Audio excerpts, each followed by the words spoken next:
rise. Department 2, the Reno Municipal Court is now in session. Honorable Judge William Gardner presiding. Ladies and gentlemen, have a seat. Mr. Coughlin, Mr. Wong, good morning. Good morning, Your Honor. Good morning, Your Honor.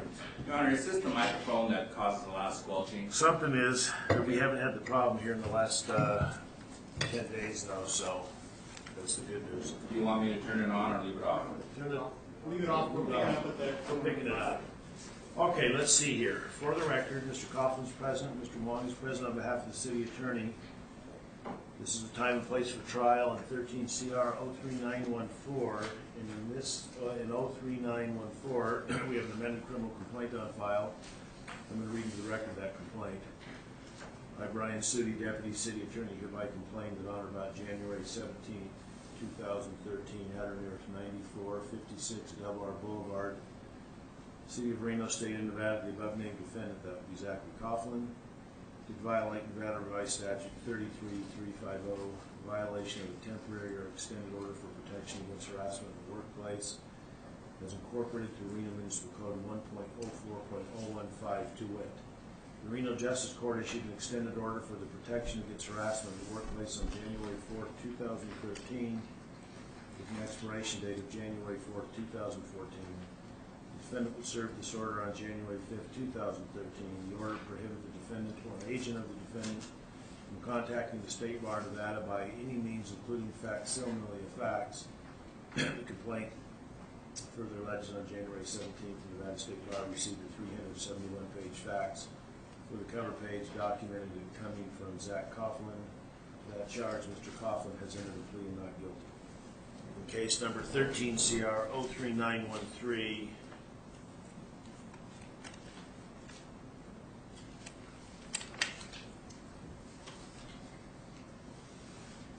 that criminal complaint reads as follows. I don't believe that would be it. It's an amended criminal complaint filed on March 7, 2013 by Brian Sudi. That alleges that on or about January 3, 2013, at or near 9456 Delaware Boulevard in the City of Reno, State of Nevada, the above named defendant, Zachary Coughlin, did violate Nevada Revised Statute 33.350, violation of a temporary or extended order for protection against harassment in the workplace as incorporated through the Reno Municipal Code 1.04.015 to wit.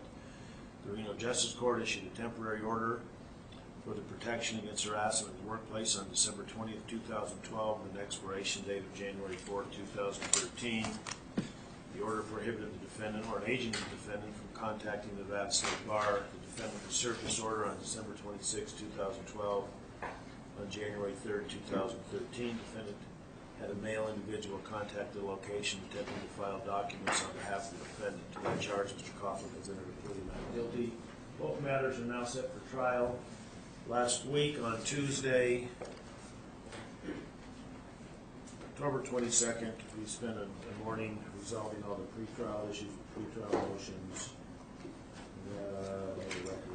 So, Mr. Wong, are you all set? City's ready to proceed, Your Honor. And Mr. Coughlin, you ready?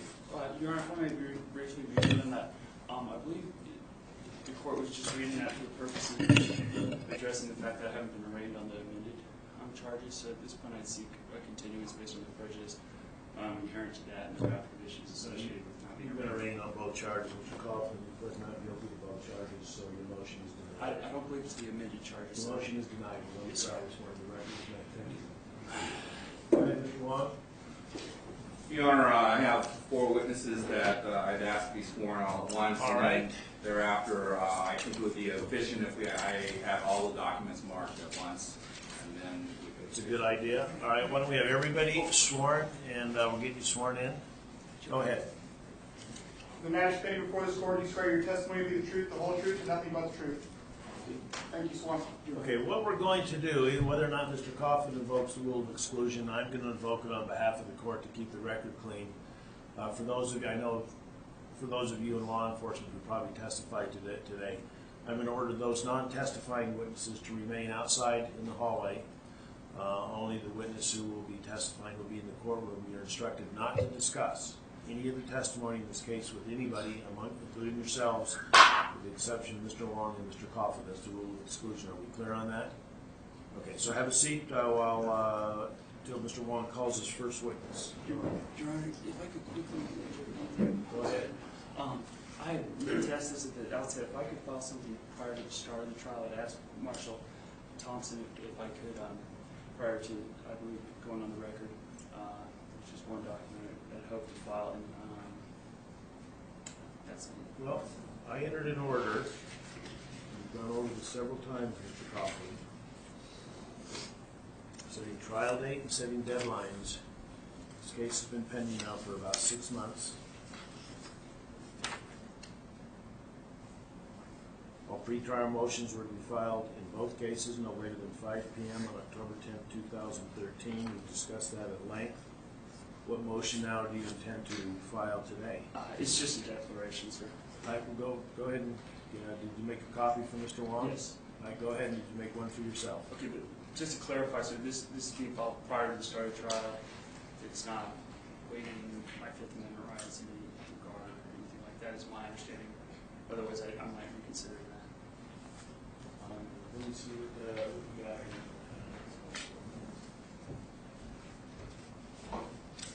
I'm going to let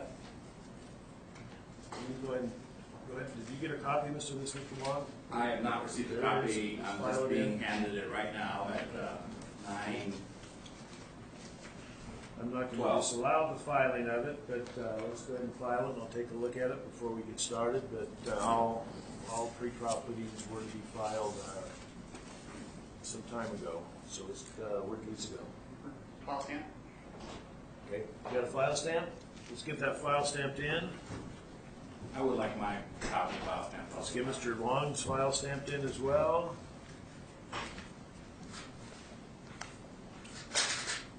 I'm assuming, Mr. Wong and Mr. Coughlin, there's been no pretrial negotiations in this matter. We'll proceed to trial today. Is that correct? Your Honor, there's been a negotiation offer that was rejected. That's fine. Mr. Coughlin, there was under no obligation to accept any offers at all, and that will not be held against him as well. Your Honor, it would be useful, at least from my vantage point, to have a brief opportunity to confer further with Mr. Wong. We did at some length earlier. I don't know that I've rejected his offer. All right, fair enough. Listen, we waited long enough, given the thousands of pages of motions that I have considered in this case, and given the transfer to this department from another one to me. We're going to take a brief recess to see if Mr. Wong and Mr. Coughlin are able to resolve this matter. I'll remind both counsel that whatever negotiations, if any, that are entered into the court, matters of sentencing are the final discretion with the court. I need not follow any of the recommendations of either parties if there are negotiations made in this case. Does everybody understand? I know you understand that, Mr. Wong? I understand. You understand that, Mr. Coughlin? I'm not bound by any negotiations you guys may work out. The final, in Nevada, the final say in sentencing is up to the judge. Absolutely. Let's take a 10-minute recess, and let me know if you guys come to a resolution regarding either one of the cases. In the meantime, while I'm up in my office, I'll take a look at Mr. Coughlin's motion. Is actually his declaration that was filed. We'll discuss that as well. We recess for 10 minutes. Thank you. Thank you.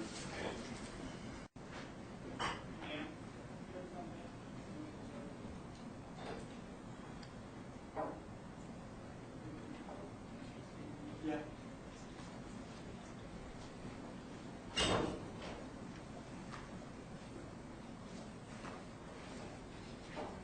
All right, let's go ahead, Mr. Have we reached any negotiations, Mr. Wong, Mr. Coughlin? No, Your Honor. All right, let's go ahead and start. Go ahead, Mr. Wong. What you call your first witness? Preliminarily, Mr. Coughlin, I've let you file what appears to be some sort of pleading called a declaration. It's a 10-page pleading. It's typed. It's handwritten at the top with the court caption and City of Reno versus Zachary Coughlin. It appears to be a declaration. All the pages, if not most of the pages, if not all, have writing on the back. I'm assuming those aren't to be considered part of the motion. Is that correct? That's correct, sir. All right. The motion appears to be an attack or a discussion or some kind of diatribe about NRS 33-360, the issuance of the injunction by the Justice Court, which references the NRS 33-360, 33-200, references to Judge Pearson in the Justice Court, 33-280, and ultimately, this issue has been addressed by Judge Dilworth preliminarily and by me. The Truesdell decision is very clear. With 129 Nevada decided April 4th, 2013 that a collateral attack of a TPO is not allowed in the state of Nevada in separate criminal proceedings. That appears to be what this declaration is. I'm ready to file it. It becomes part of the court record, and it will be in the record that we're not entertaining again any attacks in this criminal proceeding, collateral attacks on either one of the restraining orders issued by the judges in the Justice Court. All right. Your Honor, can I just clarify? Collateral attacks as to whether they're valid or invalid, as opposed to void or voidable? All of the above. Both. That wasn't his order. Right. Thank you. Your motion is denied, whatever it is. I'm not sure what it is. Have a seat, Mr. Coughlin, Mr. Long. We're going to get started. So why don't you call your first witness? Your Honor, I'd ask for permission to pre-mark all of the Go ahead. exhibits all at Get once. that done right now. Let's get all the exhibits, and I'm assuming you made copies for Mr. Coughlin. I have. Okay.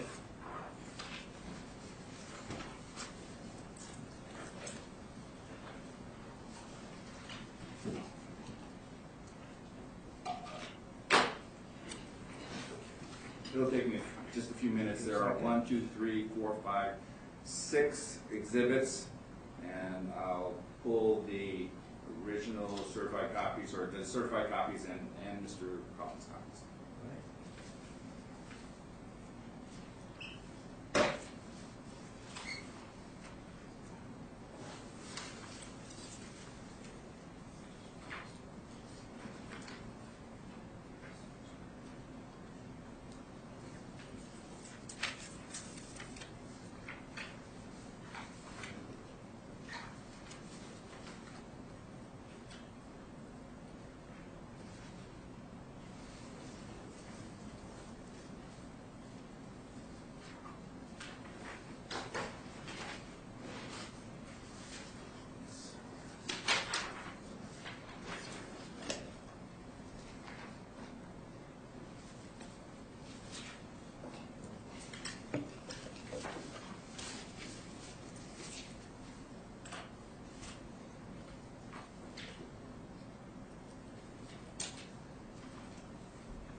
record, I have marked documents Exhibit A, B, D, and E. No C. I'll comment on that just a moment. Right.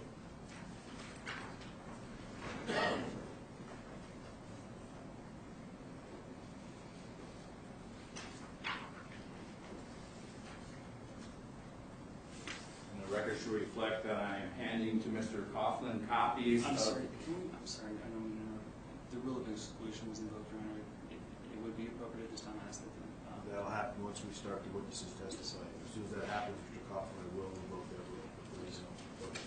The record should reflect that I'm handing copies of Exhibit A, B, D, and E to Mr. Coughlin. Okay. Your Honor, with regard to Exhibits C and F, they are documents that Detective Eturbide have brought from the evidence section, and when he takes the stand, I'll have the Exhibit C and Exhibit F marked. I had him bring the documents evidence so we didn't get into issues about duplicate originals. They are the documents that are in evidence. And when I have C and F marked, I do have copies of Exhibit C and Exhibit F for Mr. Coughlin. All right, are you ready to call your first witness? Yes, my first witness. Are you ready, Your Honor? Yes, I am. My first witness would be Tony English. All right, the rule and vote of Mr. Officer English, come on up. You have been sworn. The other witnesses are admonished to wait in the hallway. Do not discuss your testimony with anybody pending the final resolution of this matter. Thank you. And we've had the witnesses sworn. Yes, sir. Correct your oath, Officer English. Good morning. All right. Go ahead, Mr. Wong. Sir, would you please state your full name and spell your last name for the record? Anthony English, E-N-G-L-I-S-H. What was your profession or occupation on December 26, 2012? Bailiff, Arena Justice Court. Were you working on December 26, 2012 at approximately 2:58 p.m.? I was. Do you know the defendant, Zachary Coughlin? I do. Do you see him in the courtroom here today? I do. Would you please point him out and describe the clothing that he's wearing in courtroom today? I'm wearing a dark blue jacket, light blue shirt. Your Honor, would the record reflect the identification of Mr. Coughlin? Seated at the council table? Yes. The record will reflect the identification of Mr. Coughlin. Mr. English, were you over the age of 18 on December 26, 2012? I was. Objection, Your Honor. If I can move for standby counsel. No, it's denied. You've had plenty of time, Mr. Coughlin, to file that's a meritless, frivolous request, and it's denied. Go ahead, Mr. Wong. Denied. Yes, sir. Go Just can't ahead. have basis on the record for it. Go ahead. Mr. English, let me hand to you what has been marked as Plaintiff's Exhibit A and Plaintiff's Exhibit B. Would you please look at those to yourself, and when you're done looking at them, please look up at me. And I'll just make an objection based on relevancy. Well, I don't think he's been offered it to put him into evidence yet, have they? No, just on the testimony of Bailiff English. He's not amongst those members of any of those law enforcement entities listed as ordered to serve the temporary protection order.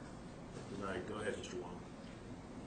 Have you finished looking at City's Exhibit A and B? I have. Okay. Do you recognize those documents?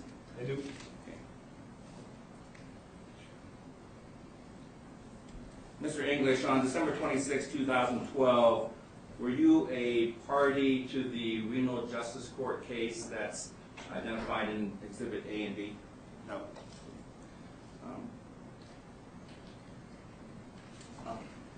The objection calls for a legal conclusion.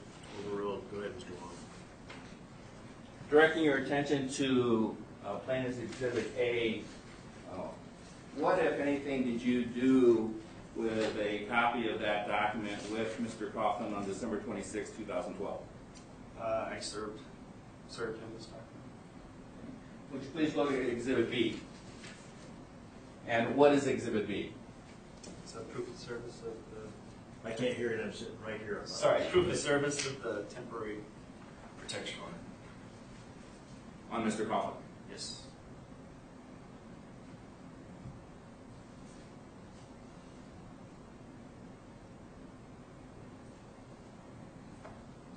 there any type of certification on Exhibit A and/or, well, let's one at a time. Is there any type of certification on Exhibit A? Yes, there's a stamp. Just a piece, candy stamp. Okay. Is there any type of certification on Exhibit B? Objection calls for legal conclusion. Overruled. I filled out the proof of service upon adverse party, and it was filed stamped in the court.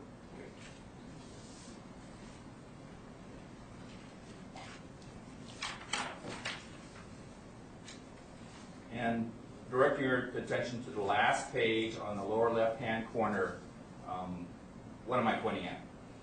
Which exhibit? I'm sorry, Exhibit B. Last page, bottom left-hand corner of Exhibit B. Certification I stamp. can't hear you, and I'm sitting right here, so I'm asking, remember, you're addressing the court and the record, so I just need to have you speak up. Thank you. It's a certification of just a piece. Your Honor, I move for admission of Exhibit A and B. Mr. Coughlin, any objection? Yes, Let's talk about A first. Yes, Your Honor.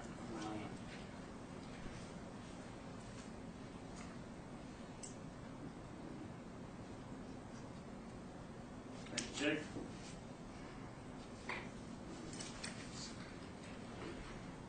I can't tell who the clerk of court is on this certification. Is that on Exhibit A? Yes, sir. In terms of on page 5, whose signature that is, there's no sort of textual reference underneath the signature on the line. Is that the basis for your objection? That's one. What else?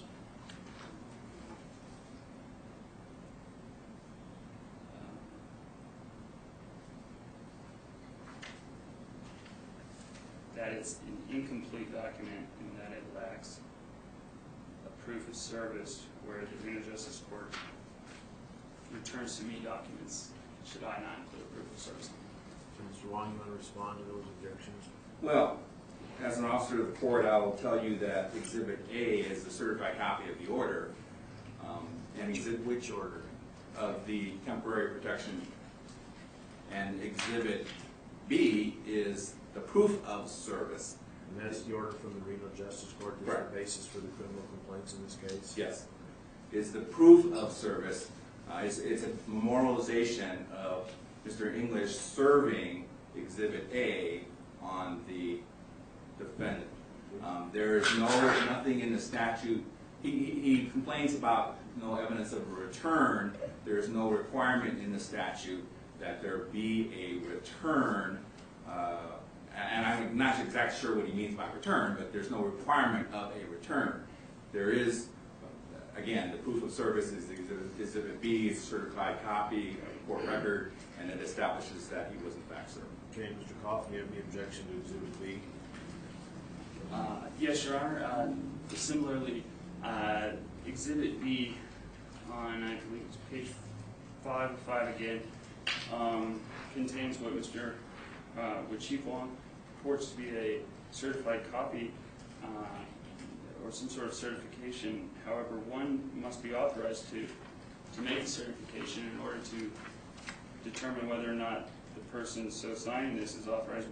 I would need to know their name and their position within the Reno Justice Court, including whether or not they fall within the purview of the deputy clerk under NRS 4.353 sub 6, I believe it is. So to that extent I object because I have no idea whose signature that is and whether or not they are one who is authorized or indeed able to provide such a certification. Beyond that, it does not seem as though Exhibit B has a file stamp that's on this first page that's any different than the file stamp of Exhibit A, whereas Exhibit A is file stamp 2:51 p.m. and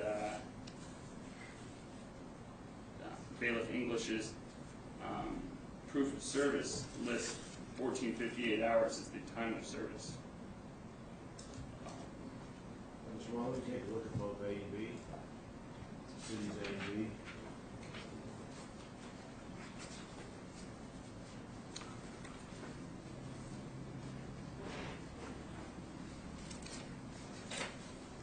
Plaintiff's Exhibit A is a file stamped certified copy of a temporary order for protection against harassment in the workplace. Signed by one of the judges on December 20th, 2012. Exhibit A is admitted into evidence. Plaintiff's Exhibit B, file stamped copy of a temporary. Now what I have here is, the proof of service of a temporary order for protection against harassment in the workplace. Indicated that Deputy Tony English, or officer or deputy? Bailiff English, had served proof of the same. Exhibit B is the exact same document as Exhibit A, with the notation on the page 5 that Bailiff English had served the temporary order of protection against harassment in the workplace. Both of these are in case number RCP2012-000607, so Exhibit B is also admitted in part of the court record. Go ahead, Mr. Wong. Thank you, Your Honor, and I would also direct the court's attention to the file stamp on the last page, lower right-hand corner of Exhibit B, establishing a filing of the proof of service on December 26, 2012 at 4:34 p.m. That comment is noted for the record and clearly reflected on page 5 of the Plaintiff's Exhibit B, City's Exhibit B. Okay. Your Honor, just briefly in that regard, I object to the extent that I believe file stamps are to be placed on the front page of the filings. And of course, in response to that, Plaintiff's Exhibit B contains both the file stamp of December 20th and December 26th on Exhibit B. Page 1, December 20th file stamped. Page 5, December 26th file stamped. So those items just simply speak for themselves. Mr. Wong? A and B are admitted, Your Honor. Yes, they are. A and B are both admitted into evidence over objection of Mr. Coughlin to both exhibits. Your Honor, if I may lastly make one more quick, I guess it would be objection to the record. To the extent that Exhibit B has an interlineation at top page 1 there of proof of service, and it's just this sort of thing that I've been purported to have done myself, which has resulted in rejections of my filings in both this and in the Reno Justice Court. More so, I believe, in the Reno Justice Court, where it's, I guess, an allegation, if you will, that I've taken past filings and somehow altered them and refiled them, or I don't know to what extent any fraud is being alleged. It's more of a, this is confusing type thing, so I just make that objection. All right, that's noted. By the way, that goes to the weight of the admissibility, not to the admissibility, the weight of the document, not to the admissibility. I will note, Mr. Coughlin, that as a judge, I've admitted I've allowed every single filing you've made in this court, which are replete with thousands of, not thousands, but numerous interlineations by you. I've allowed those to be filed. This simply on Exhibit B says proof of service. Your objection is noted for the record. All right, go ahead, Mr. Wong. Your Honor, I have no additional questions. All right, Mr. English. Mr. Coughlin, cross-examination of Bailiff English. Good morning, Bailiff English.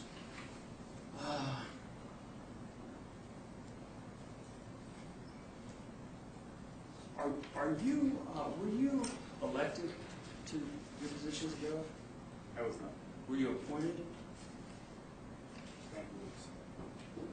Your Honor, I ask the witness to get closer to the microphone. I'd like both Mr. Coughlin and Bailiff English to both speak up. It's not the microphone that's prohibiting us from hearing the system. We need to have you speak up, both of you, loudly and clearly. So, Mr. Coughlin, on your questions, loudly and clearly. Bailiff English, stay, please. Thank you. Yes, sir. Were you, Bailiff English, were you appointed to your position as a bailiff? I don't believe so. Were you deputized? Not at Reno Justice Court. In any manner connected with Reno Justice Court, have you been deputized? No, don't believe so. When you indicate not at Reno Justice Court, is that indicative that at some point in your career you were deputized in another law enforcement capacity? Correct. So you're understanding that you're an employee of the Reno Justice Court? Yes. Has any judge ever, with the Reno Justice Court, ever indicated to you that you're a deputy clerk? No. Has any judge there ever indicated you're a deputy marshal or city marshal in any No. way? Okay.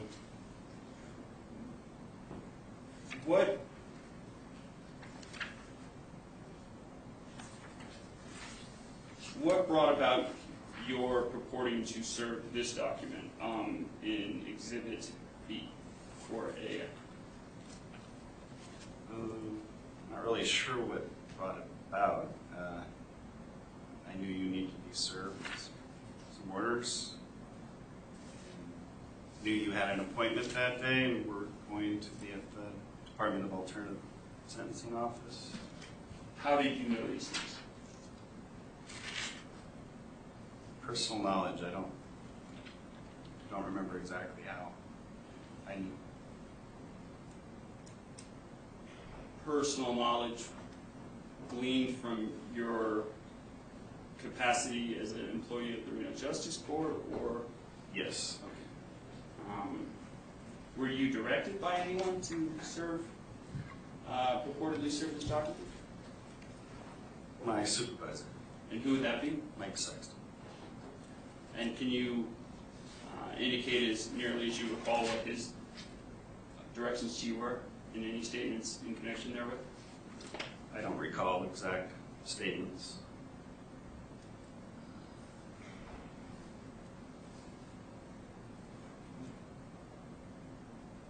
Did he make any statements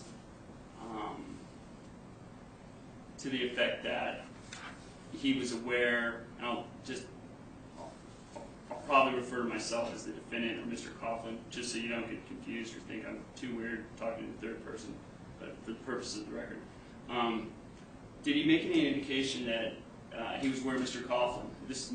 The Chief Bill says so. Did he make any indication that he was aware Mr. Coughlin would be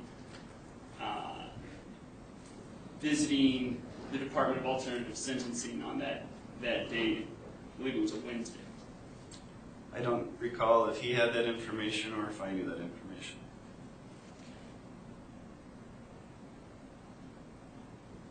Is it fair to say that your testimony is that you utilized that information to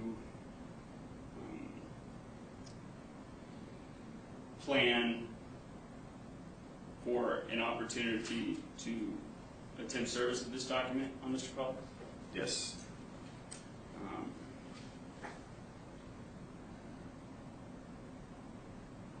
Had you read the document prior to serving it? I don't believe I read it the entirety. Did you look at it? Just cover sheet, yes. Cover sheet, yes? Is that what you said? Yes. And by cover sheet, do you mean the first page with the file stamp? Yes. Where did you get the document? I don't recall exactly. I believe Mike Sexton gave me the document. But you don't recall? So No. It could have come from somewhere else. Potentially. Could have come from somebody who just made it up, for all you know.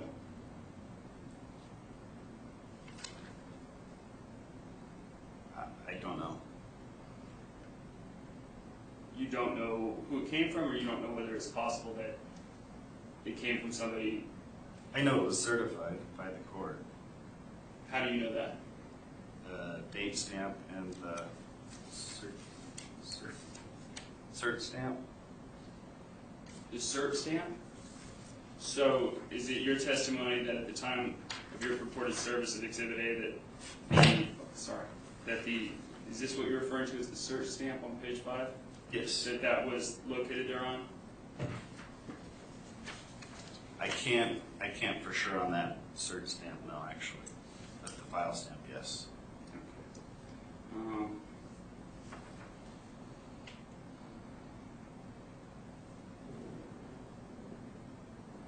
Did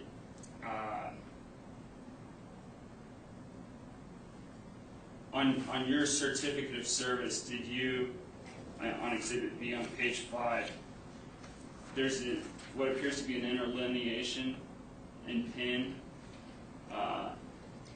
indicating, I believe, served by bailiff. Did you write that? I did not.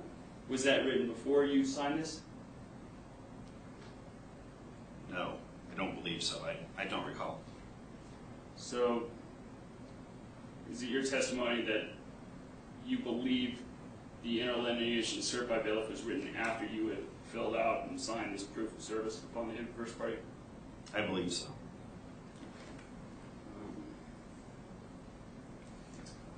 Your Honor, I moved out this document stricken to the extent it's been altered after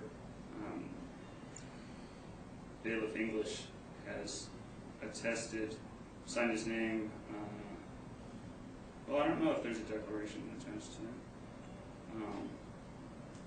But to the extent bailiff English is apparently testifying that's been altered prior to or subsequent to his signing it. And the record speaks for itself. There's a notation that says served by bailiff on page 5. That doesn't provide a legal basis to strike the document, so your request is denied. Yes, sir. Bailiff English, when you filled out this proof of service upon the adverse party, did you thereafter take it to be filed? Yes. And who filed it? I don't recall. But is it fair to say that you don't yourself affix a file stamp to the document? Generally, no. Okay. Your Honor, I've given Mr. Coughlin some leeway in his cross-examination. I would argue that this entire series of questions go to the validity of the TPO. We have a law of the case that says there cannot be a collateral attack on the underlying TPO, and so I would object to any additional further questions. In Your Honor, I just briefly responded. I believe one might characterize this line of questioning as rather going to the sufficiency of service of the TPO rather than the validity of the order in and of itself. I think those are distinct legal issues, but I recognize that this line of questioning likely needs to pick up the pace to some extent. Yeah, I'm going to overrule Mr. Wong's objection. I want to limit you. We're not going to spend all day on this cross-examination. You certainly can ask any questions that go directly to what bailiff English raised in his direct examination. Was he served Exhibit A upon you? And ask some questions regarding that. But you're right, at some point we get far afield of what he's testified to, and the question becomes, in the court's mind, irrelevant and unnecessary. So limit your focus, Mr. Coughlin, to the service and see if you can wrap up the cross-examination related to that issue. Yes, sir. I'm anticipating approximately 3 to 4 more questions here, if that's permissible. Bailiff English, did you interlineate on page 1 of Exhibit B atop that exhibit appears to be proof of service? I did not. And I'll just note for the record, at least on my copy, I'm guessing that that same proof of service, it has 2 hole punches, which Does the original has hole punches to the proof of service on plaintiff's Exhibit B?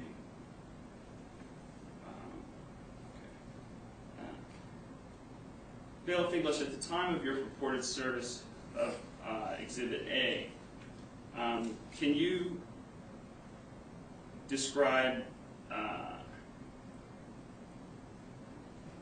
the level of awareness the party you were purporting to serve had of your purported service? Level?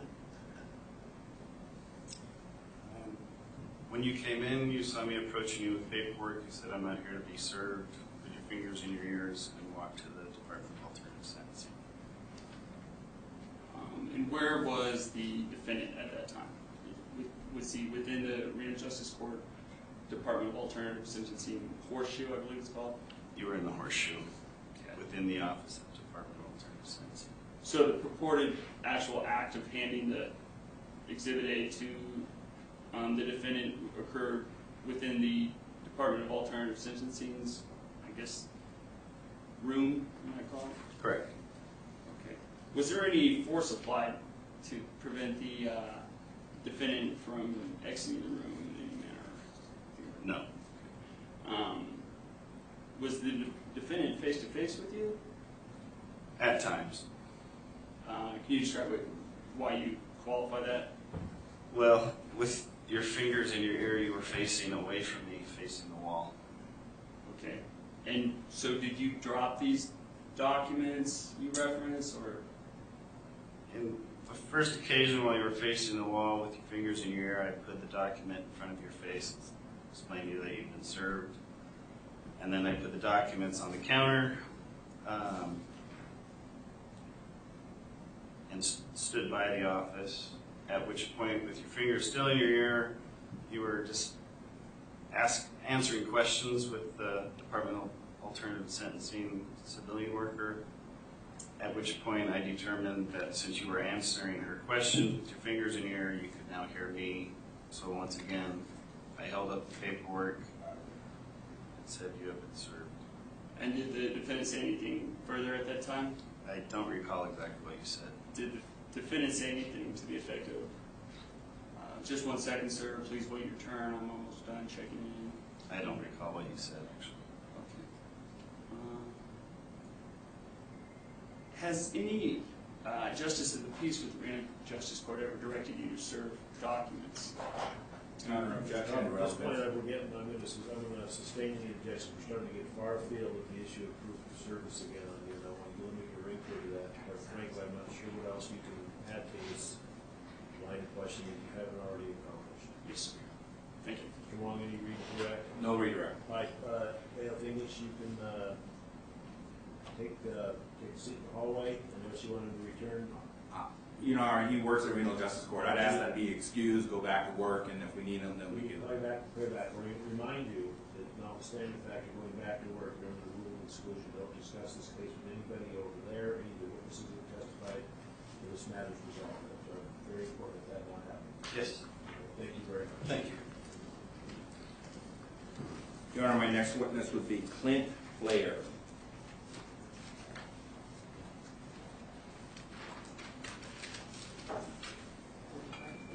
Your Honor, if I could just quickly seek clarification from the court with respect to, is this both trials are occurring simultaneously, or is it one after the We're other? having a trial on both cases, yes. At the same time? Yes. Okay. And I just made my objection to that for the record. Your objection has been noted several times for the record. Your objections have been overruled, and it's noted for the record. All right. And, Your Honor, Jesse, good morning. just to clarify, my misunderstanding was, I understood they were both being held today, I just didn't know who was going to be one. Same time. Yep. We're all going to do all this right now. So go ahead, Mr. Wong. Sir, would you, and please speak aloud and clearly into the microphone because this is being recorded. Do you understand that? Yes. Would you please state your full name and spell your last name for the record?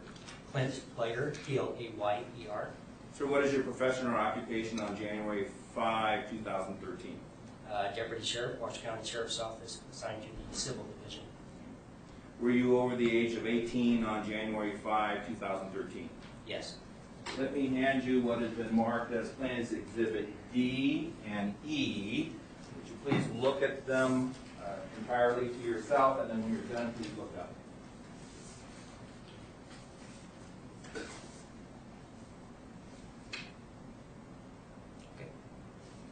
Okay. Do you recognize those documents? Yes, sir. Okay. And for the record, they're court documents involving a particular case. On January 5, 2013, were you a party to the case that's identified in those two documents? No, I was not. Were you working on January 5, 2013 at approximately 10 a.m.? Yes, I was. Can you please tell the court where you were on that date at that time, approximately? At Zachary Coughlin's house, located on East 9th Street. Do you know Zachary Coughlin? I know of him. Okay. Do you see him in courtroom here today? Yes, I do. Would you please point him out and describe the clothing that he's wearing today? Yes. Sitting to my right, green glasses, blue suit, blue shirt, tie. Record of identification, Mr. Coughlin. Okay.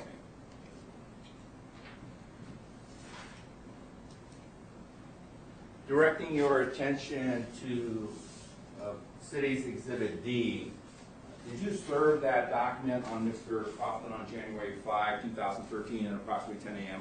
Yes, I did. And directing your What date was that? January 5, 2013 at 10 a.m. Is that the correct date and time? Yes, it was. Okay, would you please look at your City's Exhibit E, and what is that? Affidavit of service. Who filled it out? I did. And why did you do that? To document the service of the extended protection order. And the date and time set forth in the affidavit of service is what? January 5th, 2013, 10 a.m.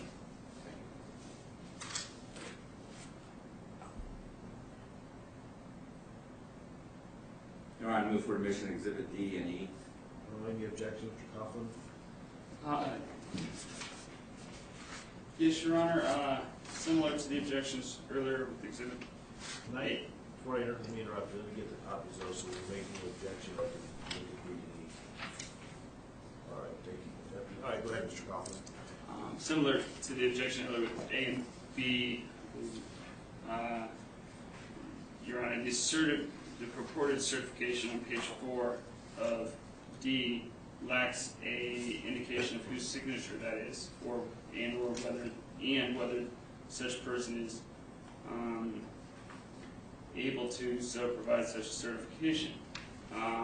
You're talking on page 4 that says the signature on, where it says judge, or where on the certified stamp? Which one? Both, actually, Your Honor.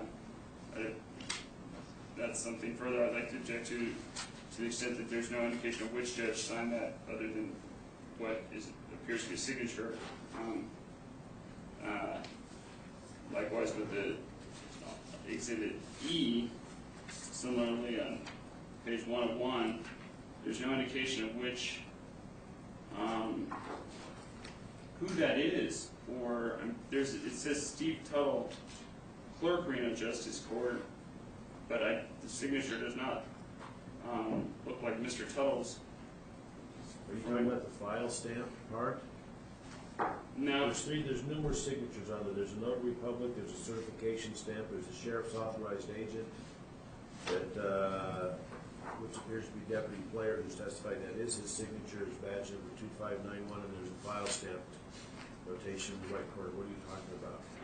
I'm speaking of the, it looks like some sort of seal that's been affixed in the lower left part of the page.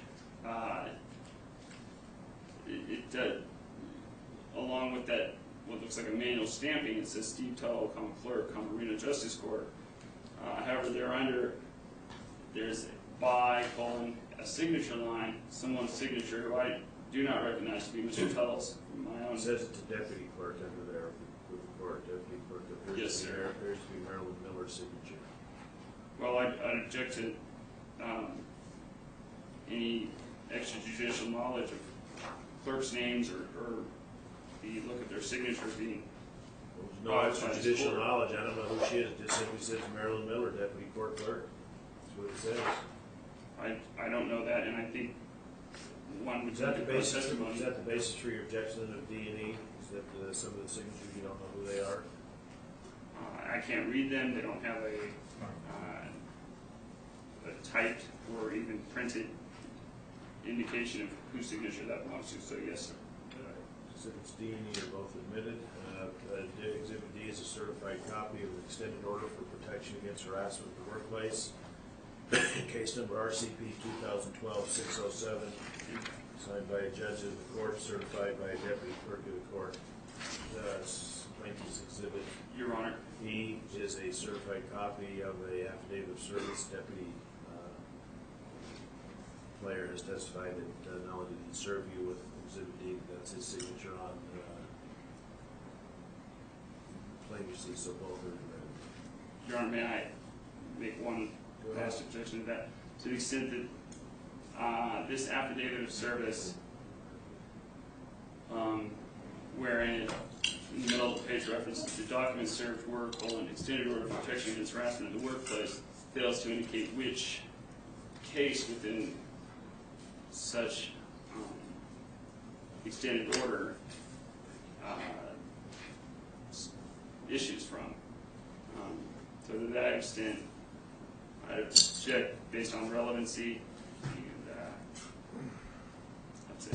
All right, your objection goes to the weight of the evidence, not to the admissibility, so Dean, you're both admitted to become part of the court record. Mr. Wong, any further questions of Deputy Player? No. Cross-examination of Deputy Player related to the issue of service, Mr. Coughlin. Yes, sir. Good morning, Deputy Player.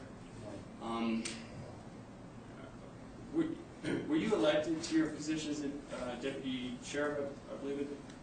I have that right? Yes. You were elected to that position? Not elected. Were you appointed? No. You did reference that you're a deputy, though, is that correct? Yes. Is it fair to say you've been deputized? Yes. And when did that occur? And who was involved with that? That was in 2001, and that was the sheriff's office. Do you recall who, was there a ceremony or something in that regard? Yes, Sheriff Dennis Balaam. Mr. Balaam being the sheriff, or Yes. not Mr. Haley or Sheriff Haley? No. Okay. Is it your understanding that you're an employee with the Washington County Sheriff's Office? Yes. Okay. Not a public officer? Sheriff's office. I understand you work at the Sheriff's Office, but it's your understanding that you're an employee rather than a public officer. Is that correct?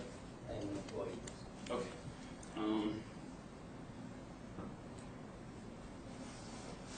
Did the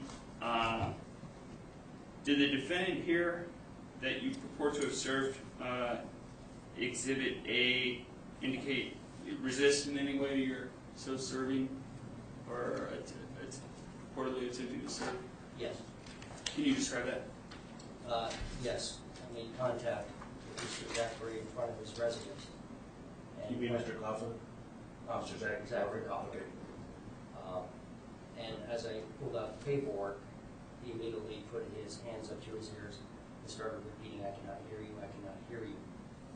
I made several attempts to explain to him that he was not being detained. I was just there to serve paperwork,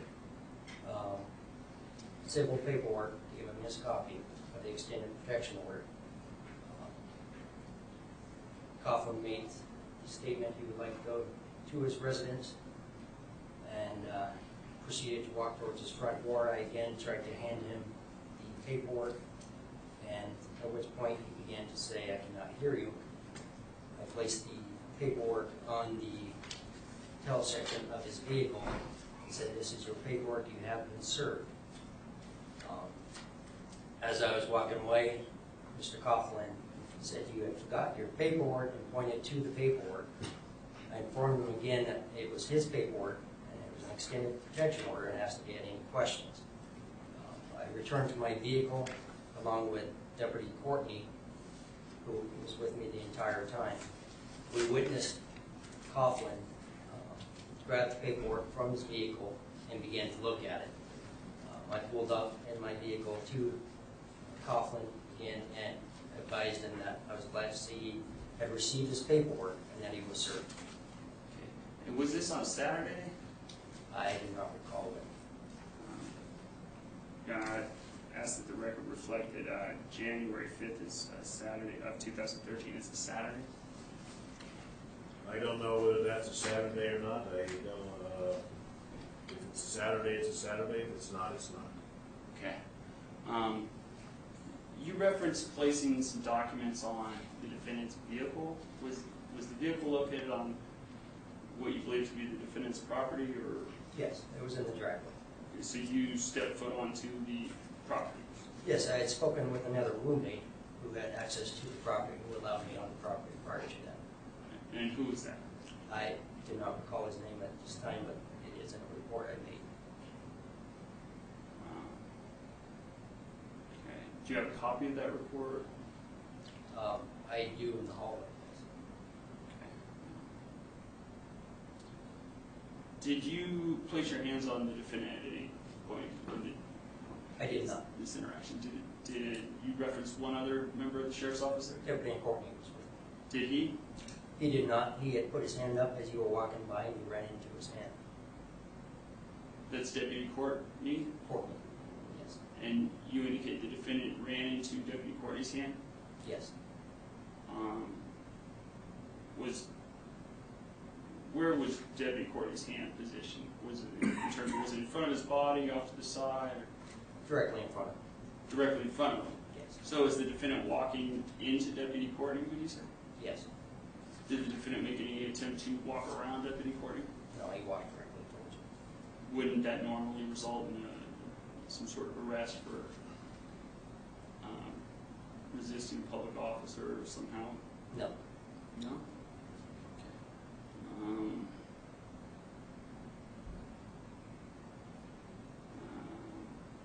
So did the defendant continue walking, you say, through Deputy Courtney?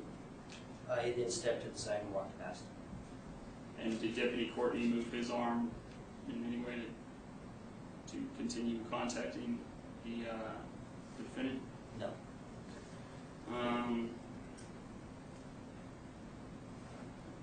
Is it unusual for you to work on a Saturday? No. Is it unusual for documents to be attempted service of such documents to occur on a Saturday? No.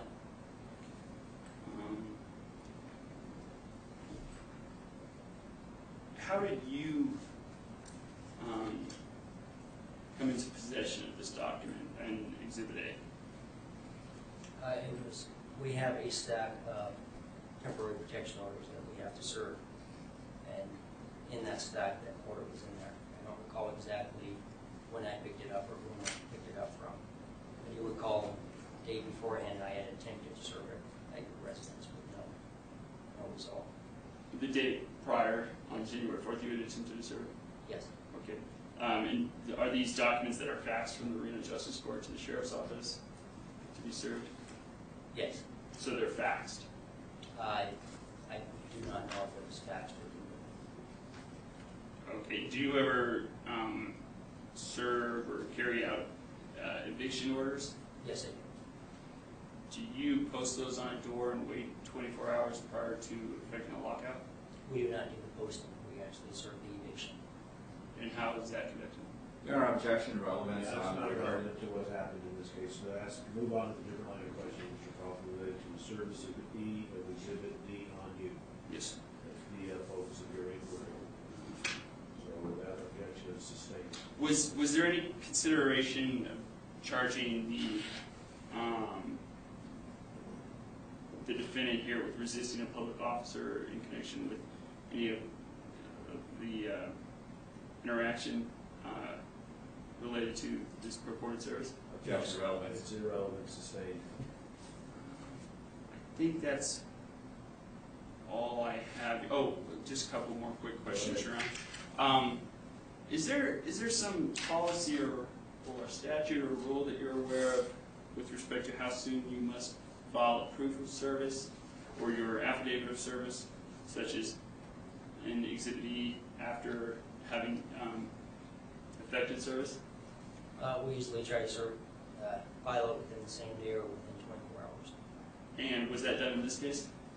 I believe it wasn't notarized until the following Monday because there was no office personnel.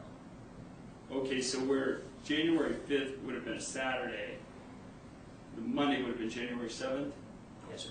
and this affidavit of service is file stamped January 14th? I don't have a copy of it in front of me. If I may approach Your Honor or have judicial notice. Actually, there's an Exhibit D here. Why don't you hand it back to me with the original? I believe that's just a copy. You can hand that to the deputy. Please. Thank you. Do you see where that Exhibit E or affidavit of service? I'm sorry, I have Exhibit D here. I'm sorry. E, Exhibit D is right here. I'm sorry. Here's the originals D and E for delivery to Deputy Claire. And I think what you handed to Deputy Claire was actually my All right, copy. why don't you take that back? It's really not a copy of the report that's been marked and admitted as evidence. So, Deputy Claire, take a look at what was been marked D and E for your information.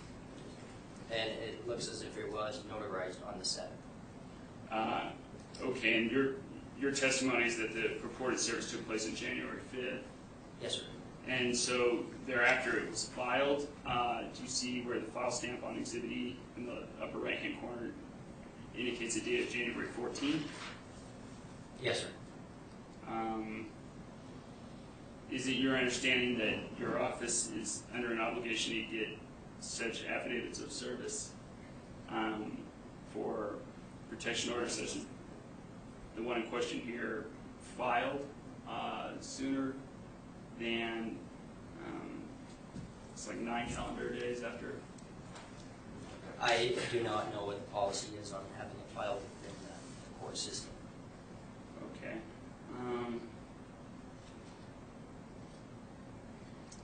I think that's all I have for him. All right, thank you, Mr. Coughlin. Mr. Wong, any redirect? No, Your Honor. All right, Deputy Claire, thank you very much. I'll remind you, during the course and scope of while this trial is pending, that you have no discussion with this case in any manner, anybody, save and except Mr. Wong or Mr. Coughlin, or unless I order otherwise. So if you leave today and head back to work, just make sure you don't discuss the case with anybody, with any aspect of your testimony, okay? So thank you. Your Honor, may I just have a moment with Mr. Claire to get his phone number in case we need help?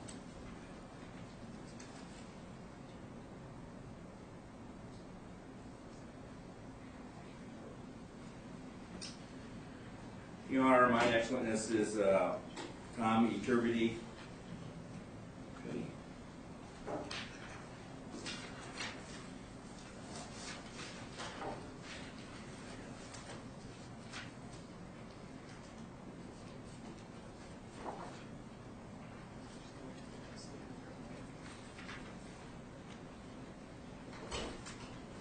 Mr. Etervity, good morning. I'll have you take the stand, remind you that you're under oath. Yes, sir.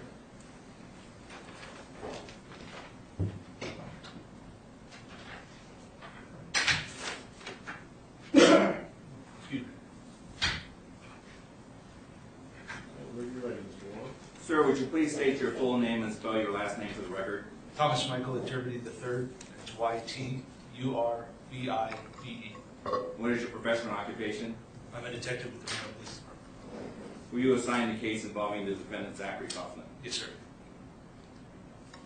Did you bring some items of evidence from Reno Police Department evidence with you before today? Yes, sir. Your Honor, this is the Exhibit C and F. Well, first of all, are they in sealed envelopes? Yes. Are they still sealed? Yes. Okay.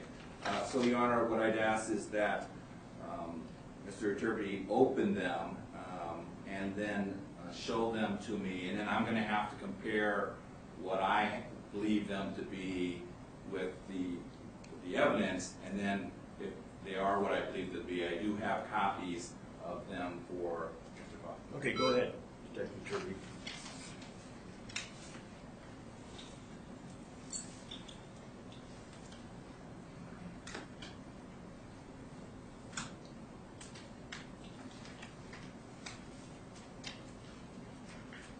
You don't perhaps have a letter opener, do you? We'll get one for you. Somebody's got one in here.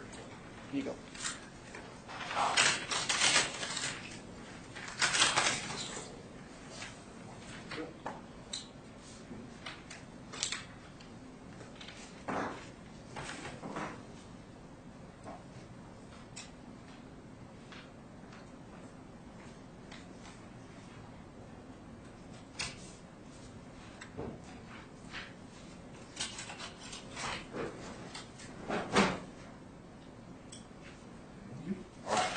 So let's not get, for the record to reflect, there are two envelopes. I'm going to ask Mr. Etervity not to get them mixed up. And The first paper bag envelope is for case 13-100306. would you please pull out the item?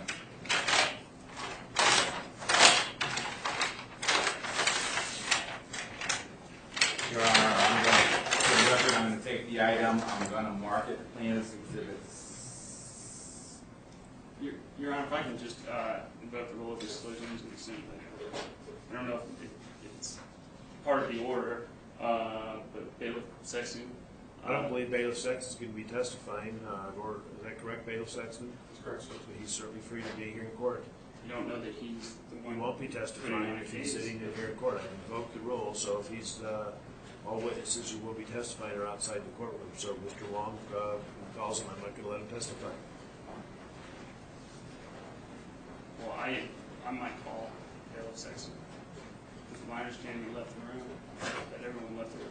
If you provide him in your list of witnesses to Mr. Wong, that you're going to be calling Bailiff Sexton? No, Your Honor. Do you think you're going to be calling Bailiff Sexton? It's possible. All right, Bailiff Sexton, fair enough. If Mr. Coughlin has the partial intent to call you, if you have any relevant information, I'll also ask you to sit outside and not discuss the testimony. Yes, sir. Thank you, sir. All right. Your Honor, record to reflect that the item that Mr. Turvey pulled out, I'm going to affix plaintiff's exhibit C sticker to it. And it is multiple pages, Your Honor. I'd like just a few moments to compare it to my copies. Go ahead.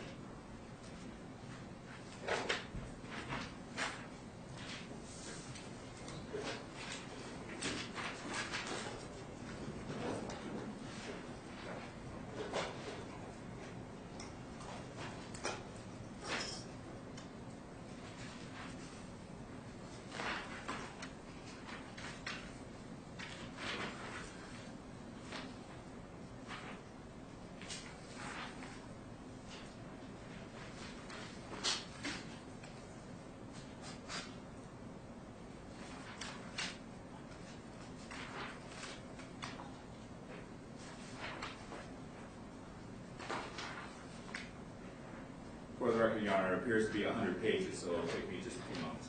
Go ahead.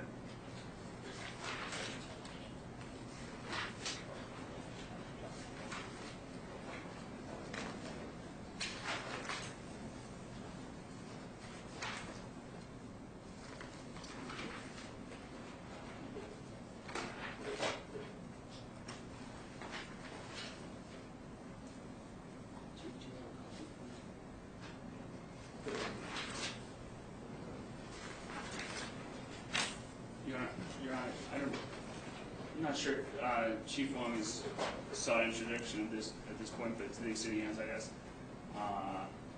that I be provided a copy. Oh, you'll get a copy. No, he hasn't yet had it.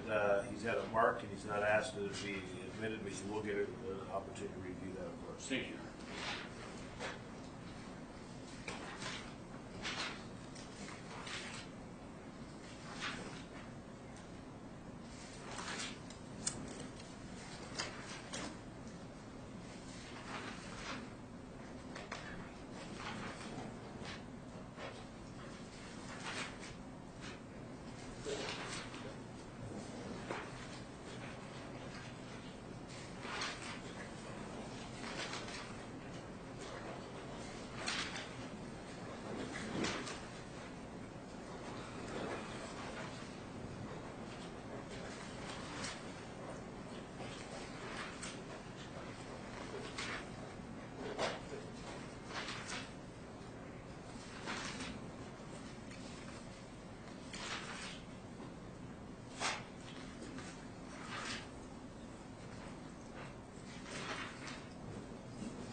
Your Honor, I'd object to the extent the court has apparently just made copies for the city attorney. 2 copies of them seem to be handed to the city attorney. I don't believe that's appropriate at all. Yeah, you have to make copies for them. Nothing inappropriate about making copies, sir. We made copies for you last time we were in court. What copies did you just deliver to Mr. Long? I don't know. Want to make, We just right. ask you to make copies. We'll make copies for you too, Mr. Coughlin, if you need any. I understand, Your Honor, and I don't mean any disrespect in that regard or to imply. I did not request copies to be made last time, though. I do not believe. The fact we make some copies for the parties in court is not a basis to object to anything. Those have not been offered to be in evidence yet. So, it's appropriate time, you can make any objections. If you need copies of any needed, Mr. Coughlin, let us know, we'll get some from you too.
Your Honor, thank you for your indulgence. For the record, I have compared what I put Plaintiff's Exhibit C stamp on that Mr. Turbide pulled out from his evidence folder with the copy of Exhibit C I have prepared for Mr. Coughlin. They are exactly the same except for the CD that is attached. And the records reflect I am handing Mr. Coughlin the exact copy of the pages of Exhibit C. The record should also reflect that on or about July 2nd, 2013, you should have in the court's file a discovery, and with that document, you have the copy of the document, but with the original of that discovery, we served Mr. Coughlin with a CD that is similar to the CD that is attached to Plaintiff's Exhibit C. Your Honor, I object. I've not been given a copy of this document. Given one this morning, Mr. Wong says that you've previously been served a copy of what's contained in that document in a CD. What is the document, Mr. Wong? Your Honor, it's the documents that we allege Mr. Coughlin's agent delivered to the State Bar on January 3rd, 2013. I will state for the record that all items of evidence that are being marked and hopefully admitted into evidence here today have been previously provided to Mr. Coughlin. And again, on July 2nd, 2013, we did provide him with a CD similar to the CD that's attached to what's been marked Plaintiff's Exhibit C for identification. Your Honor, I just preserve my objection to the extent that Mr. Wong, or Chief Wong, just purported to provide opposing counsel a copy of the exhibit. However, clearly it's not a complete copy of the exhibit. A complete copy would include an exact copy of whatever is on that disc referenced in Exhibit 1. Well, what is on the disc? There is a disc. Exhibit C is not an evidence, but it is a document with a disc. What is on the disc? Additional documents.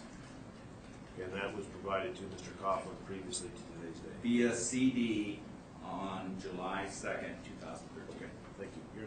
Your objection is noted, Mr. Coughlin. Go ahead, Mr. Wong. Okay. Now I would like to do the same with the other evidence envelope that Mr. Attorney brought.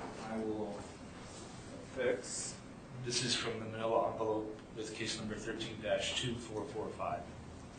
Record to reflect that I'm affixing the plaintiff's Exhibit F exhibit sticker to it. And again, Your Honor, I'd like a moment to compare it to the copy that I will provide to Mr. Coughlin today, which I had previously provided in discovery.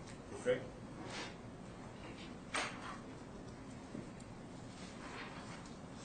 And I'll just reference, Your Honor, note for the record that it appears in which the document Chief Wong just references, to which he would be providing a copy. And I'm going to go back on, I know you addressed this, but it looks to be the document that the court's marshals made a copy of for Chief Wong. I realized the ameliorating effect of this court in being able to make me copies, but I just like that right.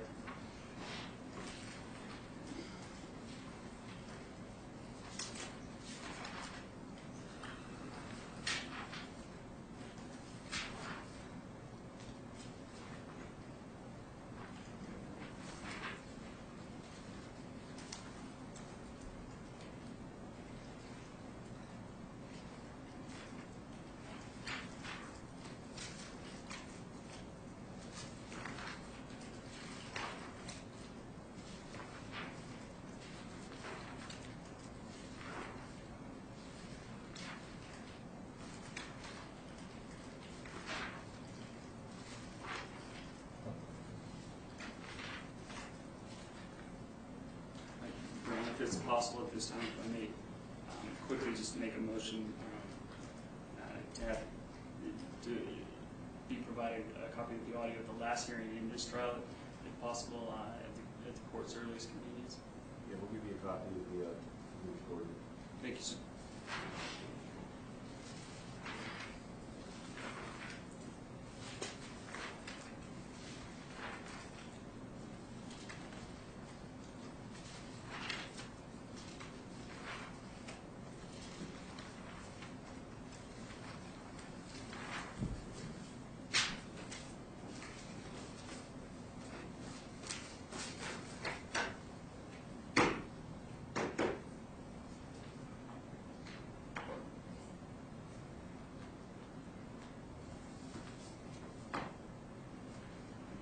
Thank you, Your Honor. The record should reflect that I have compared the plaintiff's Exhibit F with the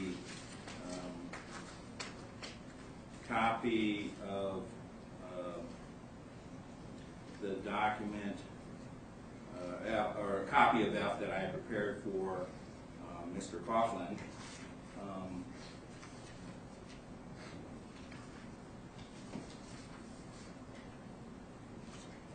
I'm sorry, Your Honor, may I just come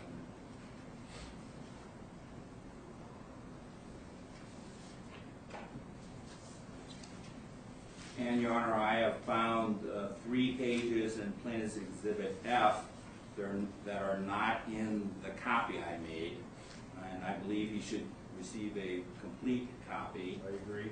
So if I could have these 3 pages copied for Mr. Coughlin and myself, I will put the documents back in F, adjust Mr. Coughlin's copy of F and my copy of F.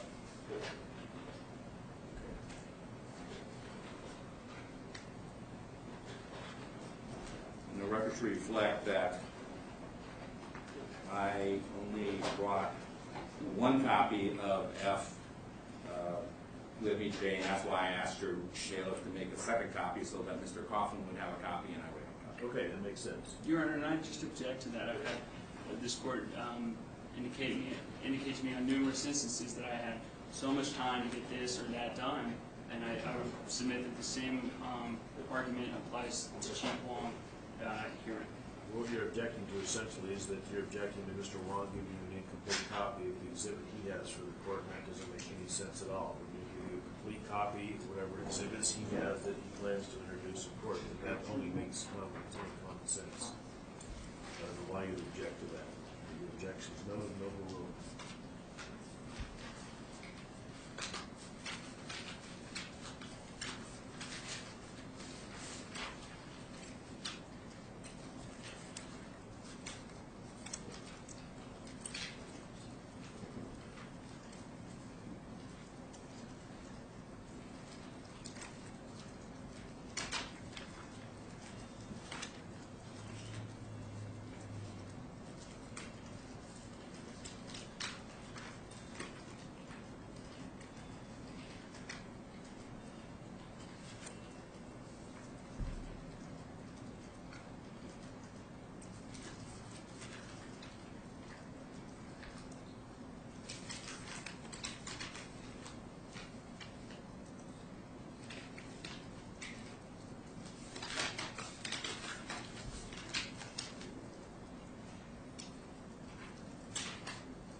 All right, thank you for your indulgence, Your Honor. The record should reflect that I'm now handing to Mr. Coughlin an exact copy of Plaintiff's Exhibit F, to which the Plaintiff's Exhibit F sticker is attached. Exact copy, and I have that copy. All right.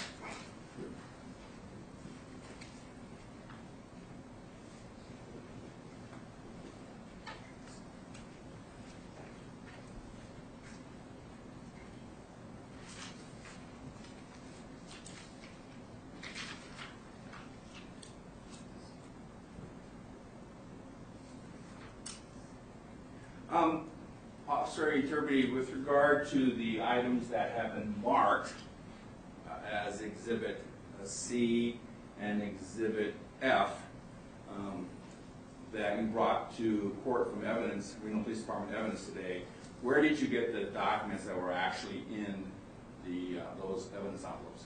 From the State Bar of Nevada, Ms. Laura Peters. Okay. And when you got them from her, what did you do with them? Booked them in evidence. And did you do the sealing on the envelopes yourself? Yes, sir. Okay, and then were the envelopes today sealed when you brought them to court? Yes, sir. And who opened the seal? I did.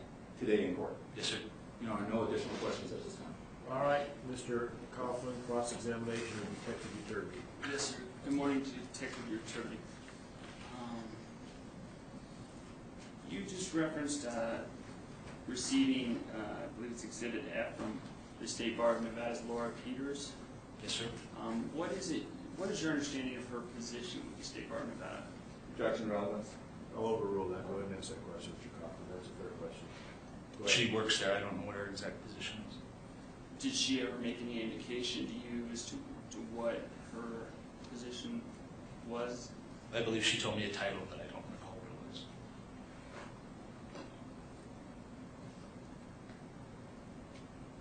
Do you remember her indicating that she was a paralegal and or investigator with the State Bar of Nevada?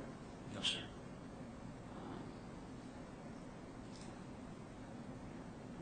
Did she ever indicate to you that she was the clerk of court of the State Bar of Nevada? No, sir.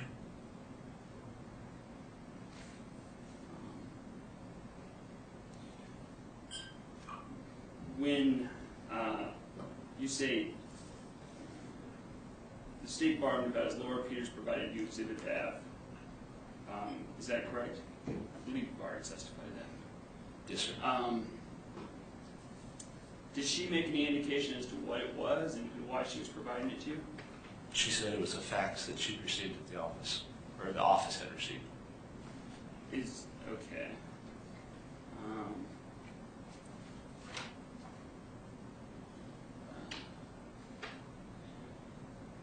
She referenced the office. In the State Bar of Nevada. She didn't make any indication at the time that the State Bar Court had received a filing or anything in that regard? Not that I recall. So she characterized what she provided to you in Exhibit F as simply a fax received? Yes, sir.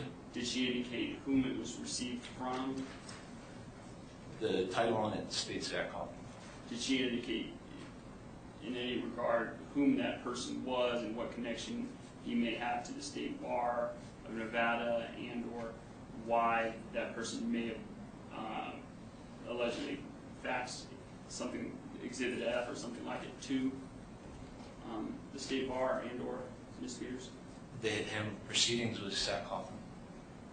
And what were you told in that regard? Objection, relevance. Yeah, how's that relevant, Mr. Coughlin? In terms of what was Additionally, it relevant? could be hearsay what Ms. Peters has to say, but how's it relevant to the limited information that Detective Uterby testified to today about receiving the evidence, booking the evidence, then opening the evidence? So how's that relevant?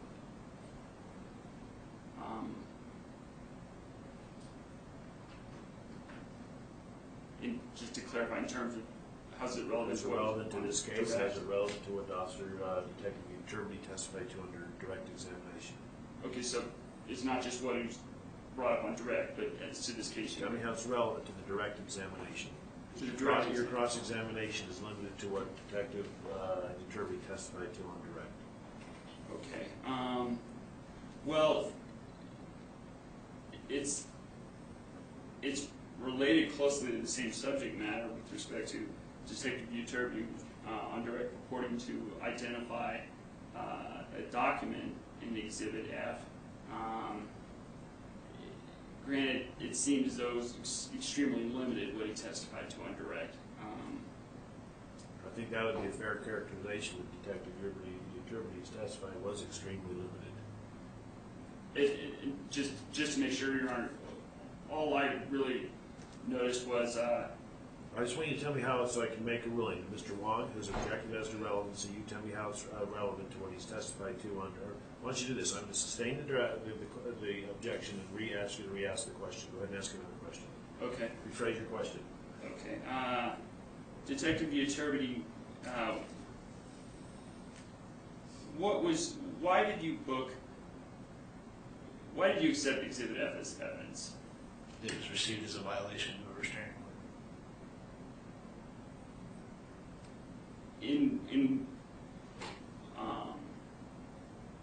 How did you come to the determination that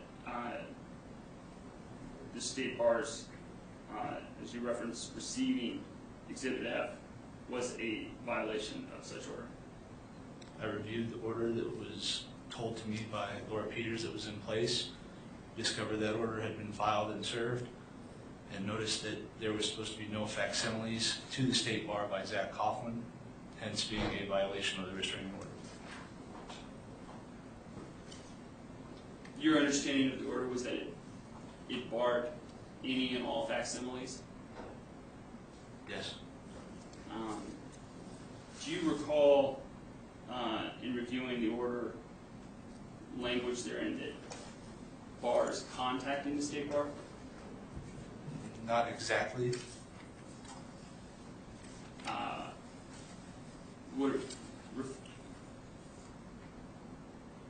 Would you say the order barred the defendant from contacting the state bar via facsimile? Your Honor, objection, the order speaks for itself. I'm going to overrule the objection. Let Officer Uterby testify with it. Go ahead, Mr. Coughlin, ask that question. Would you say the order barred the defendant from contacting the state bar via facsimile? Yes. And what's your understanding of what's included within the term of contacting? That's irrelevant, and that does call for a legal conclusion. I'll make that determination as part of this case. I don't think any of us could offer opinions. I don't think Detective Uterby, in this case with these facts, is qualified to answer that question. That's a question of the law for the court. Did the state bars, did you interact with anyone besides Ms. Peters with the state bar? I believe I talked to Patrick Owen. Patrick Owen King? Yes. On one occasion or more than one occasion? I don't recall exactly. Do you remember when you spoke with Mr. King? Not the exact date and time. Do you remember the substance of your communication with Mr. King? It was Objection, about relevance. Well, how's that relevant? What Mr. King had to say to Detective Uterby related to what Detective Uterby has testified to on direct examination? Detective Uterby, it's relevant to the extent that Detective Uterby testified as to what it is this item in Exhibit F was. Agree. So, I don't think it's relevant. I'm going to sustain the objection. You can rephrase your question. Remember, Mr. Coughlin, Detective Uterby, we're giving you a lot of leeway here. Both Mr. Wong, through his lack of objections, might let you ask questions that possibly would be irrelevant, but try to keep your focus on what he's testified to today on direct examination. That's certainly a free source of cross-examination by you. yes, sir.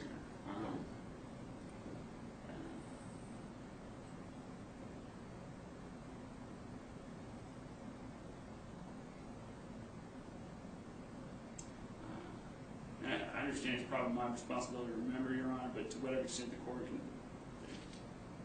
help me narrow, respond to your directive just then. Okay. I think the answer to your inquiry, if that's a fair one, is that Detective Uterby, I made notes, testified that he brought evidence over from Reno PD from the evidence locker. The evidence from that locker is reflected in Exhibits C and F, which have been solely marked for identification and not have been offered for admission. He picked those up. Those are the same exhibits that he booked into evidence at the time he received both exhibits from the State Bar and Laura Peters. One of them was a fax, and the other note I have is one is a copy of something that was given to someone from you. That's all that's been testified to. He essentially picked up the evidence, booked it into evidence, brought it over to court, opened it up, and clarified that that's what the evidence he received back from Laura Peters from the State Bar. Yes, sir. And then, with respect to the extent to which he opened the door to further inquiry and the subsequent incident to his testimony that Exhibit F was somehow a violation of the protection order, may I? He didn't open the door. You asked him if he thought it was a violation. He said yes. It's hardly the door being opened by Detective Uterby. That was a door that was opened by you. in his opinion, he testified yes, but ultimately that's his opinion that is taken into consideration by the court. But I'll make any final decisions whether the conduct as alleged in the complaint is a violation of state law. Yes, sir, Your Honor, but with respect to, I believe it's the Twombly case and the analysis of whether any bad faith or misconduct or vindictive motive is present in this case, incident to the arrest and the charge, I would submit that's relevant. It's relevant. Detective Turbidy's understanding of what would be a violation and understanding just what it is this Exhibit F is or was, I would submit is relevant to, particularly to the extent that the leeway afforded me by Chief Wong, resulting in Detective Turbidy's testimony that he believed a violation had occurred. And just to the extent it might lessen any extent to which I need to call Detective Turbidy in my own case in chief. If I may. I've seen no evidence of any bad faith or any misconduct by any witness in this case. In any of the matters I reviewed up to date, certainly none present in the trial. So the objection by Mr. Wong is sustained. You can ask another question.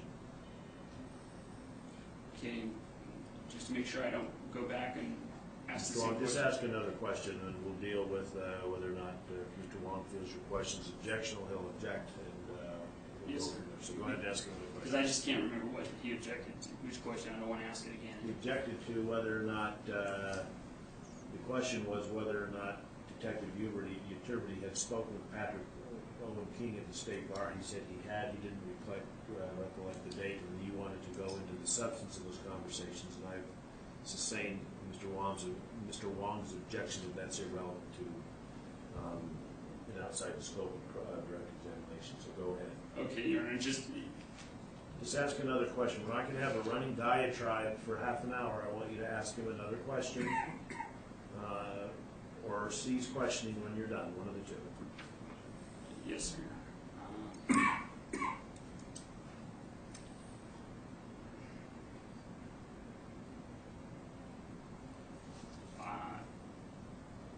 Hopefully this isn't going back on your order. Ask the question, Mr. Coughlin. Detective Turbidy, did Miss Peters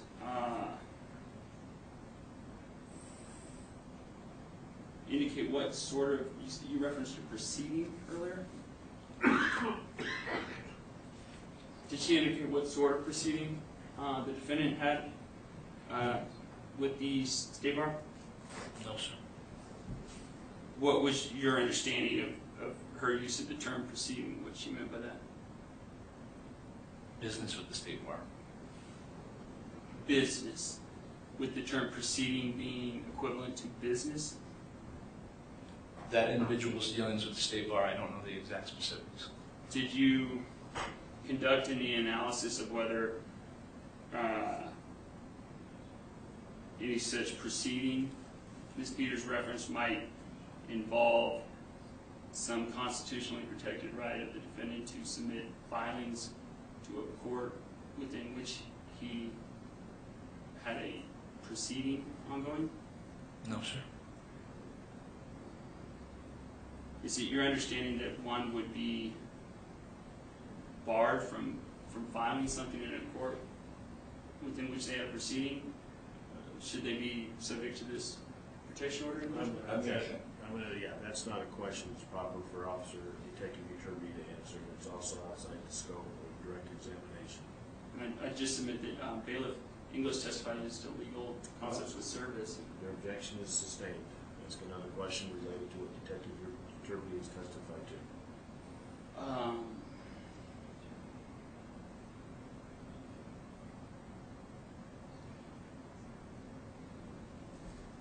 Did Ms.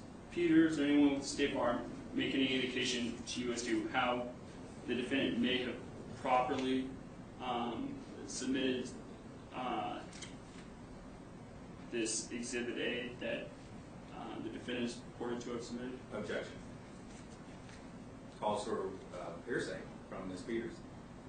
Coughlin? Not going to prove truth of the matter asserted, but rather state of mind of I think it's irrelevant, so the objection is sustained.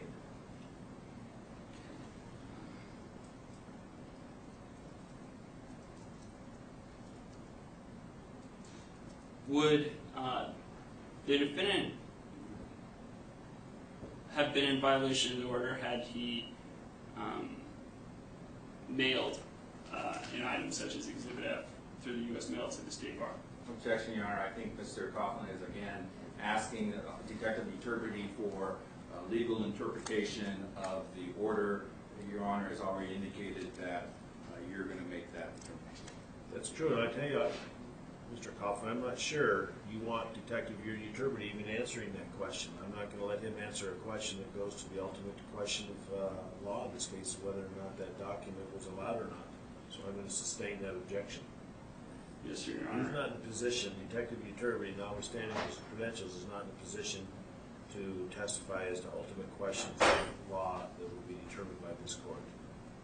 So why don't we refocus your inquiry on what he's had to testify today, what he's testified here today, rather.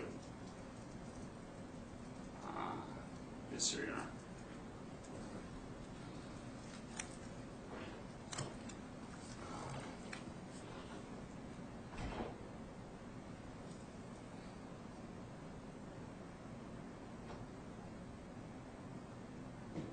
Did you conduct any further investigation to determine whether or not Exhibit F was indeed sent by the defendant?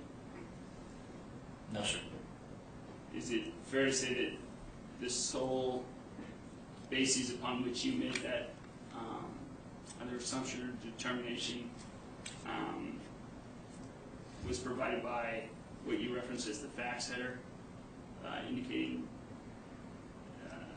it was from the defendant? That and the fax itself, sir. That and the fact of what? The fax. I'm sorry, sir. Thank you. The fax. The facsimile. And when you say the fax itself, can you explain what you mean by that? The content of it? So you reviewed the content of it? Yes, sir. And how would you describe the content of it? I'd have to review it. It was, I think, 70 pages or something. I don't remember all of it. Your Honor, if I may approach to provide the witness the review. Well, I'm not going to allow that. Whether the content of a fax is irrelevant to whether or not a fax was even received. The content makes no difference in this matter, whether it was 1 or 70 pages. The Detective Iturbide has essentially testified to a chain of custody. He picked up evidence, he delivered it for protocol to Reno PD, he picked it up for protocol, brought it back to court and had it marked. And that's the extent of your cross-examination related to that. You've asked enough questions and there may not be much more to ask that's relevant, which hasn't been asked already, Mr. Coughlin, so go ahead. Yes, sir, and I'll conclude my cross. Can you redirect? No, Your Honor. Detective Iturbide, thank you. Remind you while this case is pending not to have any discussion with anybody related to this case until you're advised by the court, Mr. Wong and Mr. Coughlin, that your case is over. Okay? Yes, sir. Your Honor, can I just clarify that Detective Iturbide is still subject to the subpoena and I can call him in my... You can subpoena him if you want to subpoena him.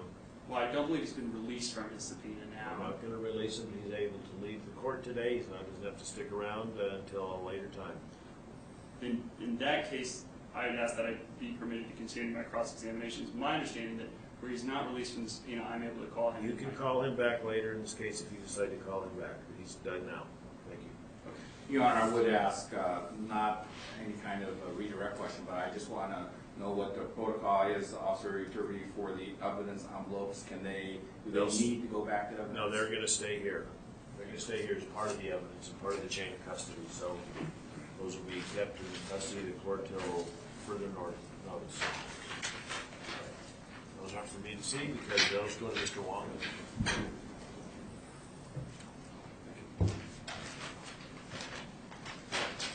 All right.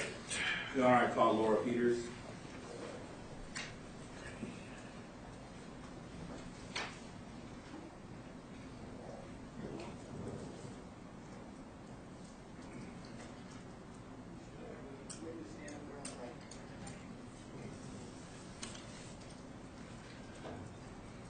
Ms. Peters, good morning. Good morning. Have a seat. Remind you, you're under oath.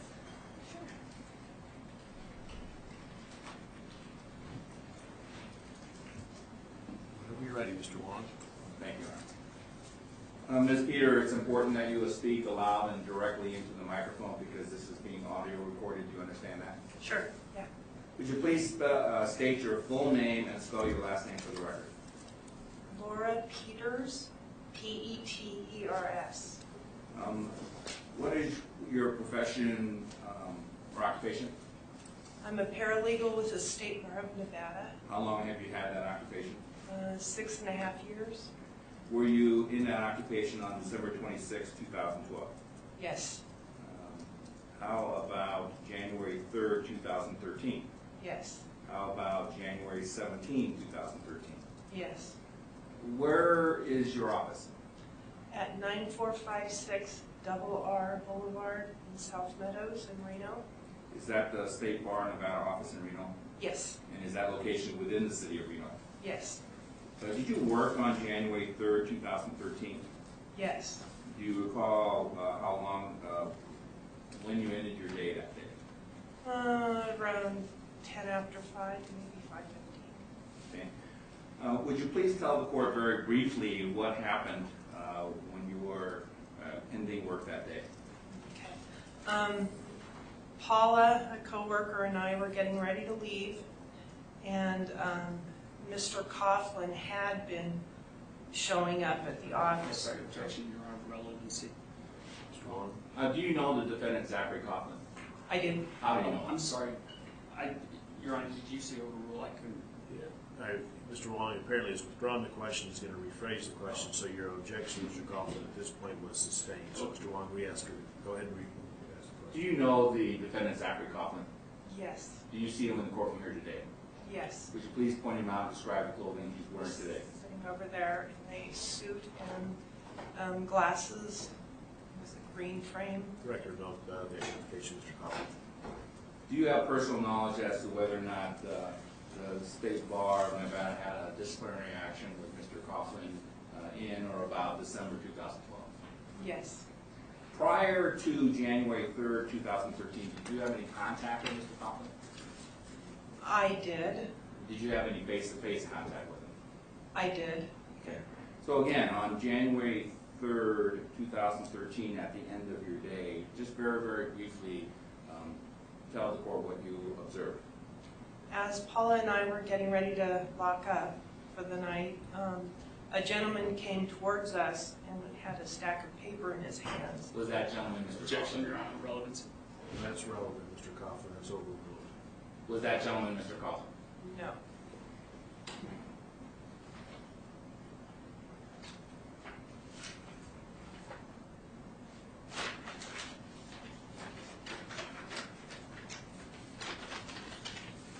Let me show you what has been marked, but not yet admitted, marked as Appendix Exhibit C. Just please review that to yourself when you're done looking up.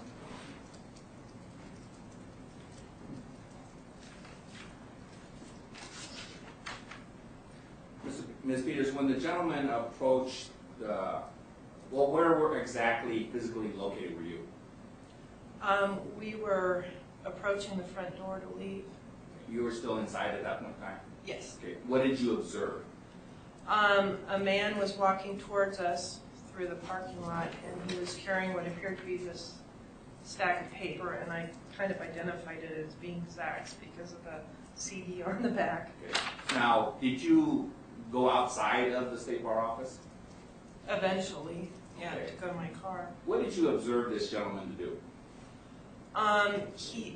He approached us and asked if he could file the document in, and Let me ask you, were you inside the office or outside the office at I that was time? inside the office. Okay. Did he come into the door? No, Okay, so how could you hear him through the door? we might have had the door open. There's a little mail flap, so Okay. And then probably what had it happened? cracked open. He asked if he could file the documents in, and I said, no, it's after hours, and we're getting ready to leave. What happened next? I said, if you want, you can put him through the mail spot, and that's what he did. What happened after that? He walked away and we locked the door and left. What did you do specifically? I believe I just went to my car. What did you see on getting into your car? The man was walking towards a small Toyota or Nissan at the end of the driveway, or across the street is Sand Hill, and the car was parked right in front of there. It What wasn't car? on the property. What car? What I believe to be Zach's car, Why do you believe it was Zach's car? because I had seen it before on several occasions. What happened next? I just got in my car and drove away. I noticed that the man would continue to walk towards the car. Objection, Your Honor, Robinson. Mr. Wong? It's just the circumstances of the case and what she observed, Your Honor, at this particular incident. Overrule the objection. So would you please look at Exhibit C? Do you recognize that document? I do. Okay. In the course of this particular case, did you provide any evidence to Officer Iturbide of the Reno Police Department? Yes, Did you provide Exhibit C? I did.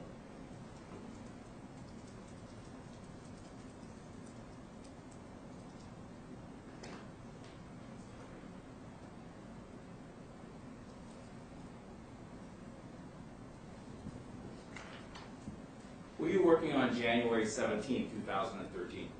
I was. Do you recall?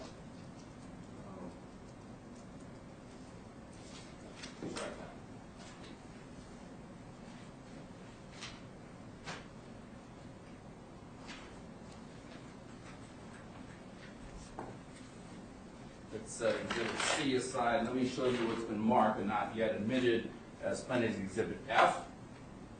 Do you recognize that document? I do. Okay. Does the State Bar of Nevada have a fax machine? Yes, we do. Okay. On January 17, 2013, were you working? I was. Did you have an occasion to approach the fax machine? I did. And what did you observe, if anything, when you approached the fax machine? This document was coming out, and it was fairly lengthy. What did you do? I stopped the transmission. Did you subsequently provide the document you said that was coming out of the fax machine to Officer Iturbide? I did. And did you give him the exact documents? Yes.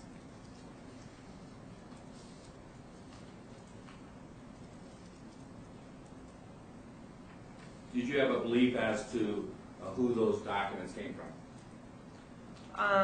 From the cover sheet, I kind of identified that they came from Zach. Mr. Coughlin, the defense? Yes. Your Honor, move for admission of cities C and F. Mr. Coughlin, any objection to C? C being the packet that was placed in the State Bar mail slot on January 3rd, 2013. Yes, Your Honor. What's the basis of your multiple objection? bases. What's that? On a number of bases, the first being which I've not been provided a copy.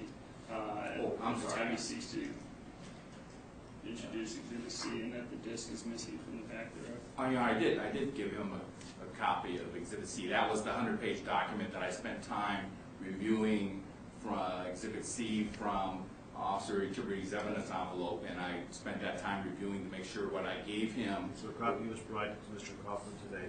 And previously pursuant to discovery. Your Honor, What other objections do you have? incident to Sierra Glass. Mr. Wong has a duty of candor to this tribunal 3.4 and to opposing counsel, where he's purporting that he provided a copy of a document, and he clearly has not provided a complete copy of that document. I would ask that this Exhibit C not be introduced, and that I'd be permitted to note for the record that the Sierra Glass case, wherein counsel purported to be reading from the deposition of a case and giving the impression that he was, I guess, reading it verbatim when he wasn't, and that was a violation of the rules of professional conduct. All right. C is admitted into evidence. What about F, Mr. Coughlin? that would be a fax received by the state bar, as Ms. Peters has described the fax that she believed had been sent by you. Your Honor, though I had additional bases of objection to Exhibit C, that was just the initial, and then the additional one would be relevancy, to the extent Well, that... isn't it clearly relevant? I don't think so, not at I all. think it is, so your objection's overruled. Can I be heard on that issue? Make it brief, Mr. Coughlin, because your objections don't have much merit, so go ahead. Well, if we're here today to determine whether or not a violation of protection order occurred. That's why we're here. Okay. If something is clearly protected activity, then it's not relevant. No, we're not here to discuss the collateral order issued by the court. The court has issued, the Justice Court has issued a temporary protective order, and the Justice Court has issued an extended protective order. We're here today to decide if those orders were violated. Any collateral issues related to the sufficiency of those documents are not going to be discussed. I don't believe that's collateral even, or it's both collateral and non-collateral to the extent that whether or not something's a violation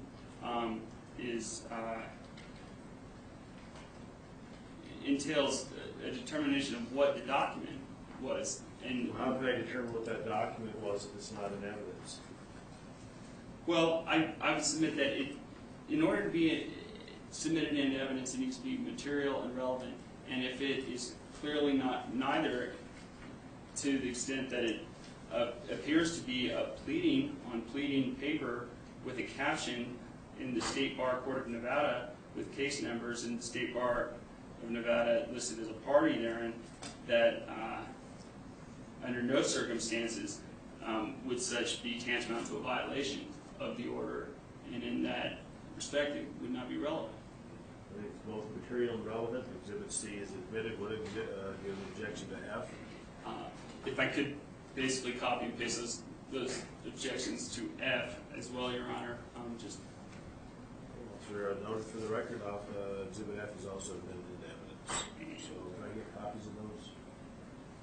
Go ahead, Mr. Wong. And just quickly, though, Your Honor, to the extent that Exhibit F does not appear to be, it depends on what one views as a complete copy of a document. The bottom of Exhibit F indicates a number of pages, with the second page indicating one of the total number of pages, which clearly are not provided here. Here's those. I'd like to see those, please. Thank you.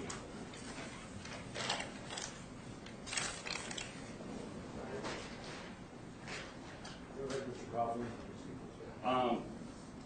So I believe Mr. Wong needs to provide a complete copy of the document. I guess that would entail analysis of what is included in the term document, but to the extent that this appears to be a filing of some 370 pages, and only, I believe, pages are somewhat out of order in my copy. Maybe these are the last three that Mr. Wong had recopied.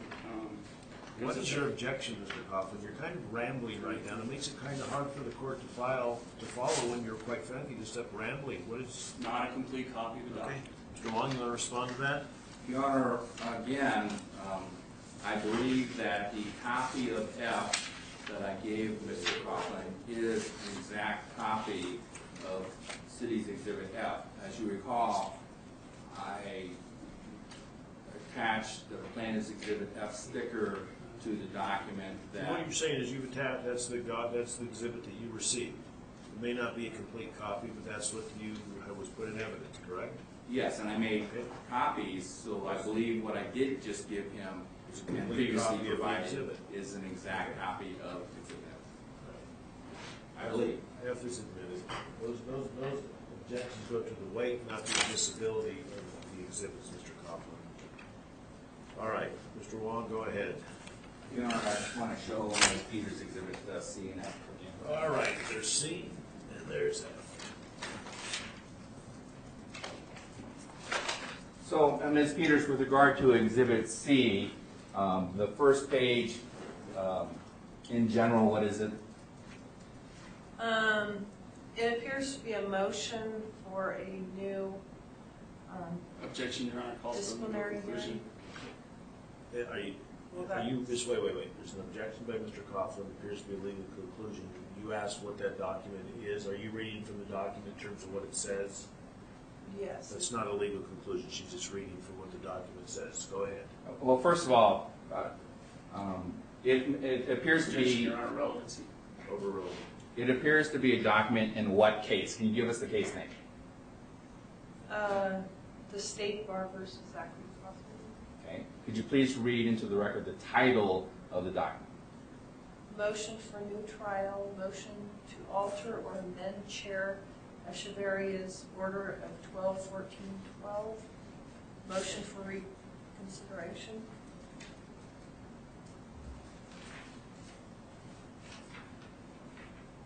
And directing your attention to the second to the last page, what date appears to be on that page? January 3rd, 2012. And whose signature does it appear to be? Zach Coughlin. Objection, Your Honor, calls for a legal conclusion or expert testimony, and there hasn't been any foundation provided with respect to Ms. Peters' extent. Ms. Peters' What is your objection? ability. I'm losing track when you start to ramble. There needs foundation. There's Relating to the signature? yes. I'll sustain that portion of your objection, I agree. Mr. Coughlin, she can testify what's on there, but unless there's some foundation laid that she is familiar with Mr. Coughlin's signature, I agree with Mr. Coughlin, she can't testify to that. Well, the question was what it appeared to be, but I'll withdraw that question. Okay, but your objection is not even sustained. So, Ms. Peters, looking at Plaintiff's Exhibit F, admitted in evidence, looking to the second page of that document, does that appear to be a proceeding? Yes, In what case?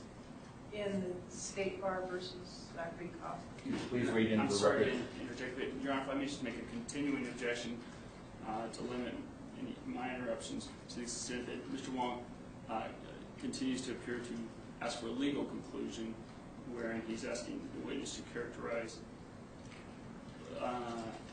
what sort of documents in our filings are being admitted. And I believe when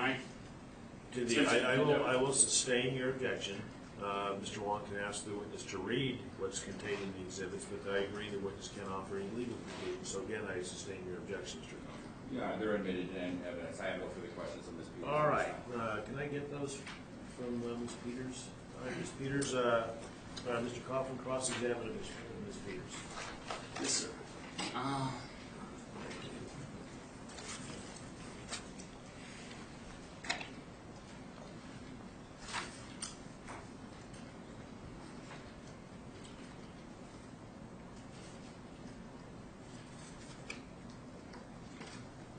Ms. Peters, what is your profession or occupation? I'm a paralegal for the State Bar of Nevada. Is it misleading for you to identify yourself simply as a paralegal with the State Bar of Nevada? I don't think so. Have you ever identified yourself in any other respect in connection with your employment with the State Bar of Nevada? I really don't. I have different job duties. Have you ever held yourself out as a clerk of court? That's one of my job duties. I wouldn't say I hold myself out as one. You wouldn't say you hold yourself out as one? Well, I don't identify myself as one. That's part of my job duty. Have you ever identified yourself as a clerk of court? Not to my knowledge. Have you ever identified yourself as a clerk of court to the defendant? No, not that I don't believe so. Did you identify? You've referred to me as the clerk of court, and I've asked you not to because it annoys me. I'll remind you, you're under oath here, Clerk Okay. Peters. Sure. Did you, on September 9th at approximately 4:47 p.m., in a telephone conversation with the defendant, indicate that you were a clerk of court? What year? 2012. I may have, just to describe my job duty. How so? Objection, relevance. Mr. Coughlin, what is the relevance to this line of questioning? Your Honor, I believe it goes to the, quote, circumstances of the case and what she observed and that it goes to the weight of the evidence and not the admissibility. How does any conversation in September of 2012 relate to either the conduct in this case, which is alleged complaints on January 3rd or January 17th? How is that relevant? Well, in her testimony on rec, Clerk Peters was asked what her professional occupation is, and a description of her employment with the State Bar of Nevada. So initially, to whatever extent it was relevant when Chief Wong was asking it, I'd submit that I'll allow you to ask the question. Go ahead. Go ahead and rephrase the question, and Ms. Peters, you can answer that question to the best of your ability to answer that question. Go ahead, Mr. Coughlin. You can re-ask the question. I don't entirely remember what the question was. I believe the question stemmed from what I don't have it written down. It was the conversation on September 9th, 2012. Yes. What she had told you related to her profession. Okay. Actually, on September 11th, 2012, what did you communicate to the defendant with respect to your being a clerk of court? I'm not really sure that I recall the conversation. Were you intoxicated during that phone call? Of course not. Had you had anything to drink that day? Of course not. I was at work. Had you gone to lunch that day? Objection, relevance. Now we're getting way outside the field of relevance, so I'm going to sustain that objection. So is it fair to say your earlier testimony is no, you did not ever hold yourself out as a court clerk, and then subsequently you contradicted yourself and said, I may have indicated I was a court clerk to the defendant? Your Honor, objection. I believe that's an incorrect characterization of her prior testimony. I agree. It's not a correct characterization. You can ask some questions on cross-examination, Mr. Coughlin. We'll give you some leeway, but that is an incorrect characterization. I agree with the city attorney. I didn't make a characterization. I asked Re-ask the question. I'm not going to have an argument with you. Re-ask the question. Rephrase your question.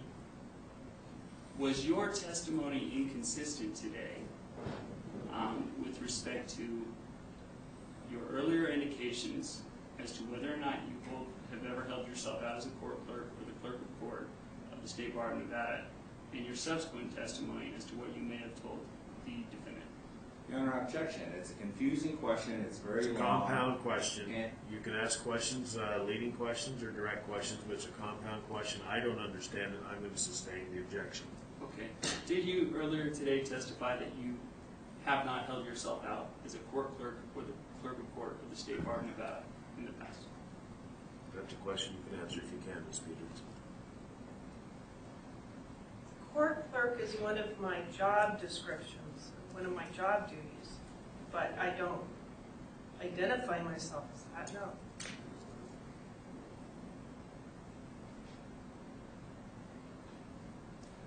Okay. The objection, Your Honor, non-responsive. The question entailed...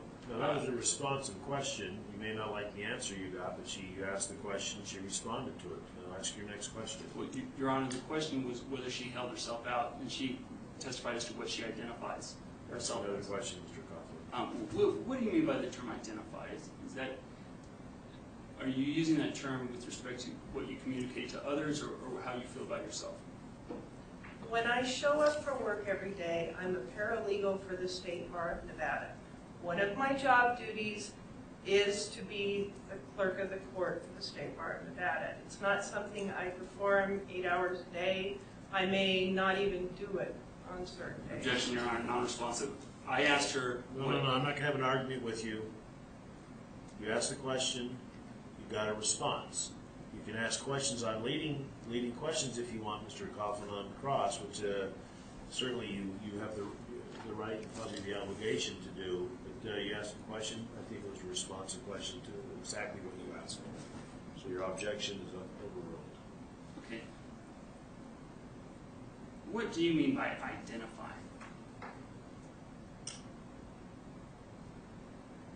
If somebody were to walk up and ask me what I do for a living, I would say I'm a paralegal for the State Bar of Nevada.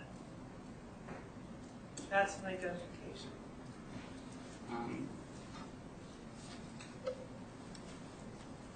during the communication with the defendant in September of 2012, did you indicate something to the effect that you were the clerk of court, or the court clerk for the State Bar of Nevada, and that a default would not be taken against a respondent in a disciplinary matter absent several steps being taken, which you identified at that point? Objection or relevance. I don't understand the question. Rephrase the question. If I don't understand it, I don't know how the witness can understand it, so rephrase it. Ms. Peters, in your interactions with the defendant in September to October of 2012, did you identify yourself as the clerk of court of the State Bar of Nevada and the court clerk and indicate that that being the case... Mr. Coughlin, that's a compound question right off the bat. You can stop your question at some point and ask him if you're asking compound questions and call for 3 or 4 responses. So your first part of the question was in September and October. Did Ms. Peters identify herself to you as the court clerk? If that's a question you can answer, if you remember. I believe I did, to the extent that I was describing one of my job duties. Next question. And what, to the best of your memory, did you say in that regard?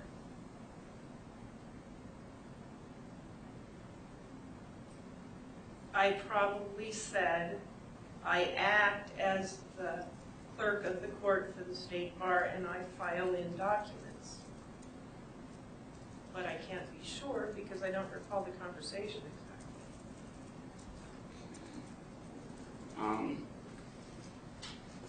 Did you identify yourself as the court clerk in addition to as the clerk of court? I don't believe I would do that. Is there a difference in your opinion between a court clerk and a clerk I of don't court? really understand your question. You want to rephrase the question? In your opinion, is there a difference between one being a court clerk and the clerk of court? I guess not. Have you been told that you are either a court clerk or the clerk of court by anyone connected with the State Bar? Your Honor, objection. This whole line of questioning is irrelevant. It's getting to be irrelevant, so I'm going to sustain the question. It's not at all relevant in my ultimate determination, so that objection is sustained. If It's been asked and answered, and it's sustained. Move on to another series and another line of questions. Okay. Did you, during this time period in question, at any point, actually, in your interactions with the defendant, particularly in the disciplinary proceeding context, did you indicate something to the effect that a default would not be taken against the defendant absent certain steps and or occurrences happening? I don't believe I did. That's a procedural situation, and I don't make the call if the default gets taken or not. And it actually didn't happen. Did you communicate anything to the defendant with respect to, regardless of whether you make the call, anything with respect to what need to occur before a default would be taken? Your Honor, objection. Relevance. How's the relevance to this case whether or not there was a violation of the EPO or the TPO? How's that relevant? Your Honor, I believe it's relevant to the extent that Clerk of Court Peters has clearly held herself out as such, a clerk of court and both a court clerk, and that at that time she made express indication that her status as the clerk of court of the State Bar of Nevada ensured that it was her call that a default would not be taken absent another round of certified mailing of the SCR 105 complaint taking place, and whereupon the failure to attain a signature card in connection therewith would necessarily need to result in a notice of intent of default taken out, and that it was Clerk of Court Peters' guarantee. Tell me how that's relevant. Well, to the two criminal complaints on file with this court. It's relevant in that and this is not a collateral attack. NRS 33. I'm just asking you to tell me how it's relevant, because I said I'm not seeing a nexus. NRS 33.360 provides that protection orders do not and cannot impede any constitutional right one has, such as the ability to access courts, their First Amendment right, their substantive and procedural due process rights to protect something like a 14th Amendment protected law license, which has been declared a property right by the United States Supreme Court under the 14th Amendment. In that respect, where Clerk of Court Peters has continually held herself out as a Clerk of Court, and where Assistant Bar Counsel King has continually referred to her as both the Court Clerk and the Clerk of Court. You did not answer my question. Well, yeah, How is it relevant? Just tell me how it's relevant. You can tell me that in 30 words or less. If these are filings, they're not included within the purview of contacting. They're absolutely protected activity. It's a lawful act. And that is a question ultimately for the court to decide, not for Ms. Peters to decide. So your objection is sustained. Move on to your next question. Yes, Your Honor, but I believe... I want you to ask your next question, or else we're going to sit here and have a diatribe going on for minutes that serves nobody any purpose. Ask your next question. I understand, Your Honor. With respect to the Twombly case and any misconduct that might be revealed herein on your part, Ms. Peters, have you obscured your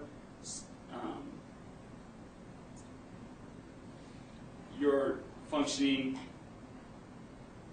and being held out in the capacity of being held out as the Clerk of Court to the Reno Police Department? Objection argumentative. I'm going to overrule it. Go ahead and answer that question if you can answer it.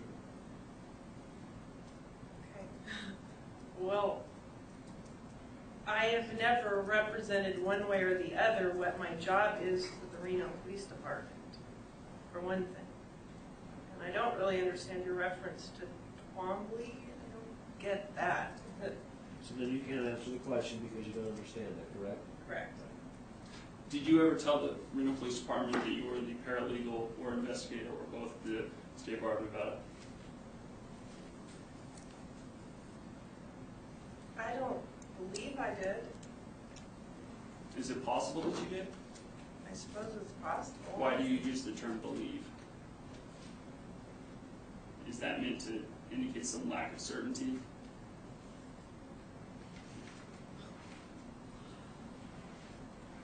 I don't know, it's just a word. I don't specifically recall identifying myself as anything to the Reno Police Department. I've never had the need to do that.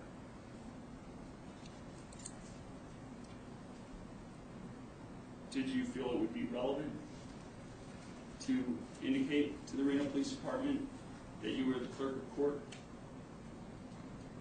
of the State Bar of Nevada and or Court Clerk? No, Why is that? I would have no reason to. Because Why would the Reno Police Department care what I do for a living? did you ever consider that your being a court clerk, and Your Honor, I'd ask that, and or clerk of court of the State Bar of Nevada,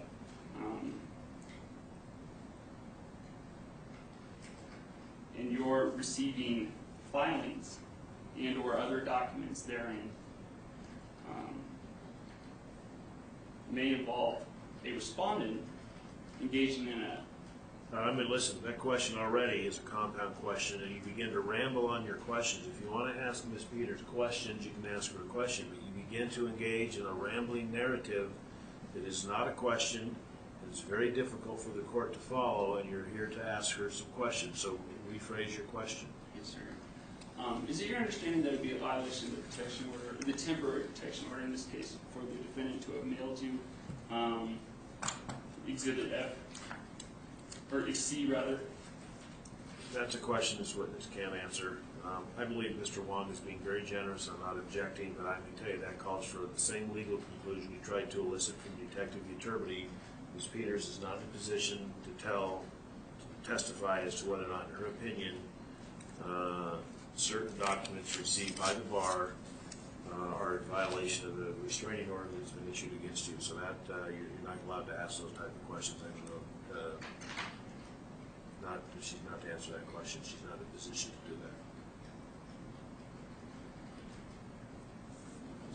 I also don't think you want to get the answer she may give you, Mr. Coughlin. So to a certain degree, I'm objecting to protect the record from yourself. I object to that. All right, go ahead. Next question. I do not believe the court is Next just question. doing my case for me. Next question.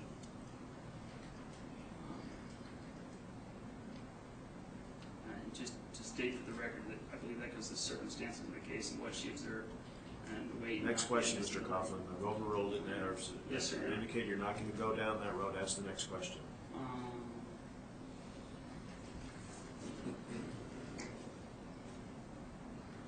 Clerk of Court Peters, what is Exhibit C? We provide a copy to Ms. Peters of Exhibit C.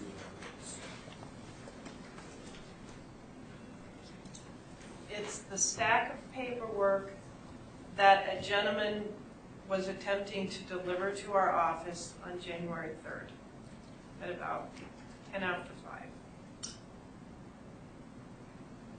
How, are you sure it was after 5 p.m.? Yes, I was getting ready to leave, and I do clock out, so I know it was after 5. Do you have any sort of, what's entailed in your clocking out? I clock out using our computer system. So would there be a record of that? I suppose there would be. Does that entail, it doesn't entail punching a card into something? No. Swiping It's a done key fob? computerized. Okay. And you're sure it was after 5 p.m.? Yes, I don't leave before 5. Ever? I have on occasion when I have permission to do so, but no, on that particular day, no. It was after 5. Okay. If someone wishes to file a document in a disciplinary matter with the State Bar of Nevada, how would they do so? Your Honor, I'm going to, based on objection on relevance, what's relevant is not what other people may do, but what actually happened in this case. How's that relevant, Mr. Coughlin? You can answer the question in 30 seconds or less. How's that relevant? Well, one must, under Nevada law, or NRS 33.360, be permitted to engage in constitutionally protected activities such as filing documents in cases in courts in which they are a party, or their First Amendment or 14th Amendment rights. I'm asking Clerk of Court Peters how that might be done. Right, fair enough. You can answer that question. How do parties file documents with the State Bar? Usually they'll walk in during business hours, and I'll go and get my stamp and stamp the file and give them back a copy if they provide me one. Does your stamp identify you as a court clerk or clerk of court?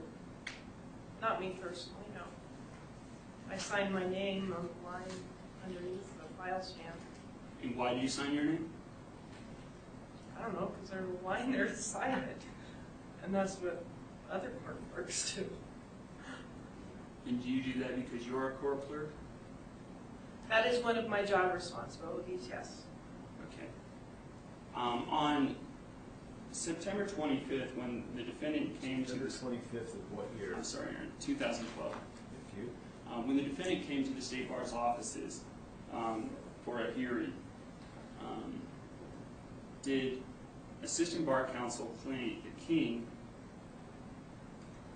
attempt to serve the defendant a copy of the complaint in his disciplinary proceeding? Objection relevant. That's not relevant, sustained. If I may make an offer of proof. Go ahead, make it short though, Mr. Coughlin. You're starting to engage in kind of a waste of time through these series of irrelevant questions and long diatribes. We're trying to give you some leeway, but go ahead. At that time, Assistant Bar Counsel King attempted to serve the defendant a copy of the complaint in his disciplinary proceeding, and then upon Mr. King being informed that a party generally can't serve a complaint, Mr. King indicated that he gave the complaint to Ms. Peters and said something to the effect of that he was having Clerk of Court Peters serve the defendant a copy of the complaint, and that she was not, quote, not a party. I was just telling you what's relevant. You lose. I don't know how many times I've got to mention to you, you begin to engage in a diatribe, but I think you're just talking to talk. What is the relevance of the conversation or the conduct of the state bar proceeding in September 2012 to the case here today? Well, it goes to both Mr. King, the state bar, and Clerk Peters holding herself out as the clerk of court and the court clerk of the state bar of Nevada, and where the allegations. Just tell me how it's relevant. I don't want to hear you go off in a 5-minute diatribe. I think I've said this numerous times. Just tell me how it's relevant. The allegations here relate to what Clerk of Court Peters herself is characterized as filings in a disciplinary proceeding. All right, that objection is sustained. Next question, Mr. Coughlin.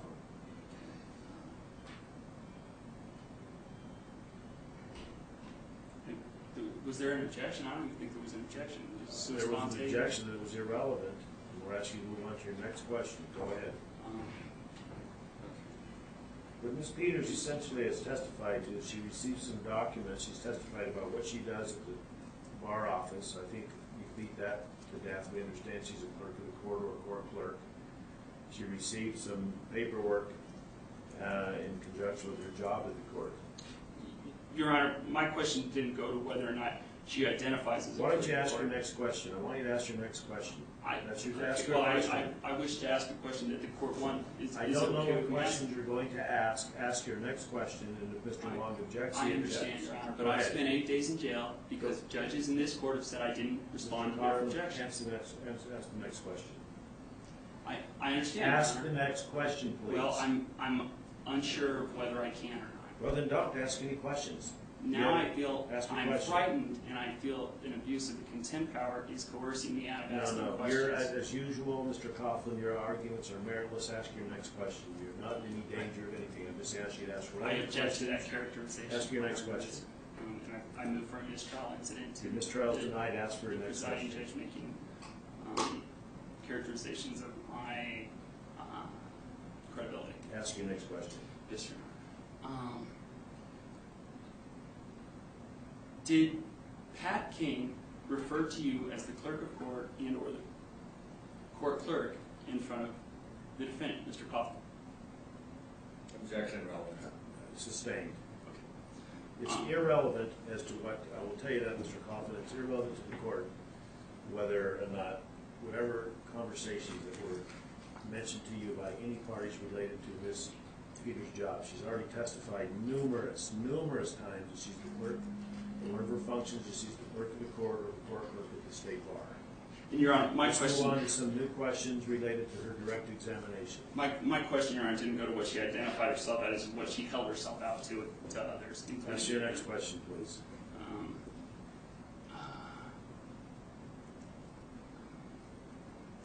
Did you tell Detective Uturbity or anyone with the Reno Police Department that you saw the defendant, Mr. Coughlin, at any time on January 3rd, 2013? I did Well, not. what's the dates again, Mr. Coughlin? 1/3/13, Your Honor. 13, okay, thank you. I told him that I did not see you personally. I saw the gentleman walk up to the door, and then after he conducted his business and walked away, he was walking towards a car that looked a lot like yours. In your testimony the following day at the 1/4/13 extension hearing in the Reno Justice Court case RCP 2012-000607, did you testify under oath to Chief Judge Pearson that you personally witnessed Mr. Coughlin in the vehicle? You were too far away, I couldn't see you, so I don't think I would have testified if I saw you personally.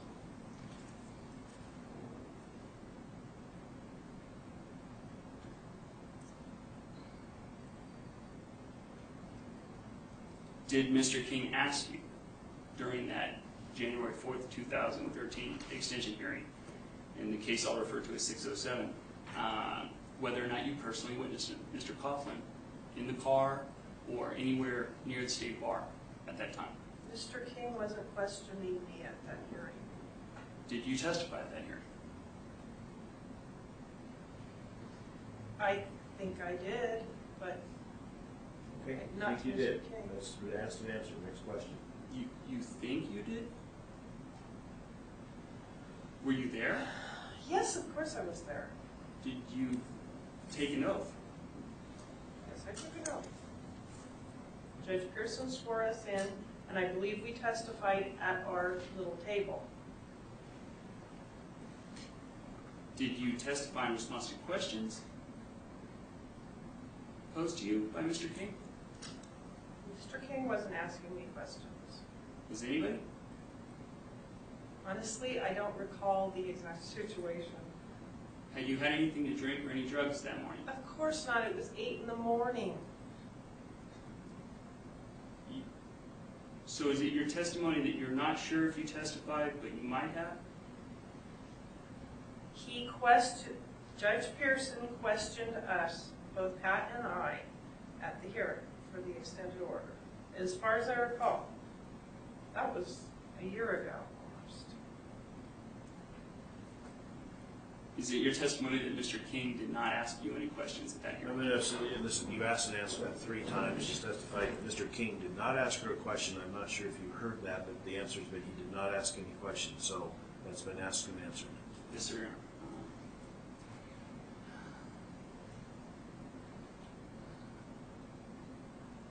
Did you ever write in a police report or any statement provided to the Reno Police Department that you personally witnessed Mr. Coughlin either in his vehicle or anywhere near the state bar on January 3rd, 2013 in connection with this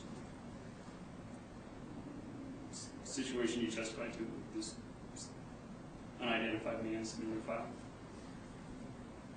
I don't believe I identified you personally because I couldn't see you, and I'm not in the habit of lying statements. But it was your car, or it looked oddly like your car, and it was a gentleman walking towards me that had paperwork that was put together in the fashion that you usually put together your documents. So that led me to believe that it was your car, yes. Did you see the gentleman enter the car? I can't remember.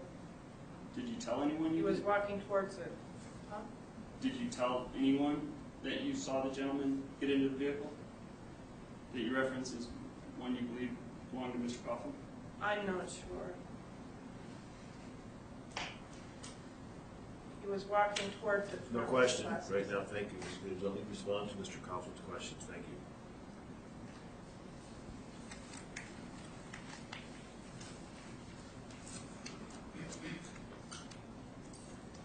Did the man you identified as submitting a filing on January 13th, January 3rd, 2013, identify himself in any way?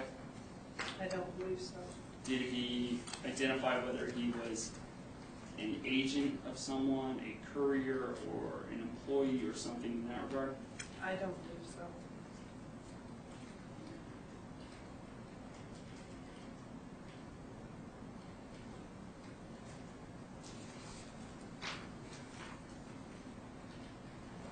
If you had received Exhibit C in the mail, would you have reported that to the police? Objection relevance is not what happened. I'm going to sustain, overrule that. Go ahead and ask that question. Probably so. Yes. If I had received it in that manner, yes. Is there any manner in which you could have received it that would not have resulted in your reporting it to the police? If I had received it by mail, which is the way that normally people would bring things to the State Bar's attention, either that or walking in. But you were asked, because of your conduct, not to approached the state bar. You also had nothing pending before us. Everything had been sent to the Supreme Court by then.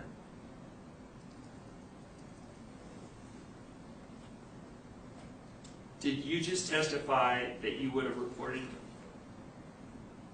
to the police a violation of the protection order if Coughlin had mailed Oh, I'm Exhibit sorry, C no, to I you? wouldn't have reported it had it been received by mail as you were told to do. Did you testify to that approximately 90 seconds ago? The record speaks for itself. Yes, she's asked and answered that 2 times, Mr. Coughlin. What did you mean 90 seconds ago when you testified? Mr. Coughlin, she's asked and answered that question. Ask another question.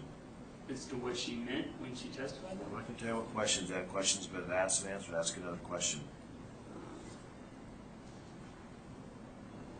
You referenced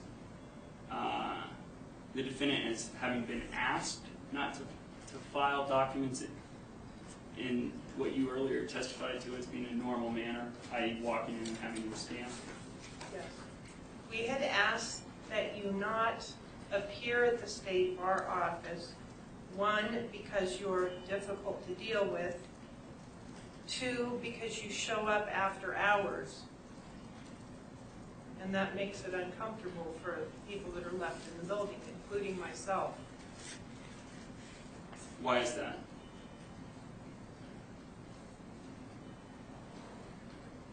You have a manner of conversing with people that is never ending.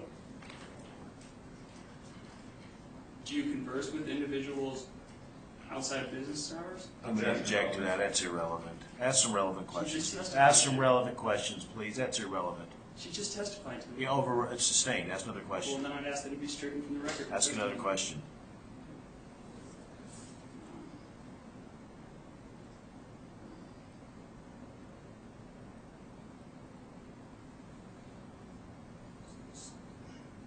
So, to clarify, is it your position that it would not have been a violation of the order had Coughlin mailed Exhibit C to you or the State Bar? That's asked and answered. It was answered 2 different ways. It's asked and answered. Next question, Well, Mr. I'm Coughlin. following Next up on question. your Next contradiction. question, please. Next question. It's been asked and answered 2 or 3 times. Okay. You don't get to ask the witnesses the same question 3 or 4 times. Then Next they can question. never Next question, repeat please. themselves or contradict themselves. Next question, please, Mr. Coughlin.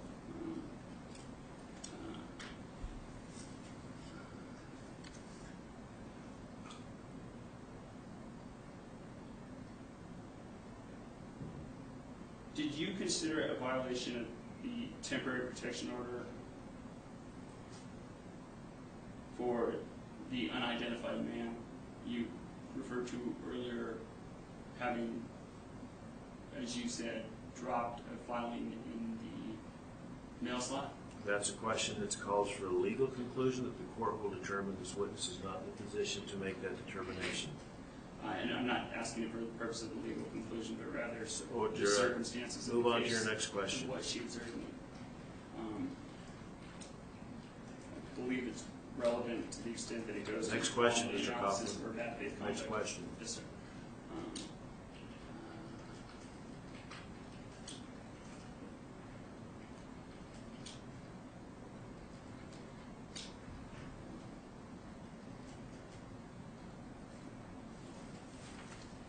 Court's indulgence for a minute. Go ahead.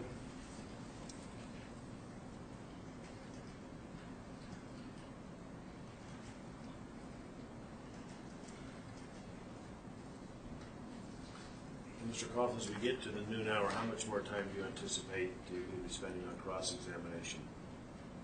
It could be substantial. Well, no, it's not going to be substantial, Mr. Coughlin, because you asked, her testimony hasn't been substantial, nor will your cross-examination. It's going to be limited to relevant evidence. So it will not be substantial, I'll tell you that right now. Give me an idea of how much longer. Well, Your Honor, I would like to impeach her with the police reports and the transcripts of her testimony at the Go extension ahead. hearing. Go ahead. You're allowed to impeach her any way you want to. Go ahead. Okay. Just ask for the same level of indulgence. The court You're going to get the Mr. same. Wong You're going to get the same level of. you have it. Please review your documents. I'm giving it to you.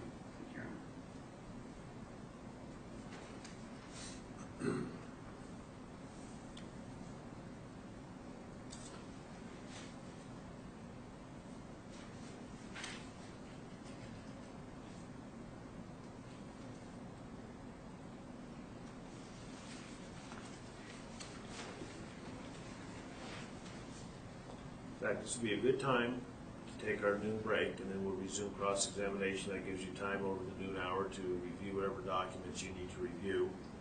It's noon. We'll take our lunch hour. Ms. Peters, I remind you that you're in the middle of cross-examination. You're subject to the rule of exclusion. You're not to discuss your testimony with anybody except the parties. We'll reconvene here at 1 o'clock exactly, and then for trial, you can pick up on your cross-examination. We'll be in recess. Your Honor, would the court be secure so I can leave? Yeah, we'll lock it all up, make sure it's secure, no one's convening anything in the court without both Mr. Coughlin and Mr. Wong present. All right, we're back on the record. The record should reflect the presence of Mr. Wong, Mr. Coughlin, and Laura Peters on the stand. When we finished at noon, Mr. Coughlin was in the middle of his cross-examination. Mr. Coughlin, go ahead. Yes, sir, Your Honor.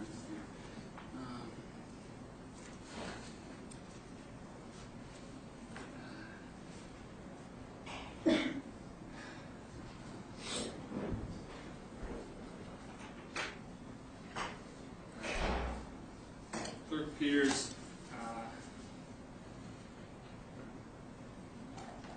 do you recall submitting some police reports to the Reno Police Department?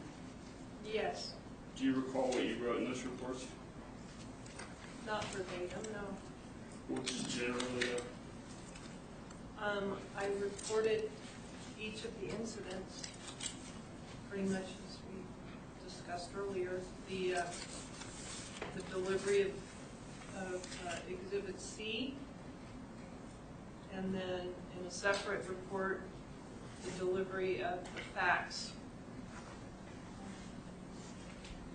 motion that I stopped transmission on. And why did you stop transmission on that? Because it was over 200 pages and our fax machine won't handle that. How so?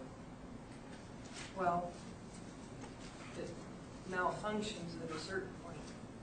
How does that manifest itself? I don't know, I don't work on fax machines, it just, Well, then how do you the know it paper would malfunction? jams and Which is it, you don't know, or the paper jams?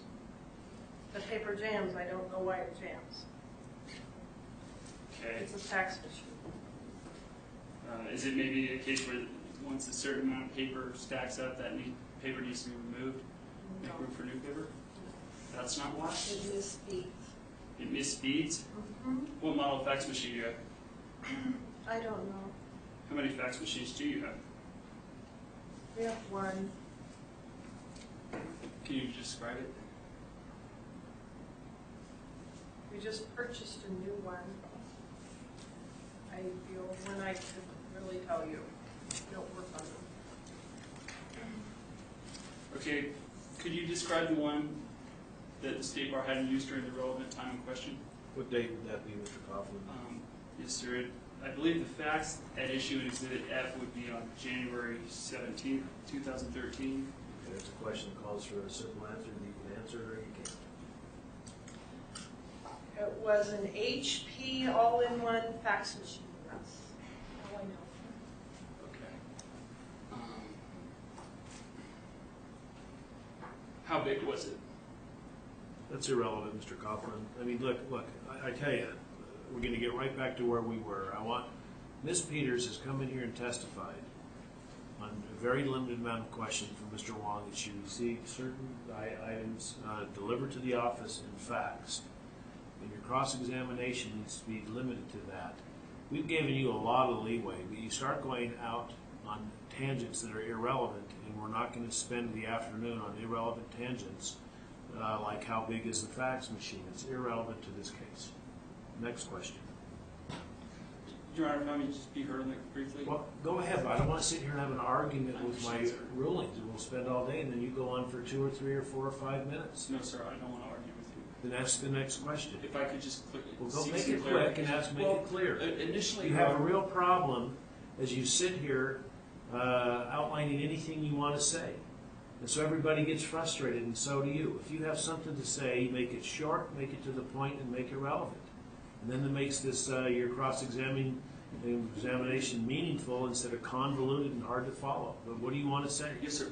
I'm just confused. To one extent, you referred to what was brought up on direct and limiting there too, and then it seemed that you made an indication that regardless of whether it's on direct or in my case in chief, it would be irrelevant. And I would just submit that I do think reasonableness is an issue here in terms of what manner of contacting or what manner of submitting filings is involved, and any curtailing of one's constitutionally protected right to submit filings to a court. Your constitutional rights aren't unlimited. You seem to think they're unlimited, and we're not talking about that. The size of the fax machine is irrelevant to anything that has to do with this case. So I'll ask your next question. Go ahead.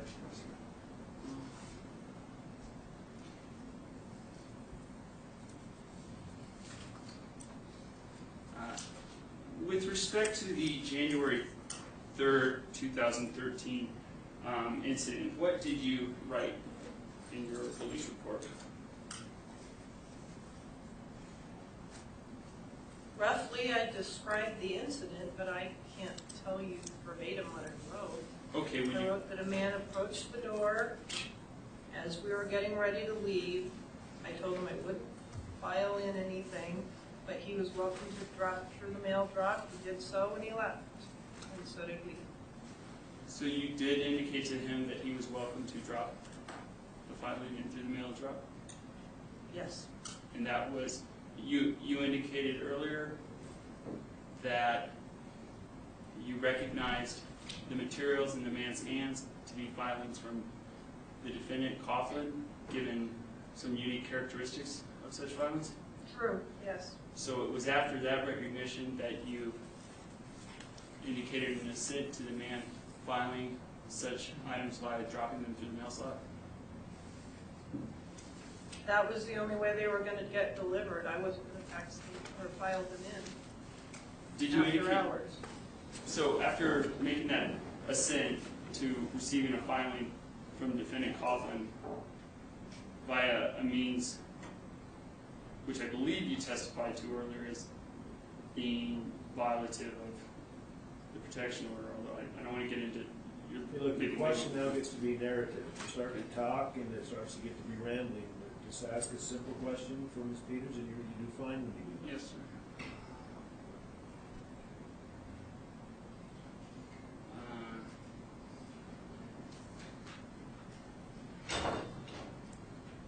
Did you tell the man who submitted the filing that he wasn't allowed to do that? No. You made I no... just said it was after hours, which it was. Okay, but you didn't make any indication to the effect that you're clearly here submitting something for the Coughlin who's not allowed to No. so do so in this manner? Okay.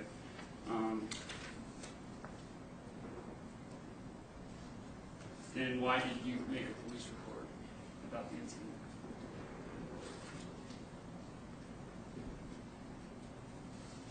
Because we had, by that time, an extended order which said that we didn't have to accept filings from you other than by U.S. mail. By that time, January 3rd, Yes. even though the extension Well, period... the extension order was the next day, ironically enough. So when you say by that time, isn't it beyond irony? Isn't it just incorrect? I did the police report on January 4th because the incident on January 3rd occurred when I was on my way home. I don't type on my way home. Right, but the incident on January 3rd, isn't it true to say it occurred prior to the advent of the EPO? Yes, but there was a temporary restraining order in place at that time. But did you not just testify that the manner in which that filing was submitted was not violative, in your opinion, and not a basis for I don't think I filing made a police that. report? No, I didn't make that conclusion. What did you testify to? Just to Your Honor, the objection, the record speaks for itself. The record speaks for itself, Mr. Coughlin. Again, this witness cannot testify as to whether or not, in terms of, in her opinion, whether or not the conduct amounted to a violation due to the TPO or the EPO. Yes, sir. Why did you file a police report with respect to something you indicated occurred on January 3rd?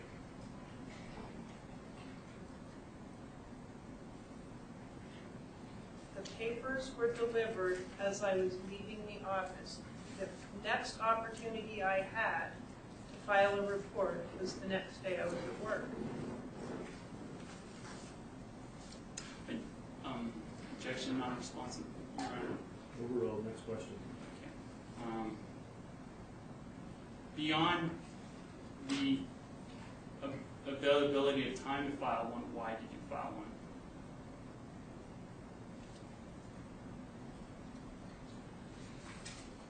The next day, January 4th, was the extension hearing for the TPO. I believe Mr. King notified Judge Pearson that you had tried to deliver a document. Judge Pearson actually suggested that I file a report on this violation. When did he do that? On January 4th at the extension hearing. So the transcript of that would reveal Judge Pearson suggesting to you to file a police report? I don't know if that part of it was on the record. But When did it occur? Within the context on of the that hearing? same day, when we were waiting for the order to be signed. Did it occur out in the hallway? No. Did it occur in the courtroom? It occurred at his desk. Bench. And can you relay as closely as you remember what was communicated to you by Judge Pearson in that regard? I'm going to not go into that. Anything Judge Pearson has to say is now hearsay.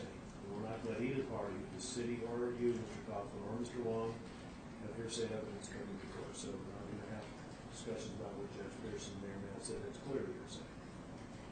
And, Your Honor, may I Go ahead. offer a hearsay exception? Yeah. And that it's not offered to prove the truth of the matter asserted, and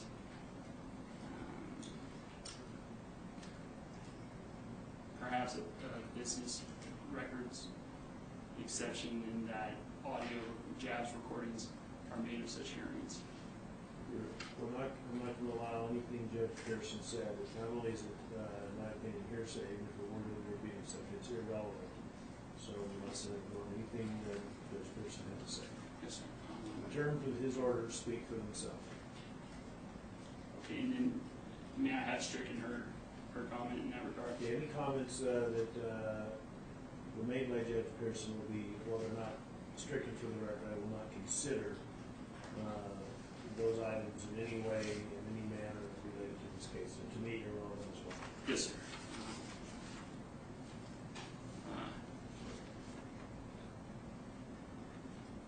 So, just briefly, the sum and substance of what you communicated in your police report and in, it was what, for the January 3rd incident, January 3rd, 2013?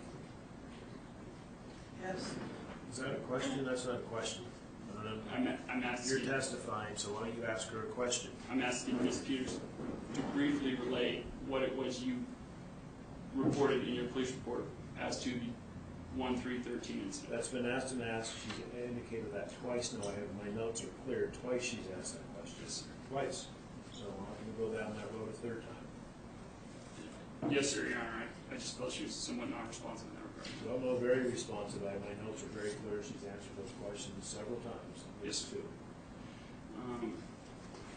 Did you indicate in your police report that such submission of a filing by that man was a violation of the protection order? I just reported what happened. I don't think I made any conclusion whatsoever. Okay.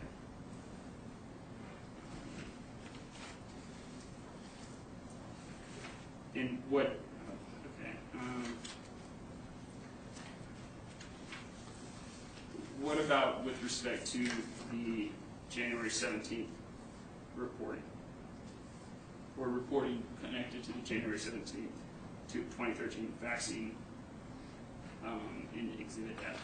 Well, is there a question from Ms. Peters? I didn't hear a question. What was her report? What did she indicate in her police report?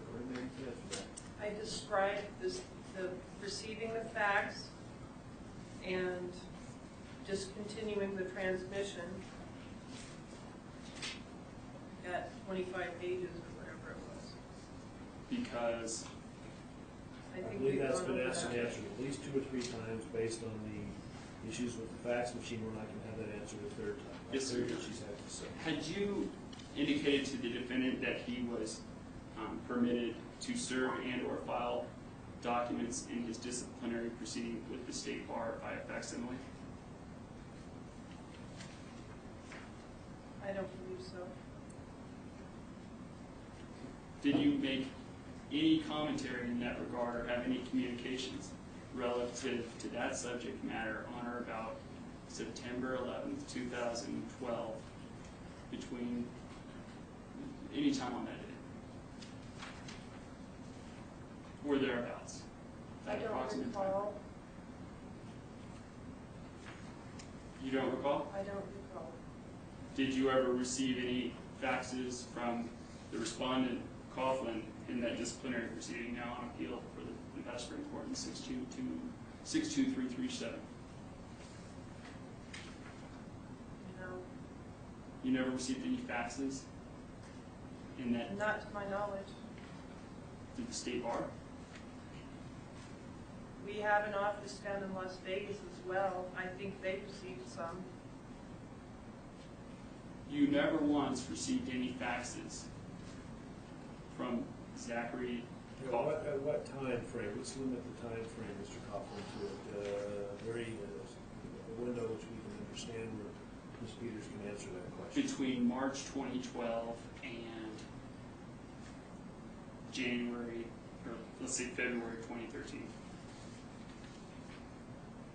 It's not my habit to file in anything that's faxed. Either it has to be received by mail or brought into the office in most circumstances. In your circumstance, I don't think you were allowed to come to the office, or we had asked you not to. Objection non-responsive, Your Honor. It's not a response to the objection, it's sustained. I think the question was, did you receive, and maybe you can answer this and maybe you can't, any faxes from March 20, 2012 to February 20, 2013 from Mr. Coughlin? If you did, you did. If you don't remember, you don't remember. If you didn't, you didn't. I don't remember. Okay, she doesn't remember.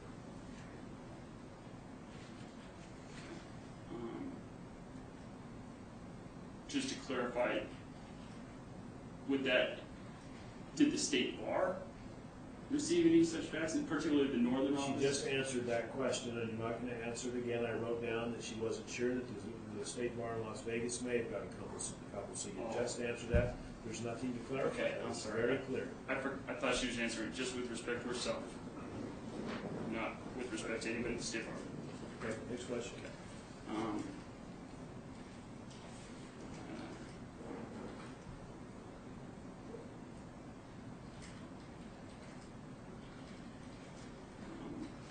Did you, in your January 3rd, or your police report relative to the January 3rd, 2013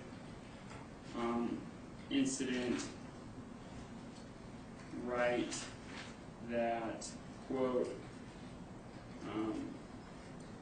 yesterday evening, Mr. Coughlin parked his car at the end of the office complex's driveway and sent another individual to the state bar office to file a document?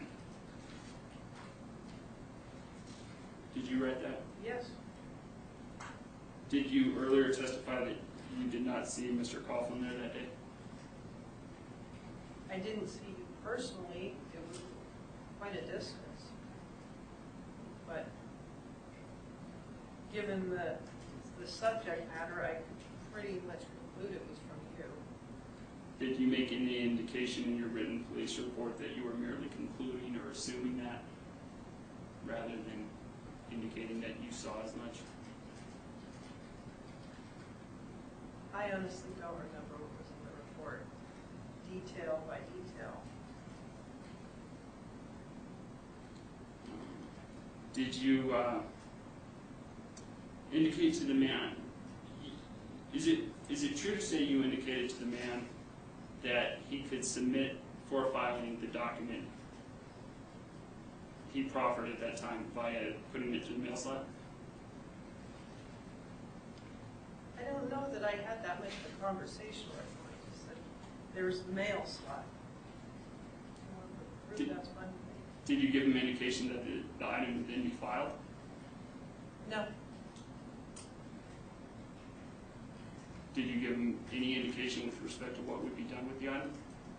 I didn't have a conversation with him, so no.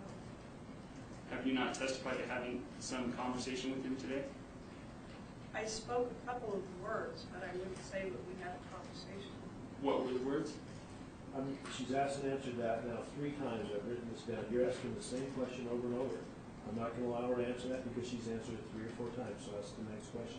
Either you're not paying attention or you don't remember, because I have written notes on it. I do remember, and she contradicts herself every time she answers the question. Next question, Mr. Coughlin. We're not going to have an argument about your asking her improper questions. Next question. I understand her. You're free to ask quietly. Let me tell you, we're at 1:30. I'm going to give you 15 more minutes of cross-examination. You testified earlier it's going to be substantial. I told you no, it wasn't, because we're not going to spend all day asking her questions 3, 4, and 5 times. Yes, sir. So if you want to wrap it up and narrow in on some questions, go ahead. Okay. Did you write in your January 3rd, 2013 police report, I got into my car and saw Zach parked in the street at the end of the driveway? If that was in the report, I probably did write it, yes. Was that true? I didn't see you personally, but all indications were that it was you at the end of the driveway. Did you write that in the report, though? Apparently so, yes.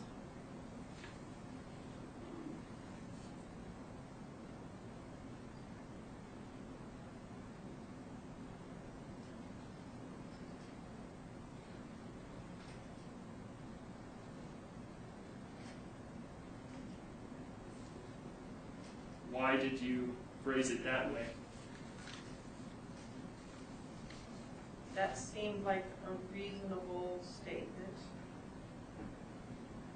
Where you wrote, I got into my car and saw Zach parked in the street at the end of the driveway?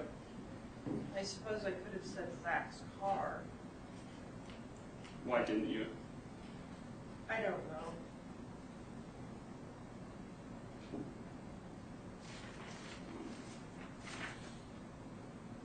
And where did you write, yesterday evening Mr. Coughlin parked his car at the end of the office's complex driveway? If it's in the report, that's the report that I submitted. I'm asking you whether or not you know you wrote that.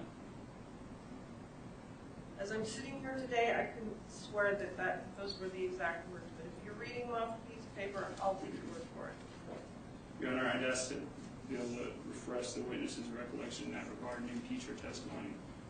She'll work with a copy to the marshal. He'll show you a copy of the police report. You can have different questions. Yes, sir, Your Honor. Just do your best to answer it. You can remember, you can't remember, you're not sure. Whatever is the truth, will specify to that. So, you have a copy of her statement? I believe so, Your Honor. Just 1 second.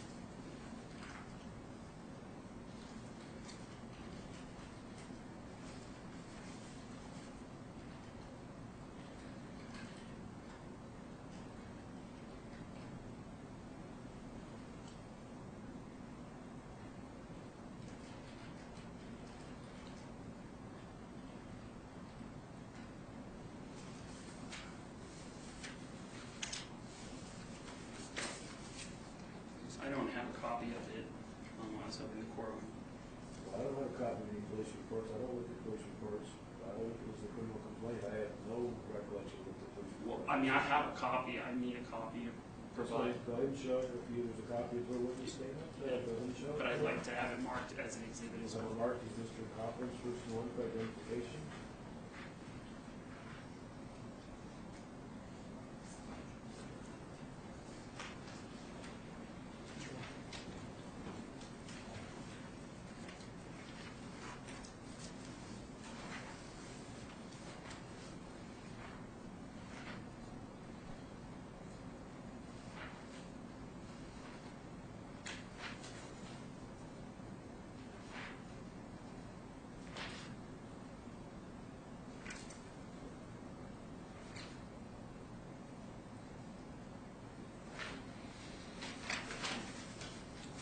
If I'm,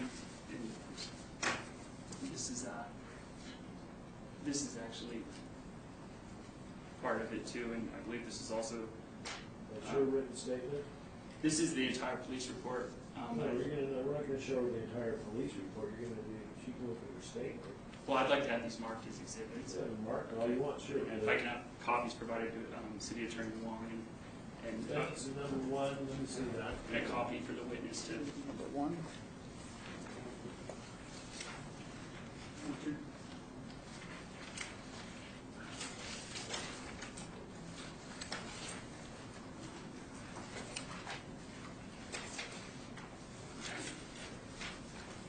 Defendant's number one is not a copy of, defendant's number one is a series of documents, Mr. Collins, that includes your mugshot profile, memorandum from the municipal court from the city attorney's office, a copy of the PC sheet by Officer Uturbity, and a declaration in support of arrest summons is blank. It also is a declaration supplement from Officer Uturbity.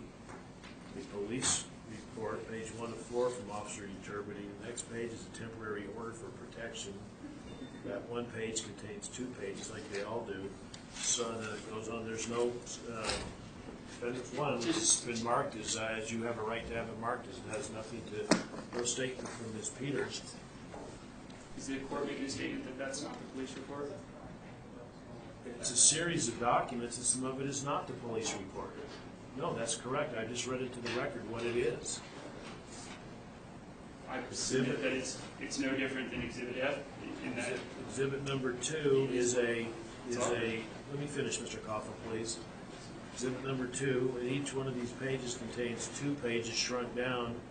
Is a police report. Case number 13-2445 from Detective Uturbity. The next page is a declaration supplement, page 1 of 3 of a police report. I understand, Your Honor. 3, I'm reading into the record, page 2, page 3 of the same police report is included. Page 1 and page 2 again mirror as another police report from Detective Uturbity. Some of these pages are duplicates. In fact, a number of them are simply duplicates. They're police reports from Detective Uturbity, the front of which is Defendant's Exhibit 2, which is a facsimile. So there you go. You did not take this time to go through Mr. Wong's Exhibit F and Exhibit C. I've had what you've requested to be marked as your Defendants 1 and 2. They have been marked.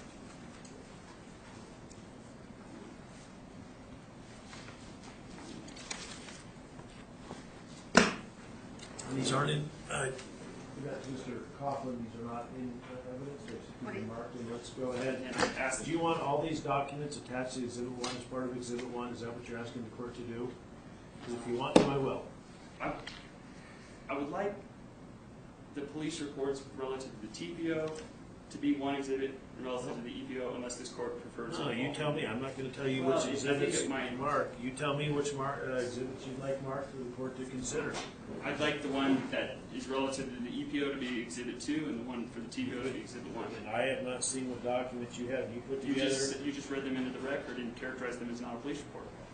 No, don't mischaracterize what I've had to say, Mr. Coughlin. Those documents contain a differing number of items, including the facts page. They include declaration of booking photos. They include unsigned summonses, and they do include part of the police reports. That's what I read into the record.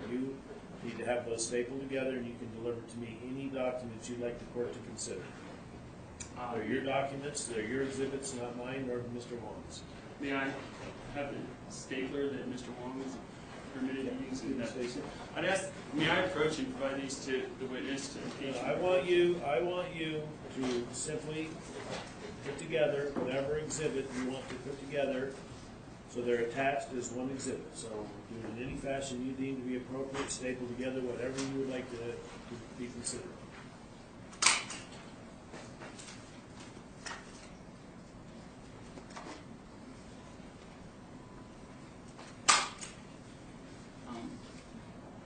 I'd ask to admit exhibits 1 and 2, Your Honor. Show those to Mr. Wong.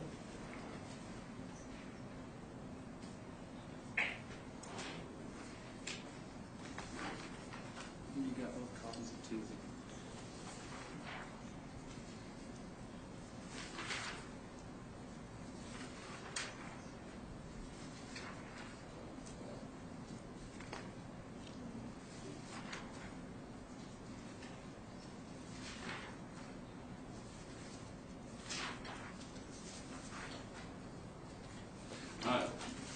Clerk Peters, during the 1-4. Wait a minute. You've asked that some exhibits be marked with evidence. I've asked that you deliver to Mr. Wong for his response, then I'll make a ruling. Mr. Wong? Do you have any problem with those coming in? No, Your Honor. All right.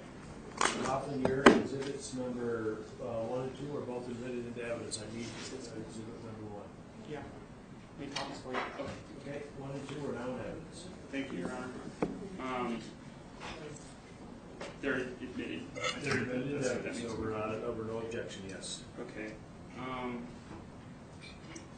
During the January 4th, 2013 extension hearing in the Justice Court in the 607 case, Clerk Peters, did Mr. King, in response to Mr. King's question, and could you describe what occurred last night, put forward to you, did you respond that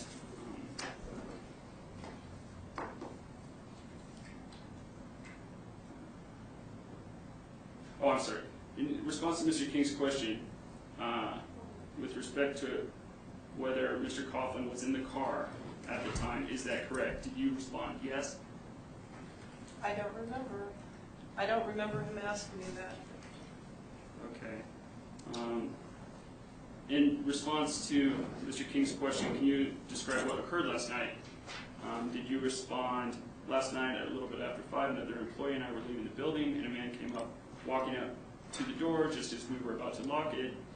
He had in his hand some paperwork from Zach, and to Zach's credit, he didn't come himself. He sent somebody who was waiting at the end of the driveway. He had some paperwork with, and the guy said, I want to file this. And I said, you're not going to file it, and I threw it on the floor because he was trying to stuff it into the door, and then we just locked it, and he left too. Did you testify to that effect at approximately 9:38 a.m. on January 4th, 2013? I don't know where you're reading that, but that sounds generally like something that I would have reported. Is there a reason why when in your sworn testimony on that date that you reported that you saw Mr. Coughlin there that day to Judge Pearson at the time in which he was deciding whether or not to extend the protection order? I don't remember exactly what my words were. If you're reading that off of the... It's non-responsive. The question's been asked. The question's been answered. Next question. I'm giving you 10 more minutes. It's non-responsive, but it was answered? It was answered. Okay.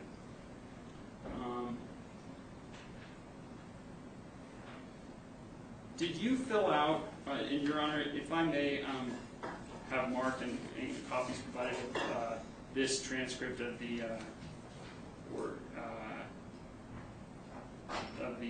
January 4th, 2013 protection order hearing? You have marked whatever you want. Just get it together. We'll make that'll be your exhibit number 3. And just to be clear, it's all scratch paper on the back in all these instances. Sorry. It's a transcript with some commentary and footnotes. Remind remind you, you got 10 minutes of cross-examination left. Yes, sir, Your Honor. 10 till I'm ending the cross-examination. We've spent over an hour and a half on a lot of irrelevant matters, so if you want to zoom in on anything, you can do that. Yes, sir, Your Honor. Any suggestion would be welcome as to what would, what areas the court would. No, you're making headway as long as you stay focused on the relevant questions about, the statements that were made that she saw you, that she thought of you. Those are all relevant, fair questioning, and those are you did a good job on that. Yes, sir, Your Honor. Thank you. Clerk Peters. Your Honor, I am going to have objections to this exhibit, but I'd like to have a copy made, and so I can refer to Let's have a particular copy portions. made from Mr. Wong.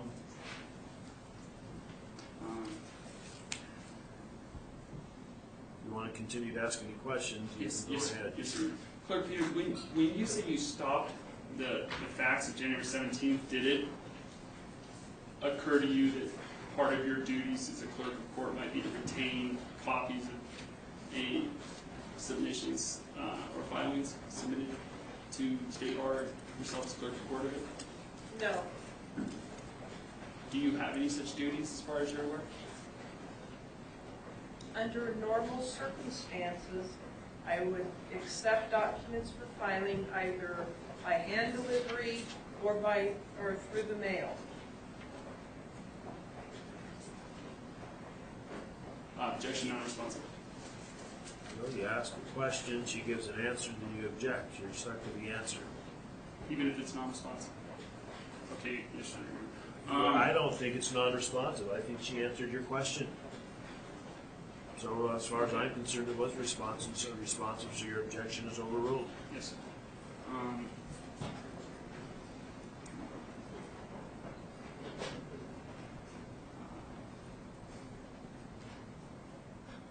Did you have any filings submitted by a facsimile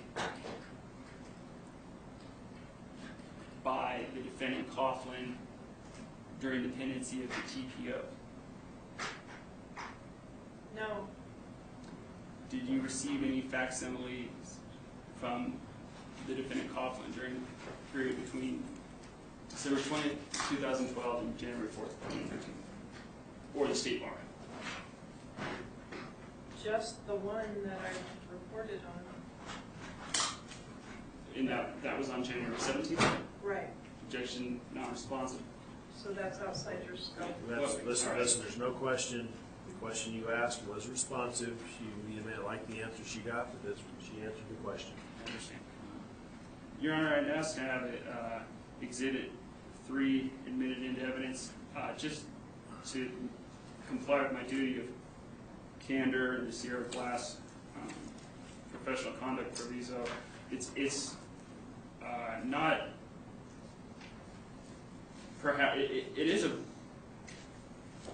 verbatim transcript, to the best of my knowledge, from, I believe, pages, those materials not in footnotes. Mr. Wong? I have an objection to the defendant Exhibit 3 on a number of bases. Number 1, authentication. Number 2, this has not been provided to me in discovery. Number 3, while it does appear to be, for the record, it appears to be 2 pages of documents per one 8.5 by 11-inch sheet. And while it does, the initial pages do appear to be a transcript, there are markings on that which make me believe that the actual transcript has in fact been altered. Those markings include bolding of letters, underlining of letters, insertion of website links. And so while Mr. Coughlin reports this to be the transcript of the January 4th, 2013 EPO hearing, it's really apparent that it's not authenticated and it's an altered copy, not provided in discovery, and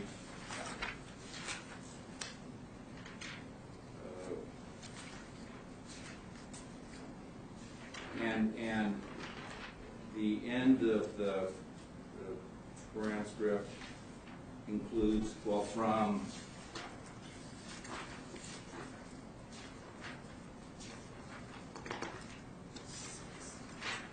the 8th page on, it's not a transcript. He purports it to be a transcript of the January 4th hearing, but it's not a transcript. It appears to be just argument. It does pick up again transcript on a subsequent page, but then there just appears to be a lot of footnotes that are not part of the transcript. So if he's purporting this to be a copy of the official transcript from January 4, 2013 EPO extension hearing, then it clearly is not. Your Honor, may I respond to that? Yep. That goes to some of these issues under the NRS 189.30 sub 1 analysis with respect to voice transcribers and certified court reporters. That is something I myself voice transcribed from page 1 to 8, and Chief Wong is correct to the extent, and I'm remiss not indicating that verbally. I do think it's indicated within the text of this item that the emphasis within those first 8 pages, which are what I understand to be a verbatim transcript of, at least textually, absent formatting, it's a verbatim transcript of the approximately 30-minute long hearing on January 4th, 2013 in the 607 RJC case. The links... Yeah, well, why don't you focus in? We're running out of time. You're spending, again, 5 minutes just kind of rambling on, and I want you to tell me why you think this is admissible. The longer you talk doesn't make the argument, doesn't make the document more admissible. I think it goes to the weight of the evidence rather than its admissibility, and it's got relevance in terms of impeachment, particularly with respect to Clerk Peters' earlier testimony that she did not testify at such hearing, that she... All right, let me make a ruling, Mr. Coughlin. You're just rambling on now. It's not helping. I'm not going to admit Defendant's Exhibit 3. It's not because it wasn't part of discovery. It's because it's not properly authenticated. It contains lots of extra materials in here that aren't part of the record. So it's marked and noted that it's not admitted into evidence. Your Honor, it's self-authenticating to the extent it's not... Thank you, Mr. Coughlin. It's not admitted. Okay, if I may continue my proffer as to... You have 5 more minutes of cross-examination, and then I'm going to let Ms. Peters off the stand, so go ahead. Okay, but this is marked It's as part of marked. the record. That'll be part of the record. We'll take it as part of the record. I'm just not going to consider it as evidence. And if I may have Yes, a ma'am. copy of it as well. Well, did you not make a copy of this? I don't believe I have a copy with me, but to the extent... We'll get you a copy before you leave today, Mr. Wong. Let's make a copy of Mr. Wong's and make a copy of this and give it to Mr. Coughlin. Let's go ahead and make a copy of that one. All right, go ahead. You got 5 minutes left. At 5 till, I'm terminating the examination because you're not going to have an unfettered right to sit here and keep her on the stand all day because you want to ask questions that are way out there, so go ahead. Yes, sir. Did you testify at the extension hearing that you were a paralegal with the State Bar of Nevada? Yes, probably I did. Is it I don't yes, know. no? Okay. I don't recall exactly how I identified myself. Did you in any way identify yourself as a clerk of court or a court clerk at that extension hearing? I can't recall. Do you feel that would have been a material circumstance to bring to the awareness of the court? No.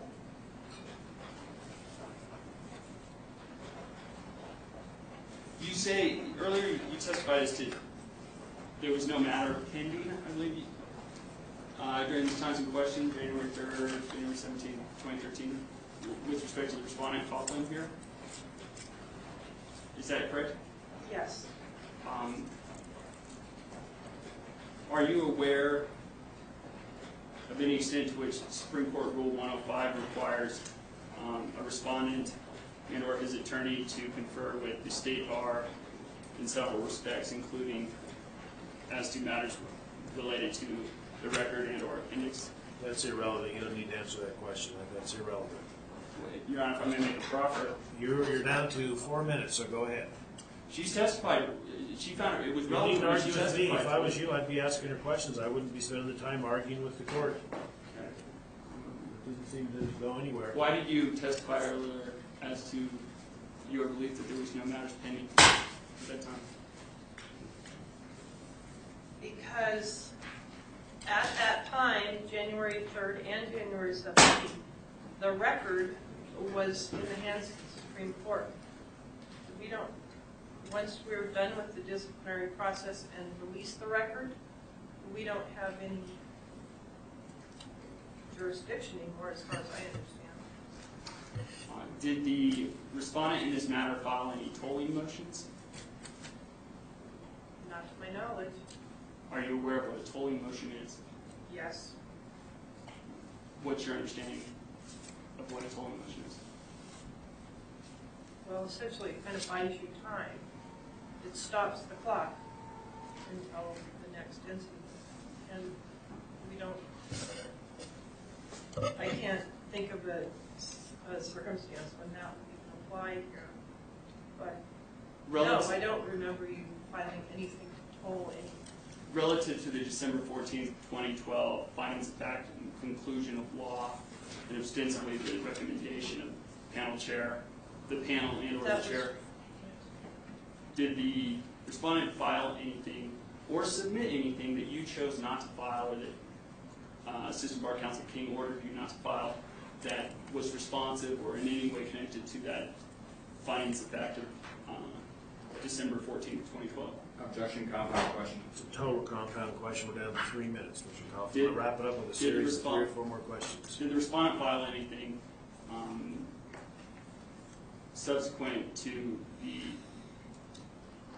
December 14th, 2012 findings of fact by the panel chair?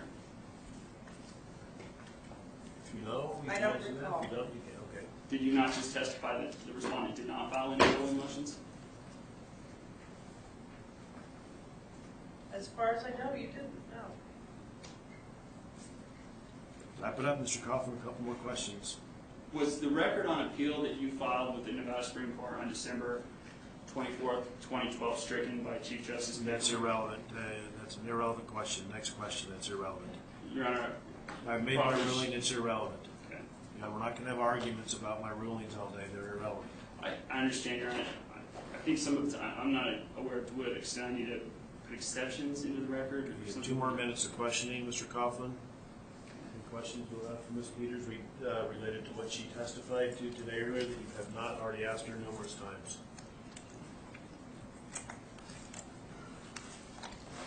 Did anyone with the, did you fill out the protection order application in this case?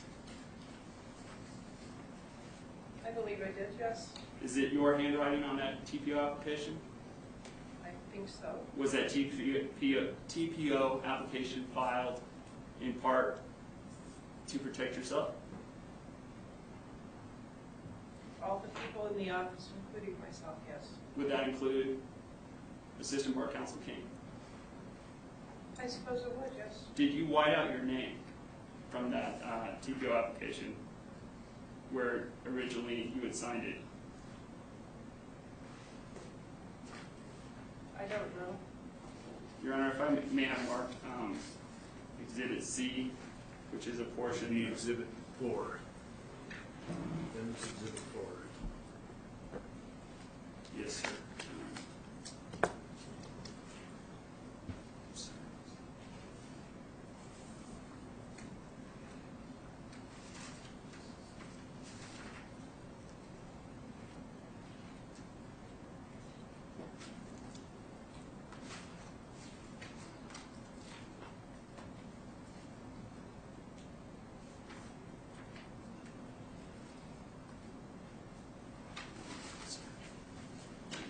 I'm sorry, I didn't hear you, Clerk Peters. Did you indicate that you had somehow whited out something from that application? Possibly, but not to my recollection. Why do you say possibly? Well, if you're looking at something that's whited out, I can't say that I did it or didn't do it. I don't know. Did you at some point become aware that an employee is not permitted to file a workplace harassment protection order on their own behalf? Yeah, that's not good. It's irrelevant. That goes to collateral issues related to the issuance of the protective order. Judge Dilworth has previously ruled in the motion in limine and pursuant to Truesdale, but that's irrelevant, so that's a question that need not be answered. Yes, Your Honor. Is that this more on the terms of Just copy? submitted. That goes to the voidness and voidability of the order rather than Thank you. the validity or And we're going to wrap it up with the arguments regarding your exhibit number 4, and that's it. Yes, sir. We'll skip what happens made from Mr. Wallen. Clerk Peters, did you file a October 9th, 2012 affidavit of Laura Peters in this disciplinary proceeding of issue? That's irrelevant, Mr. Coughlin. We're going back to an event that happened 4 months prior to these incidents and have nothing to do with these incidents, so that's irrelevant. Well, if I can make a proffer as to how that's relevant, Your Honor. You're out of time. Go ahead. That October 9th, 2012 affidavit of Ms. Peters was Ms. Peters and Bar Counsel King's attempt to ameliorate the extent to which Ms. Peters on September 11, 2012 had expressed that Coughlin was indeed permitted and entitled to submit filings via facsimile. Well, that doesn't make her belief that you can file things doesn't make any difference. In fact, if she allowed you to file anything, you have the allegations in this case. There's a court order that prohibits you from filing. So No, there's not. whether or not Ms. Peters allows you or disallows you is irrelevant to this case. Yes, Your Honor. And so, just to clarify.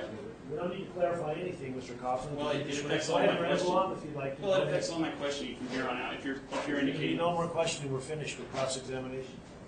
You've been here all day. You're asking questions that are irrelevant, that are duplicate, duplicitous, and outside the scope of direct examination. I told you 45 minutes ago I was going to wrap this up, and I've given you another extra half an hour. That's the first indication you've made that any filing is tantamount to contact and involved to provide their order.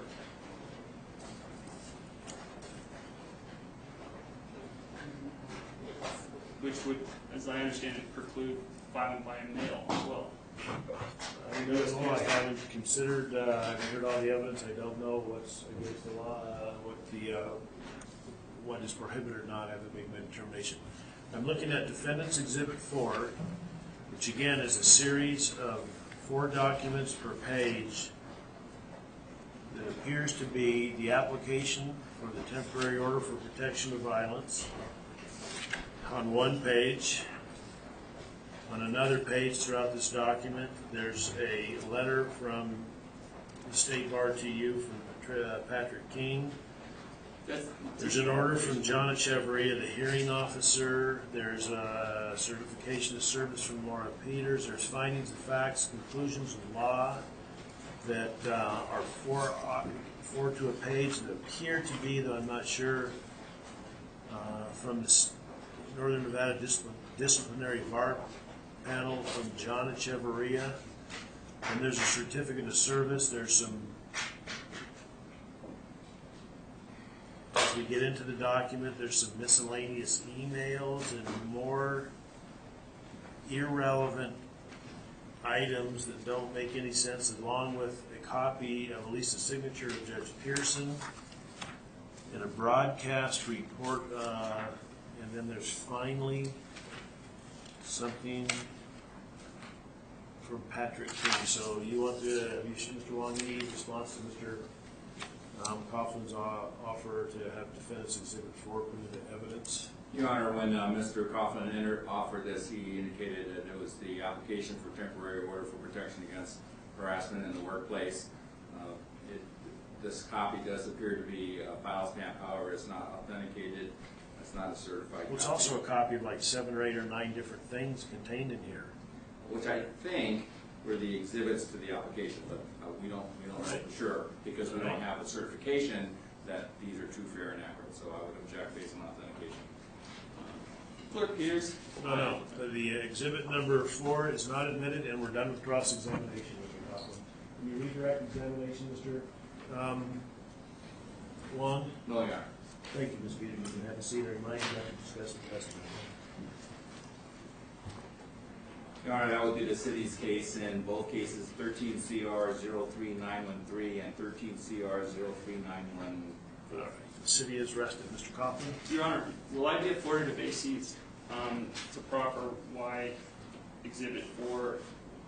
It's irrelevant. It's irrelevant. It's a series of documents. It has nothing to do with this case.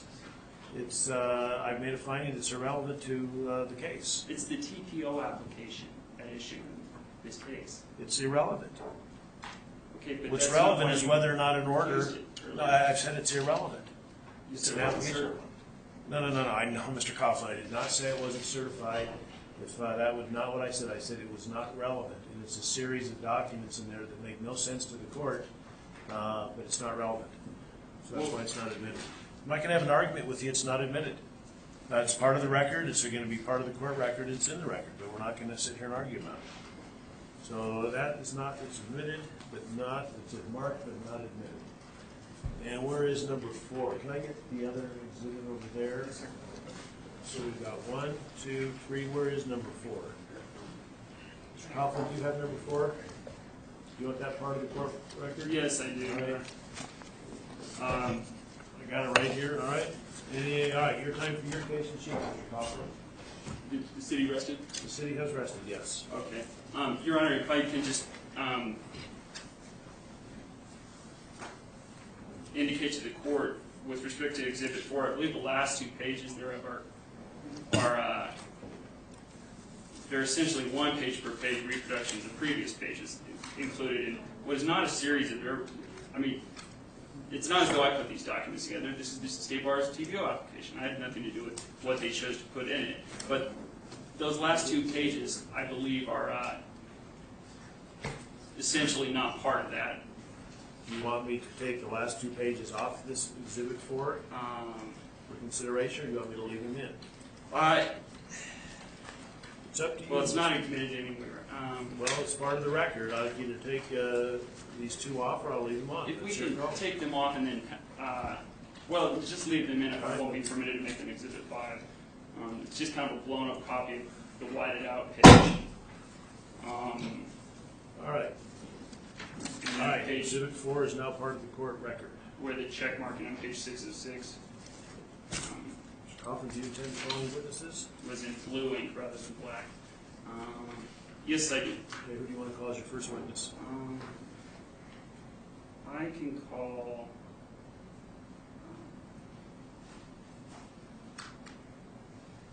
Sorry, Your Honor, I didn't get to eat at lunch, given that you directed me to spend my time at lunch doing that. No, I didn't direct you to do anything, Mr. Coughlin. I took an hour break. What you chose with your lunch was your business. So who do you want to call as your first witness? I'm just wondering if I could have a 10-minute break to perhaps grab some Yeah, you water. can have a 10-minute break, sure. Well, it's 2:05. We'll resume at 2:15. Take a 10-15-minute recess.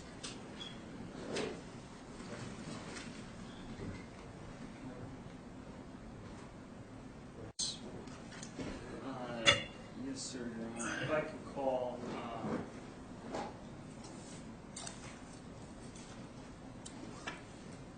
Patrick King, State Bar Exec. All right, go ahead. Is he here? Did you subpoena him? He was under subpoena. Can I see the subpoena? Chief Warren. He's not here. If you didn't subpoena him. He might have just identified him as a witness.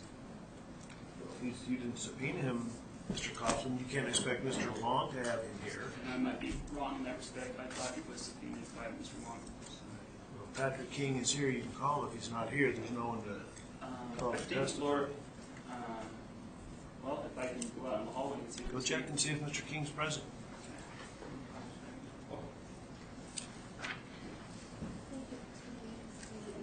Thank you.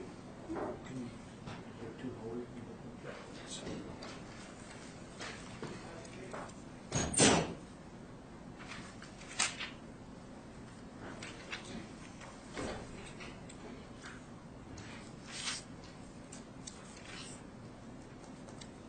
Nope, all right. Mr. King is not present. All right, then I'll call Laura Peters. She just testified, did she not, Mr. Coughlin? She testified on cross. All right, let's bring her back in, put her on the stand. You can ask her some questions. I'm going to tell you that we're not going to go into we're not going to repeat any of the same material we've raised the last 2 hours this morning. So anything you want to ask her new, you can do that. Could I call actually Detective Deturbity prior to that, Your Honor? Is Detective Deturbity here? I don't believe so. Can we get him over here? And I would also add, Your Honor, that Mr. Coughlin has not provided. All right, that was my next question. Notice of any defense witnesses. All right, Mr. Coughlin, do you want to address that? What your responsibilities under NRS 174-245 and your responsibilities under 175-234? I believe I did identify. Can you produce your notice of witnesses? Can you show me what you've provided to the city?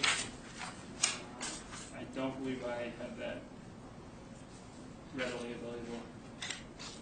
Mr. Wong, you want to respond to that? I mean, did you get anything from Mr. Coughlin pursuant to discovery statutes indicating what witnesses he intended to call in his case in chief? I did not receive anything from Mr. Coughlin in either case entitled anything near or similar to, quote-unquote, notice of witnesses. Mr. Coughlin reminded me this morning that he sent me many emails with many attachments, and he made allegations about my having received certain documents, and quite frankly, I couldn't admit or deny them because I don't have time to read in detail all of his multiple attachments to his multiple emails. But I will say clearly, I didn't see any attachment or any email or any kind of communication in writing from Mr. Coughlin that said this is the notice of witnesses, or these are the witnesses I'm going to call, or anything like that. Did he provide you with written statements as required by NSET 174-245-1A? No. Mr. Coughlin, do you want to respond? Do you have an obligation for any witness you intend to call during the case in chief to provide written or recorded statements made by that witness to the city? Additionally, under 174-234-B1, if you're punishable for a misdemeanor in the state, you shall file and serve upon the prosecuting attorney a written notice containing the name and last known addresses of any witness you intend to call during your case in chief, whose name and last known address have not otherwise been provided to the prosecuting attorney. Now, Mr. Wong has done that. Is there a reason you have not done that, or have you done that? I believe I've done that. Yeah, let me see proof of it. And Mr. Wong just admitted he wasn't sure whether I had it. Let me see the proof. Let me see the proof of that notice, the 174-234 notice. Let me see that. I asked that Mr. Wong show proof that he didn't. No. We don't prove a negative, Mr. Coughlin.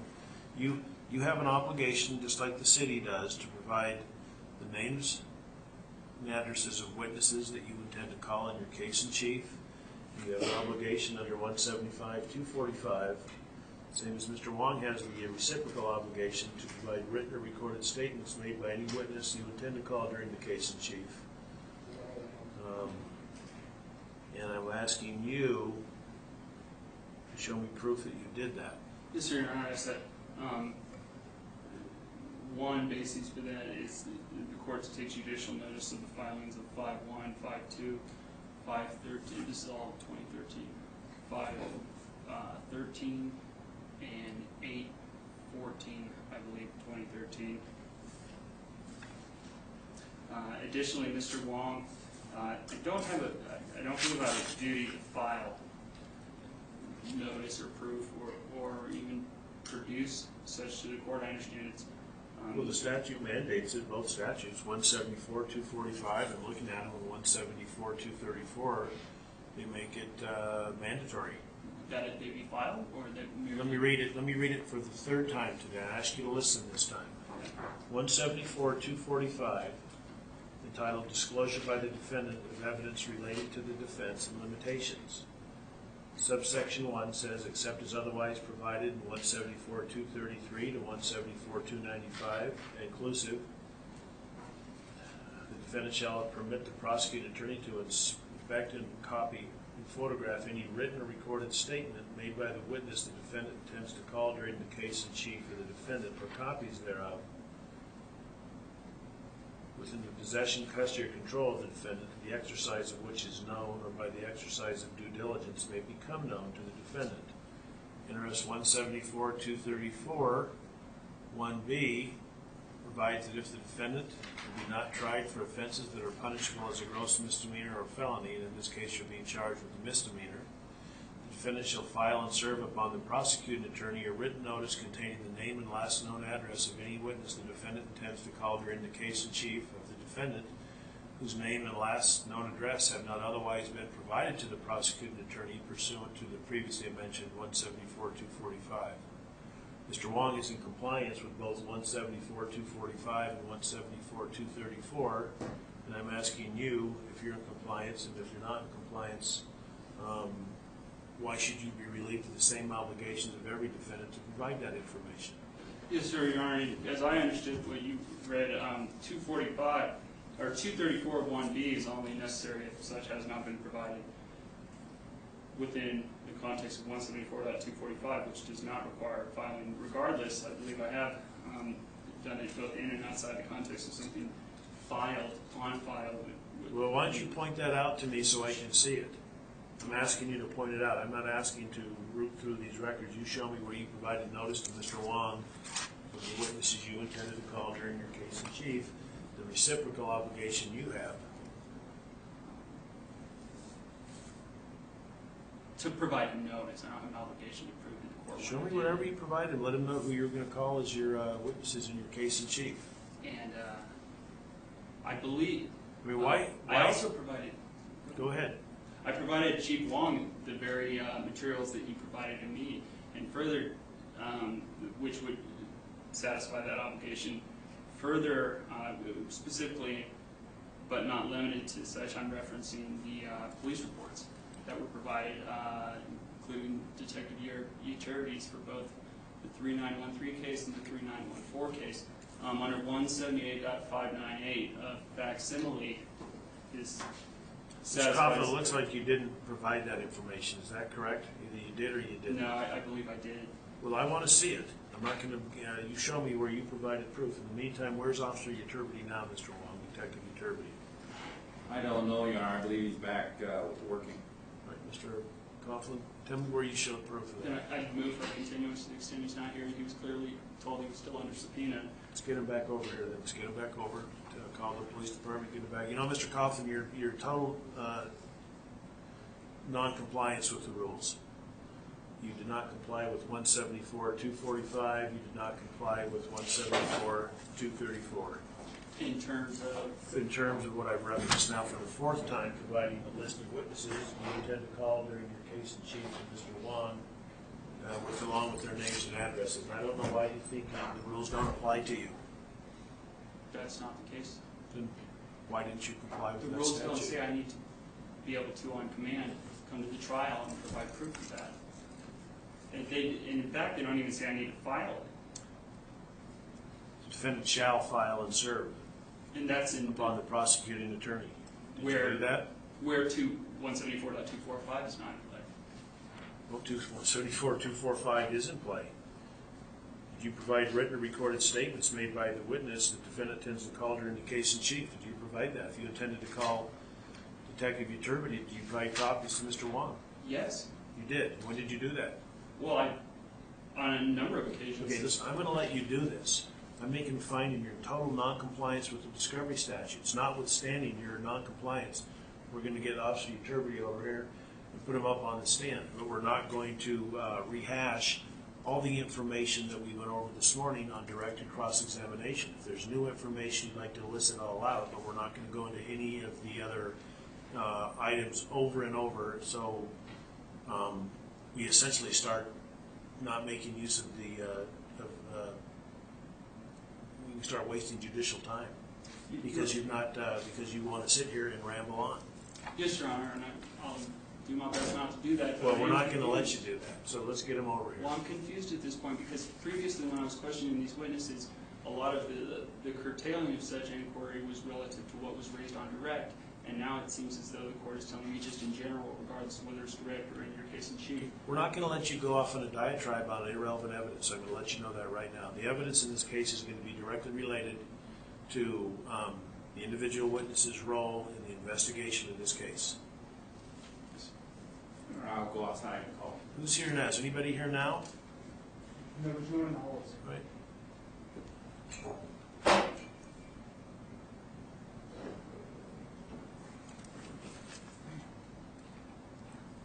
What other witnesses do you intend to call, Mr. Coughlin? You intend to call everybody back that testified? Is that what you're going to do? Your Honor, it seems as though the way you're saying that. No, I'm asking you as a simple question. Are you going to call them back or not? I want to know. Everyone who's testified, that'd be Bailiff Anthony English, Detective Clint Player, Officer Tommy Turbity, and Laura Peters. I doubt Bailiff English or Deputy Player. Okay, so you intend to call back Tommy Turbity and Laura Peters? Yes, sir. All right. Is Laura Peters still here? No, Your Honor. We need to get her here too. Okay.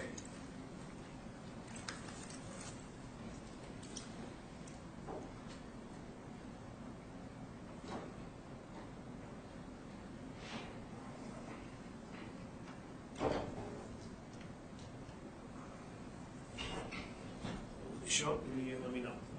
Yes, sir. Correct. Sir.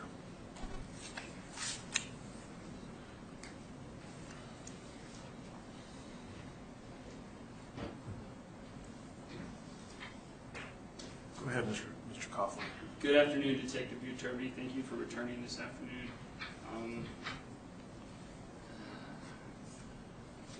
Can you describe how you came about to be assigned this case? It's assigned by my sergeant, And who's that? Sergeant Coughlin. And when did he do that? I don't know the exact date. It's in January. Was it about January 25th? Sounds right. When was the first report received from the State Bar of Nevada of an alleged violation? Received by the state? Received by the Reno Police Department. I don't know the exact date. Do you know whether Clerk of Court Peters filed a police report on approximately January 4th? That sounds right. Yet it wasn't assigned to you for some 20 more days? Yes, sir. Is there a reason why that might be? I don't know the answer to that. Do we have Ms. Peters on the way back over? Your Honor, what happened is I called the direct office line at the State Bar that I have for her and got her voicemail. I then called the other State Bar number and talked to personnel who indicated that they would attempt to get a hold of her by a cell phone. They reported back to me that they were unable to get through to her because her cell phone mailbox is full. They gave me the number. I also called that number and received the same message that her cell phone mailbox is full. I did send her a text. I don't know if she got it. All right. Thank you. Excuse the interruption, Mr. Coughlin. Go ahead. Yes, sir.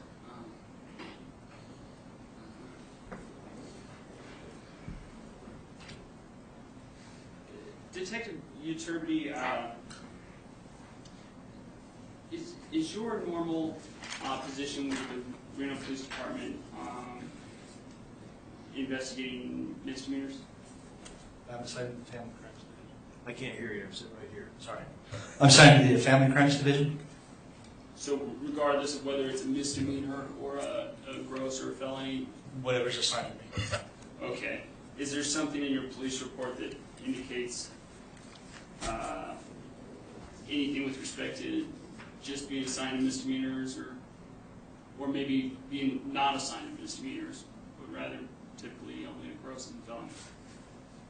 I don't understand the question, Mr. Coughlin. Rephrase the question. Is there something in your police report that would indicate that it's unusual for you to be assigned a misdemeanor TPO violation case or cases? No. Okay. Do you typically handle misdemeanor cases? No. What do you typically handle? Whatever's assigned to me. Does that include misdemeanor cases? Yes. Is it atypical for you to be assigned a misdemeanor case? It's No. asked and answered. He's already answered. It's not unusual to get it. He gets everything. Ask another question. We're not going to go through this afternoon and have you ask the same witnesses. I don't know if you're listening to what they're saying, but I write it down, and once they've asked the question, I want you to ask a different question. Yes, Your Honor. My understanding is he said it wasn't typical. I said he handles misdemeanors, felonies, and gross misdemeanors, whichever assigned to him. Ask another question, unrelated to that question. Okay. Had you ever heard of the defendant, Coughlin, prior to your being assigned this case? Yes, sir. How's that? He's been in other cases. And how were you made aware of such? Through the police department. By who and what did they communicate to you? I can't name specific people Why is that? because there's been several different ones. Is there something about the fact that there's more than one that prevents you from naming? No, sir. I just cannot recall every single person. Well, can you recall some of them? Not off the Objection top of- relevant. So what's the relevance, Mr. Coughlin? Well, I want you to give me the answer. How is this relevant? I believe Hartman provides the basis for the position that vindictive or retaliatory arrests or prosecutions are relevant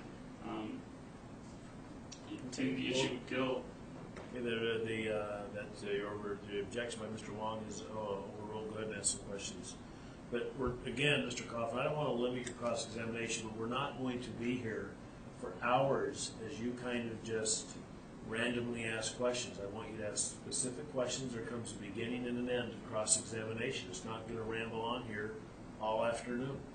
It's not an unfettered right on cross, and this is a witness on direct. It's also not an unfettered right to simply ask questions ad nauseum.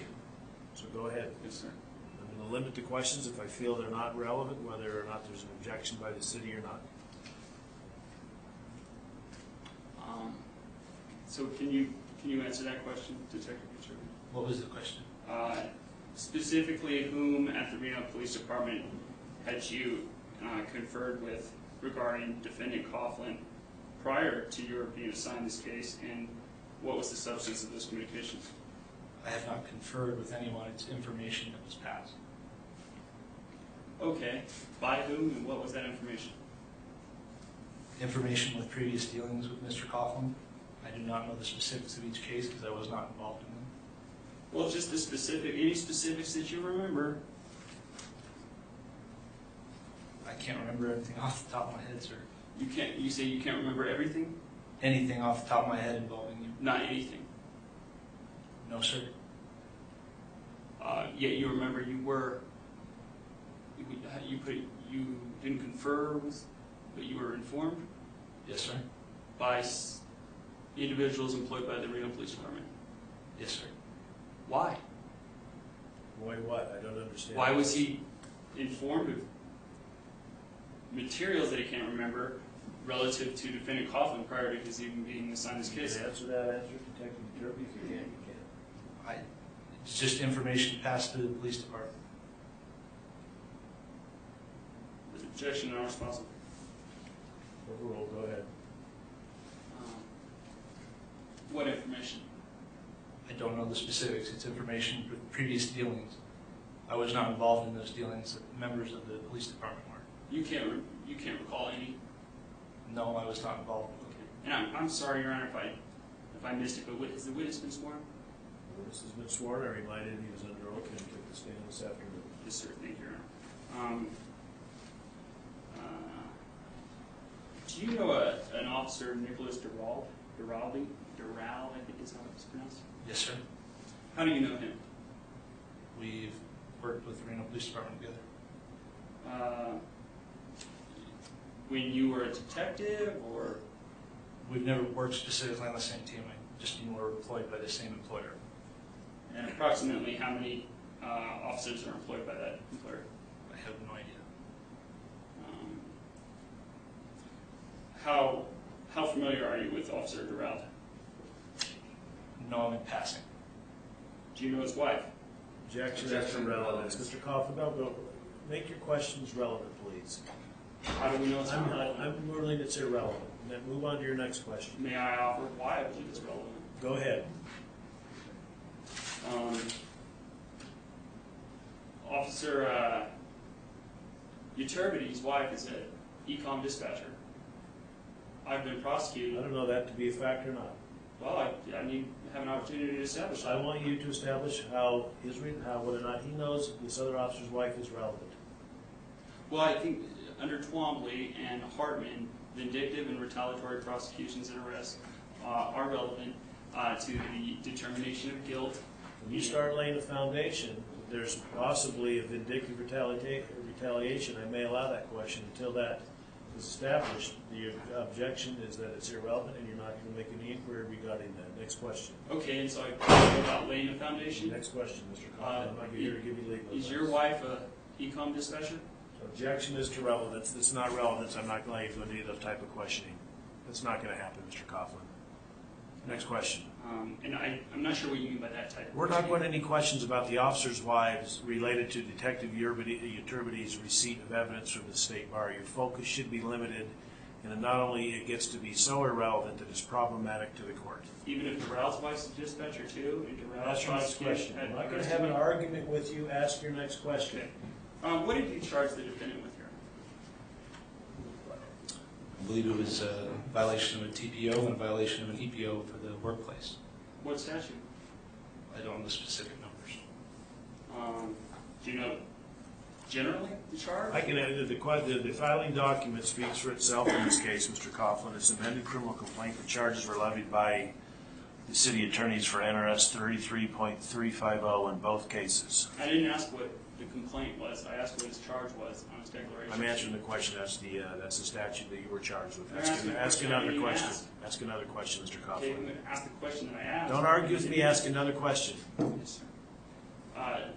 Did you charge the defendant with a misdemeanor? I mean, did you have him arrested for a misdemeanor? No. What did you have him arrested for? Gross and felony. Why? I believe that was the correct charge in the first place, Why? because I misread the statute. How so?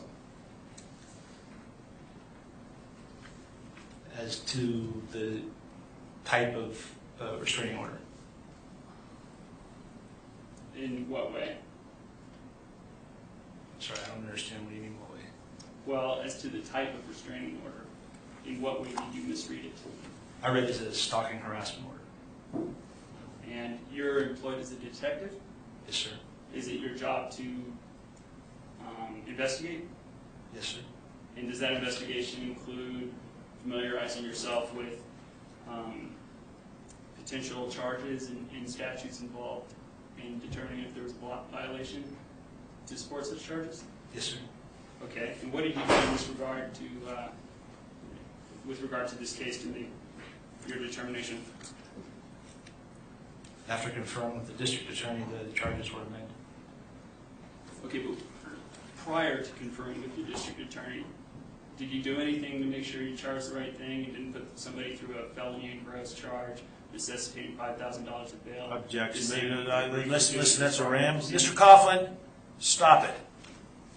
You're going to get to a point where I tell you to stop it, you're going to stop it, or we're going to cease proceedings. I don't want you to push me to a point where we're having an argument, you're showing disrespect to the court, because we get to a whole different level.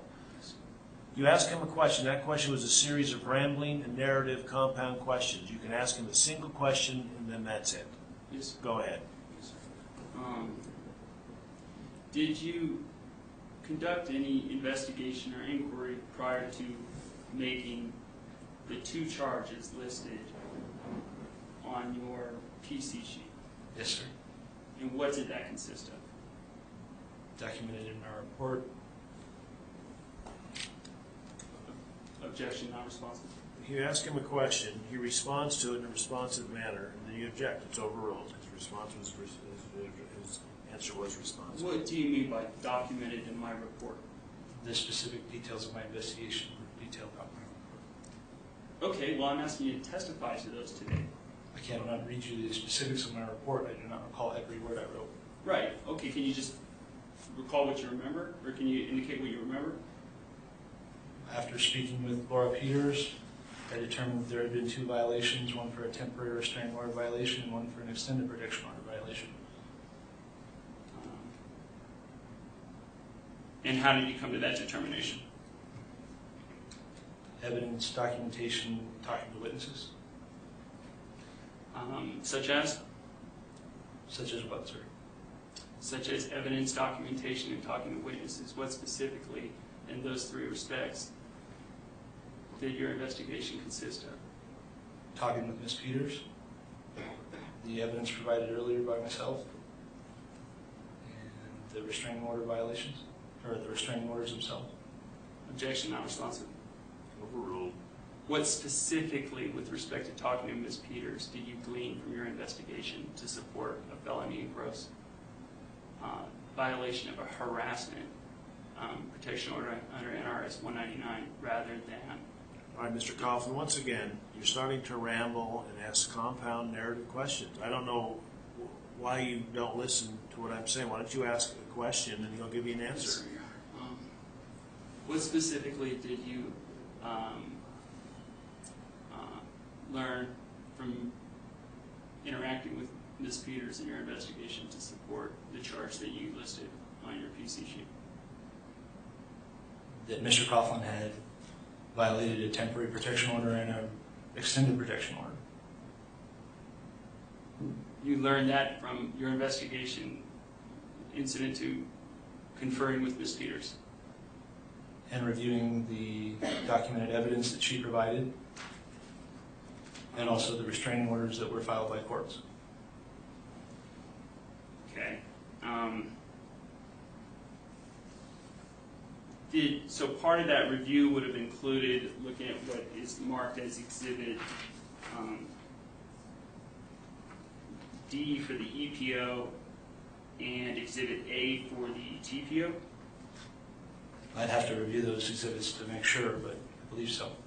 Would that have also included reviewing Exhibit B, which is essentially just the TPO and Exhibit A, With provide to Detective Germany rather A and B and E and F. These are documents that have been marked and admitted and added to the detective. Thank you, sir.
Yes, those are what I reviewed. And so, on did you include in your review that the one that's got the Exhibit B that says kind of got a handwritten interlineation proof of service on top of the front page, and then a proof of service by the Justice Court Bailiff English on the last page? Mm-hmm. Did you do that because it's necessary as part of your investigation to determine if these orders were served? Yes, sir. And if you had determined they weren't served, would you then have pause as to making an arrest or determining a violation had occurred? Objection, Your Honor. He's asking for the officer, the detective, to speculate. What was that? Sustained. Next question. Rephrase your question, Mr. Coughlin. Is it necessary to determine if service had taken place of such an order prior to making the determination to arrest? Yes, sir. And did you do that in this instance? Yes, sir. For both the TPO and the EPO? Yes, sir. When were you provided the proof of service in Exhibit B by Bailiff English? I don't know the exact date. Was it prior to issuing the determination to make an arrest? Yes, sir. Okay. And Did you see anything about such purported proof of service that was insufficient, that would prevent you from making such an arrest? No, sir. Did you see any problems with it whatsoever? No, sir. What do you undertake in evaluating whether someone has been served a protection order? I request proof of service from the courts. Okay, and if it, for instance, if they, is there any circumstance in which you get something from the court purporting to be proof of service that you would determine to be lacking something? I don't know what you mean by something. Well, something the court purports to be a proof of service of the TPO, and let's say it just had a paw print with ink made on it or something like that. I don't understand the question. Okay. If the court, in this instance, had provided you this proof of service, but rather than being filled out with the name Tony English, a date, a time, and a signature, but nothing to indicate where the service took place, or whether Mr. English, how old Mr. English was, or whether or not he is or is not a party to the action. If instead of any of that which it contains, it just simply contained like something as though a dog Mr. Coughlin, you're so far out left field on your question, I don't understand it. You're beginning to ramble. It's compound and it's not making sense, so why don't you rephrase the question? Okay. If this proof of service had contained no information other than a paw print, how would have that affected your, like an animal's paw print? I don't take action off of what animals say or don't say, so I don't understand the question. Okay, so would it be fair to say in that instance you would determine that there wasn't sufficient service to support an arrest? I have to have proof of service. Okay, so at what point do you have it or not have it? What's involved in that analysis? When it's provided to me by the courts. Okay, if the court provided you this piece of paper with nothing but a paw print on it. Mr. Coughlin, that question's been asked and answered. It's irrelevant. We're starting to get to a point with this question on the proof of service that we're going over it and over it and over it. We're beating a dead horse. So ask another question that's relevant that you haven't asked of Detective Iturbi. Yes. These things are not assisting the court. When you begin to ramble and go on and on, they're of very limited value evidentiary to the court. So go ahead. Did you notice whether or not there was an indication on this proof of service in, I think it's Exhibit B, as to how old Tony English was? No, I did not look for a date of birth. If Mr. English is only 16 years old, would this be? That's assuming a fact, not an evidence. It says to know. I'm going to disallow that question. Do you need to determine whether or not someone is over 18 years old in making your determination of whether service has been effective with these protection orders? That's not determined by me. What do you mean by that? I go off. The answer is responsive. He said he does not determine. Let me tell you, you're going to have one or two more questions on this proof of service issue, then we're going to move on to a different topic. So I'm going to do two more questions from Detective Iturbi on this issue that is getting very irrelevant to what we're talking about here today. In your investigation, did you determine in the proof of service where Tony English purports to have served the adverse party, as referenced in Exhibit B? No. Why not? I go off of proof of service. I did not go off of where it is served. Are you aware of whether or not the sufficiency of proof of service involves listing where the place of service occurred? Are you asking, I don't know, what the qualification is for service? Rephrase your question, Mr. Coughlin. I don't understand it. The detective doesn't understand it, so rephrase it. If there was a checklist for things that needed to be there for proof of service to be sufficient legally, Do you know what would be included on that checklist? That calls for this witness to speculate. He doesn't have to answer that question. Let's move on to a new topic, Mr. Coughlin. This proof of service issue is becoming irrelevant to the court. So we'll move on to a new topic. Okay. And, in terms of your qualifications to determine whether or not proof of service is We're going on to a different topic, Mr. Coughlin. We've exhausted the questioning regarding the proof of service. The detectives who have come in here have testified that they made proof of service. They did certain things. Whether it's proof of service will be for the court to consider, not this detective. So ask a different line of questioning. Move on to a different line. Yes, Your Honor.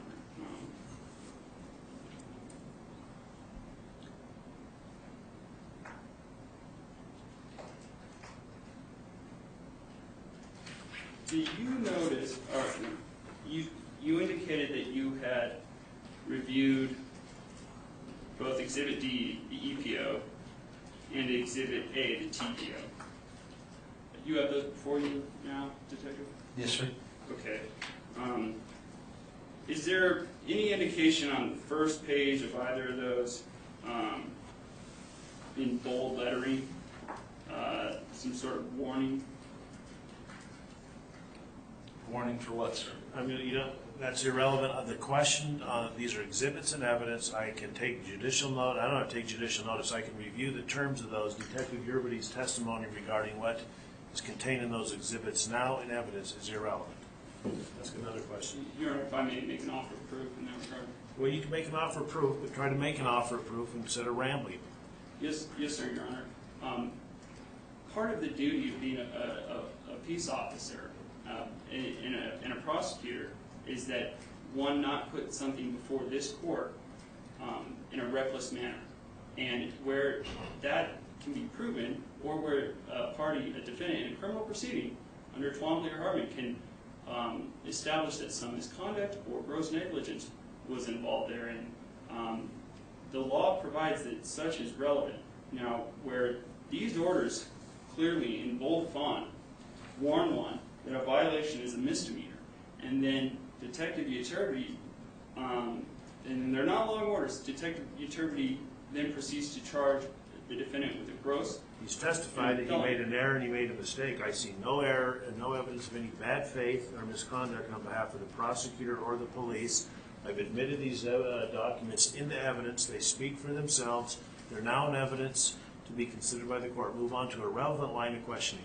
And I just submit that goes to the weight, not the admissibility. Move on to a relevant line of questioning. And if I, just to conclude my offer of proof, if I may, Your Honor, with respect to how that might further support the Hartman and Twombly analysis, is that this arrest occurred 4 days before the trial incident to the ECOM trial, with both Yerby's wife, Jody, and Durrell's wife, Jessica, connected there to, where Durrell testified that February. Mr. Coughlin, I'm not interested in hearing about this. We're getting so far out in left field again that I'm going to disallow any further. Ask another question, please. Okay. Were you aware of whether the defendant had a trial days after, within days of this arrest? No. Were you aware of whether the defendant had any brief doing a disbarment proceeding? No. Within days of this arrest? Okay. At what point was the decision to make an arrest made? When I filed my PC with my sergeant. Okay, and why was that determination made? And when did you file that PC? Let's say first. Based on the evidence that was provided to me. And I would have to look at the PC for the specific date. I don't remember. Okay. And Your Honor, if I may, what I would hope to have accomplished here is to get accurate copies of both police reports into the record. I appreciate the extent to which you noted earlier, Your Honor, that which I believe to be Exhibit 1 and 2. I don't understand. What are you saying? What are you asking for? Well, where Chief Wong was given a substantial amount of time to get his materials in order, maybe Chief Wong could assist in this regard. I just want the police report for 3913 to be in the record, and the police report for 3914. Did you make copies of those, Mr. Coughlin?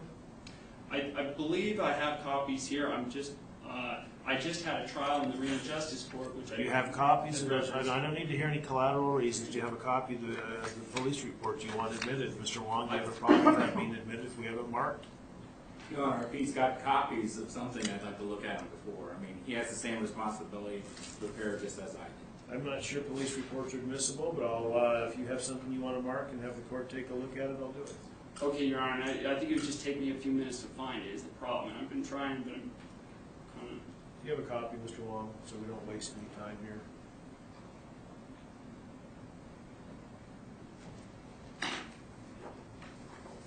So I guess my next question is, how is the police report relevant if Detective Uterby is here to testify? How's that relevant?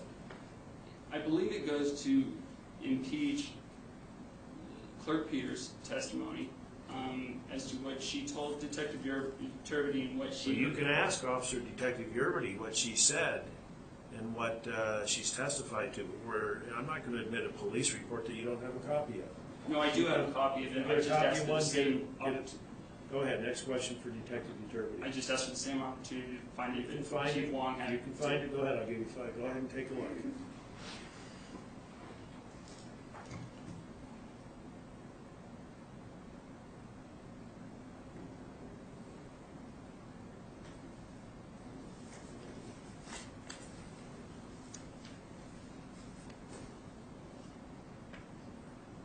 In the meantime, why don't you ask some other questions, Mr. Coughlin? I don't believe I'll be able to find it. Go ahead and ask the Two questions, so we're days not at having once. Detective Uterby sit there. Ask the questions you want to ask him.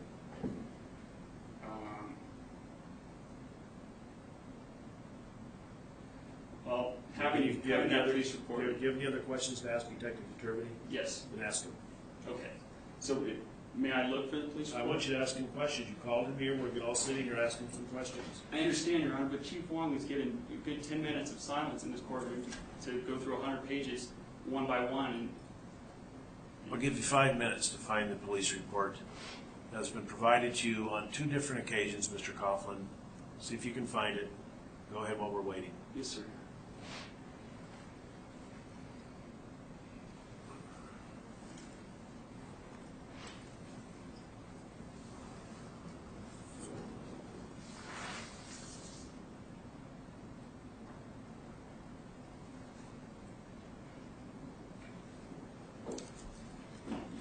Your Honor, to the extent, if it may expedite matters, I believe that exhibit transcript has a link to what I can indicate to this court as an officer in the court is a complete and true I'm not copy. going to any link in some exhibit that's not been admitted to evidence. Either you're going to find the report you'd like to have marked or you're not.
Mr. Wong, are you going to object if we find this report? I mean, what does the report consist of? I'm assuming the city attorney has a copy in the file. Your Honor, I Detective have Uterby's in the report. file what I believe to be a copy of the report in each You case. say the report, what are we talking about? Well, and I would say that I know there's a PC sheet. arrest report and declaration of probable cause, declarations supplement. Quite frankly, there's a mugshot profile, but I don't know if that's part of the police report. It may be something that my office gets. There's a supplement to original, which I believe is part of the original report. And for the record, I'm talking about 13 CR 03914. There's a report request that Mr. Coughlin done. Quite frankly, I don't know if that's part of the police report. I'm referring to what Detective Uturbity did. Well, I can't tell you exactly what is in his report. He'd have to tell you. I have a variety of documents that I believe we received from the Reno Police Department as part of his report. Your Honor, if I could get online, the wireless. No, Mr. Coughlin, we're not going to. Listen, we've been now 6 months into this thing. We're in the middle of trial. Why don't you ask Detective Uturbity some further questions, or I'm going to let him read. I'm going to turn it over to cross-examination. Go ahead. Your Honor, I just note that it seems as though the wireless has been turned Well, on. I'm sorry, but I can't fix the wireless here, Mr. Coughlin. Ask him some questions. Yes, sir.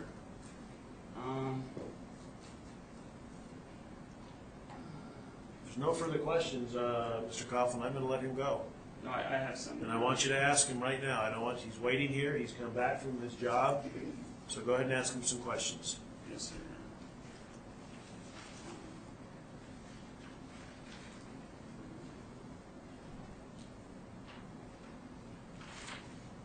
Did Clerk of Court Peters ever tell you that she was a clerk of court?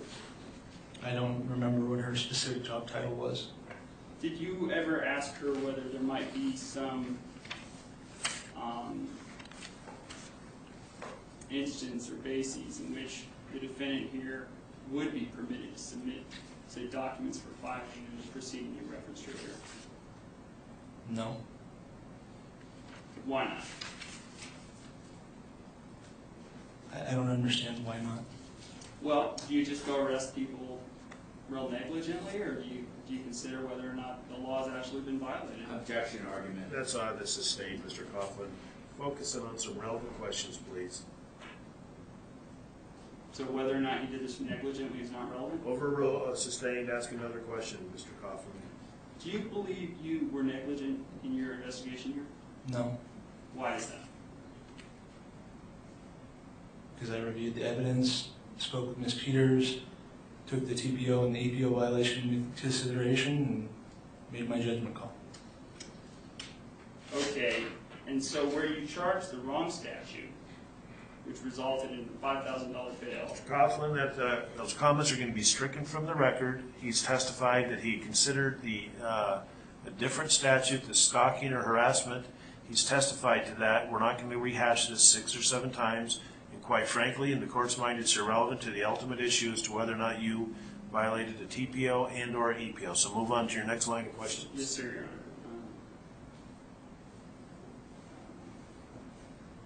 With respect to the TPO, was it your understanding that the defendant was prohibited from contacting the State Bar in any way during the pendency of that TPO? Based upon the regulations of the TPO, yes.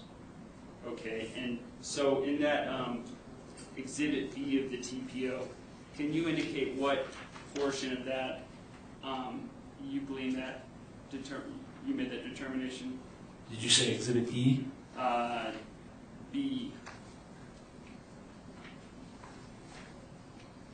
Are you asking specifically what portion of the TPO? Yes. Yeah, Mr. Coughlin, ultimately, Detective Uturbity's opinion as to whether or not the TPO or EPO was violated is irrelevant. That's, again, you're asking the same question. You're asking for a witness who's not in a position to make the ultimate determination as to whether there's a violation of law. If there was a violation, that's for me. So you're not to answer that. You don't need to answer that question. It's irrelevant. Your Honor, It's irrelevant, Mr. Coughlin. I want you to focus on some relevant items that might assist the court instead of sitting in here all afternoon rambling on. I started to wonder if you're talking just to hear yourself talk, or you're asking some questions that you think might assist the court or help your case. Your Honor, it was just where Mr. Wong and Ms. Peters read the title of the filings. I'm merely asking the detective to read it. It's now in evidence. I can read it. In fact, I've read it after it was admitted into evidence. Having him read it serves no purpose at this point. During your investigation, Detective Utervity, did you determine that the TPO provided that the adverse party is, quote, prohibited either directly or through an agent from contacting, intimidating, using, attempting to use, or threatening the use of physical force or otherwise interfering in any way with the employer, the employee of the employee, while the employee is performing his duties, and any person while the person is present in the workplace, including, but not... Mr. Coughlin, wait a minute. I'm going to strike that record. Now you're just reading. You're not asking questions. You're reading documents into the evidence. Ask a question that's relevant, please. Okay. Please, help us out and ask some questions that are relevant to your case. Is it your understanding that the temporary protection order prevented the adverse party from contacting the employer by any means, including by telephone, through the mail, through email, facsimile, or through another person? Yes, sir. So is there any other methodology in which one could file a document with the State Bar Court? You're asking the defendant now to speculate on an irrelevant matter. Ask another question that's relevant.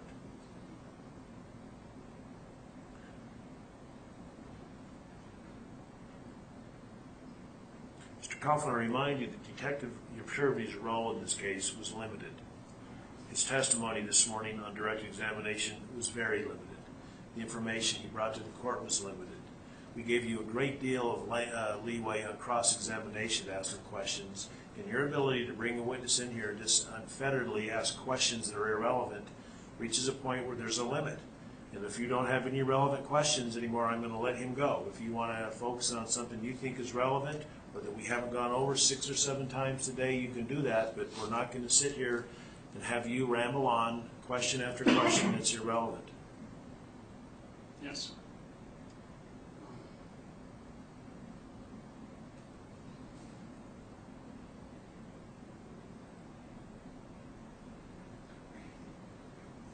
Did you conduct any investigation to determine any sort of caller ID for the fax or fax ID beyond just looking, as you said, at the fax header? No, sir. January 17th fax? No, sir. Why not? That's out of my realm of expertise. Aren't you a detective? Yes, sir. So whose realm of expertise would that fall under? A computer expert, sir. Okay, did you refer the matter to a computer expert? I don't have one. Okay. Was there any steps taken to determine whether, say, someone else might have faxed that January 17th, 2013 fax? No, sir. In hopes of just getting the respondent or the defendant in trouble? No, sir. Why not?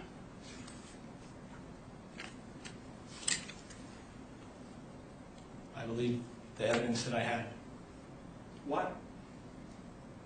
after reviewing it and speaking with Ms. Peters.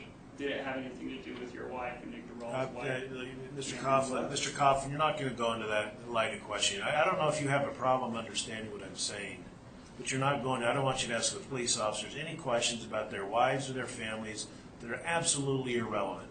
So you're not going to ask another question related to that. Do you understand that? I did. Don't go there. They're irrelevant as a matter of law. Yes, sir.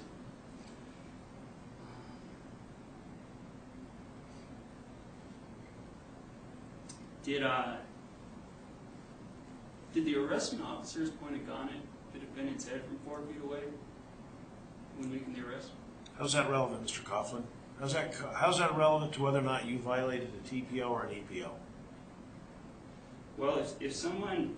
Tell me how it's relevant. If someone exhibits a number of indicia of vindictiveness, negligence... And there's been none in this case whatsoever ever raised. None. None. You're speculating. You're throwing things, grabbing things out of the air. I've been reviewing this case for months. I've reviewed every document. There's not an indicia of reliable information that suggests there were any misconduct by the State Bar, by the Reno Police, or by the Reno City Attorney's Office. Ask another relevant question. Ask another relevant question. Mr. Coughlin, move on to some relevant questions. This isn't a fishing expedition that you can engage in here in court today. And I'm not going to allow you to engage in a fishing expedition. That won't happen either. I understand, but I have an opportunity to put forward impeachment evidence if he... Ask him impeachment questions that are relevant. Well, I'd have to have him put on some testimony first that I can impeach. Ask your next questions. I'm going to put a time limitation on your direct examination of Detective Uturbity like I did this morning, because your testimony gets to be, quite frankly, so irrelevant that we begin to put an unnecessary drain on judicial resources. Your questions aren't really helping the court. I'm waiting for you to ask some questions that are helpful about this TPO, and you're just over here just talking to hear yourself. I'm not going to give you any suggestions. I'm telling you the stuff you're asking is irrelevant. Yes, sir. I remind you, Detective Uturbity played a very limited role in his participation in this case.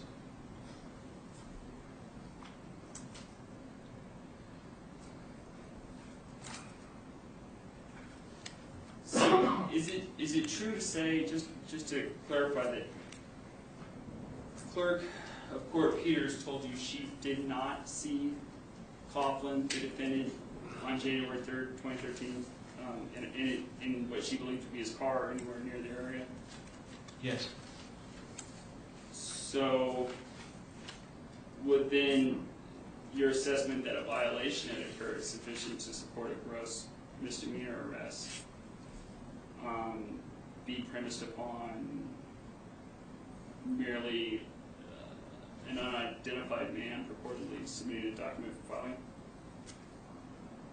Based upon what Ms. Peters told me, yes. And what was it she told you?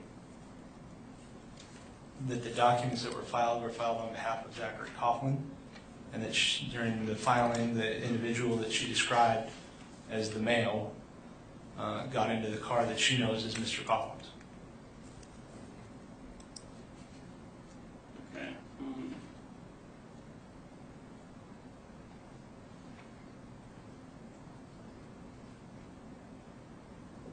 Was it your determination that that would be tantamount to the adverse party having or contacting the applicant through another person, as referenced on page 3, line 4 of the temporary protection order in Exhibit B? Yes. Okay. Would that be the case had, or if it wasn't indeed the case, if the adverse party had hired, say, Carson Messenger Service to courier a filing over? That calls for speculation, so it's a fact, not evidence, so that question is not going to be allowed. It's irrelevant. Do you know whether the man identified in your police report in reference to you by Clerk Peters was an employee of Carson Messenger Service? I do not. Did you make any inquiry in that regard to No. determine whether or not he was? No. Why not? I had no evidence on the man except for he was a male. Did you call the adverse party and ask whether or not he had hired a courier service or some independent contractor to courier a time-sensitive filing to a court in which he had a pending proceeding? No, sir. Why not? I didn't feel the need. Why not? Because after reviewing the evidence, I believe that I had cause. You had cause? Yes, sir. But is it probable cause? Yes, sir. Okay. Based on what? The evidence and talking to Ms. Peters and reviewing the restraining orders. Specifically what evidence? Okay, Mr. Coughlin, now we're on to this about the 5th time. Detective Uturbity has testified. I've made numerous notes. He spoke to Laura Peters. He reviewed a TPO. He reviewed an EPO. And he made a decision to arrest a probable cause determination. That's all it was. We've asked that. You've established that. Any further questions are of no value to the court at this point. So they're irrelevant. Do you have any questions you want to ask to wrap up the direct examination of Detective Uturbity?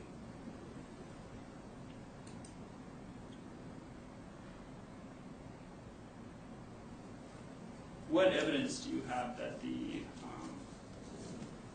adverse party violated either protection order? All right. All right, I just went over that. He's testified 3 or 4 times about the evidence he's received. I just outlined it to you 30 seconds ago. It's been testified to. It's asked and answered. Next question. I'm sorry, I thought we were. Well, no, I don't know how you're sorry. You're not listening to me. The probable cause analysis is different than the trial. I don't need to know what the probable cause analysis was. Detective Derby has testified what the information he's received from Laura Peters, the documents he's reviewed, and he's testified 3 or 4 times to that, and you're asking the same question. It's asked and answered. Ask her a new question. As to the Ask a new question, well, please. Ask a new question. Mischaracterizing what I've done. No, Mr. Coughlin, you're out here rambling in left field. I want you to ask some relevant questions, or I'm going to cut off. We're going to stop direct examination at some point. You just don't have a right to come in here and ask all these irrelevant questions, sprinkled in with some good questions you've asked her, but this examination comes to an end at some point, and you don't seem to think it does. We're not going to be here till 6 o'clock tonight, so you can sit here and listen to yourself talk. Did you conduct any further investigation subsequent to the February 8th, 2013 charge in this case? You mean after the arrest? Yeah. No, sir. Is that typical?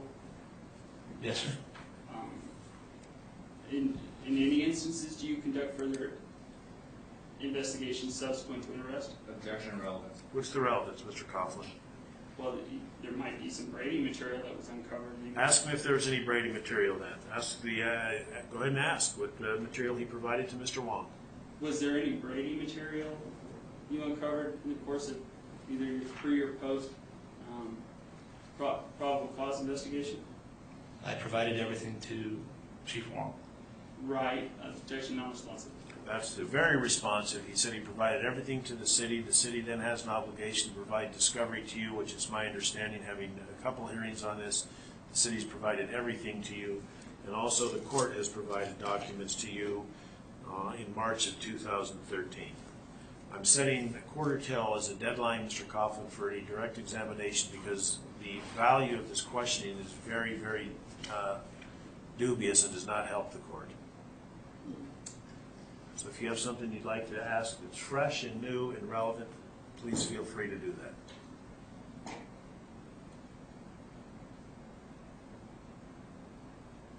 Yes, sir.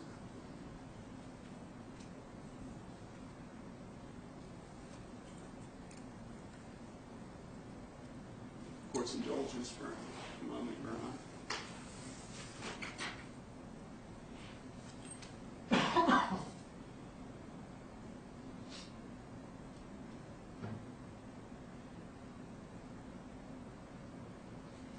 I'm going to return these envelopes to you. I have the documents and evidence. I'll return those to you. I have our detective interpreter.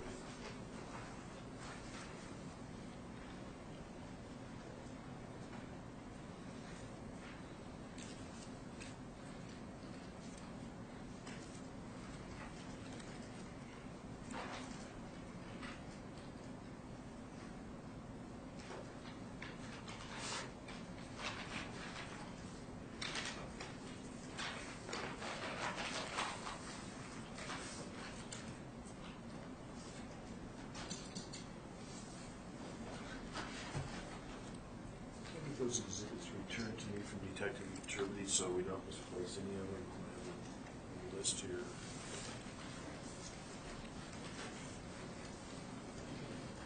Thank you.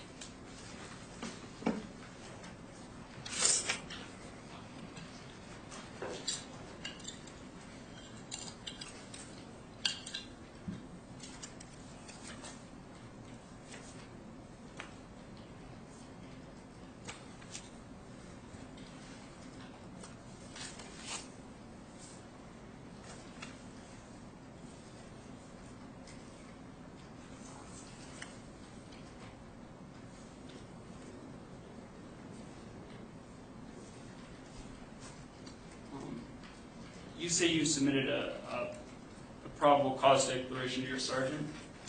Yes, sir. And whom was that? Sergeant McCauley. Had Sergeant McCauley indicated you had any previous interactions with the defendant? Tim specifically? We've gone over this at the very beginning of your direct examination 4 or 5 times. Ask a new line of questioning, or we're going to end up stopping the direct examination, Mr. Coughlin, because you don't have an unfettered right to ask irrelevant questions. Yes, sir. If I may make a brief offer of proof in that regard. Sergeant Macaulay and Officer Gerald, here, the wife of... We're not going into the wives. I'm not going to consider any information you provide regarding the wives of the police officers, Mr. Coughlin. It's not going to be considered by the court. Respective of pulling me over... Officer, Mr. Coughlin, ask some relevant questions that would assist the court. We've gone over this. Ask another question, and I'm going to cease the questioning in about 2 or 3 minutes. Yes. Unless you have a fresh, relevant question you want to ask. And if you don't, you don't. At some point, you know, Mr. Coughlin, examination on cross and direct comes to an end. It doesn't go on forever. Sometimes good lawyers know when to stop instead of just rambling on and talking about things that are irrelevant.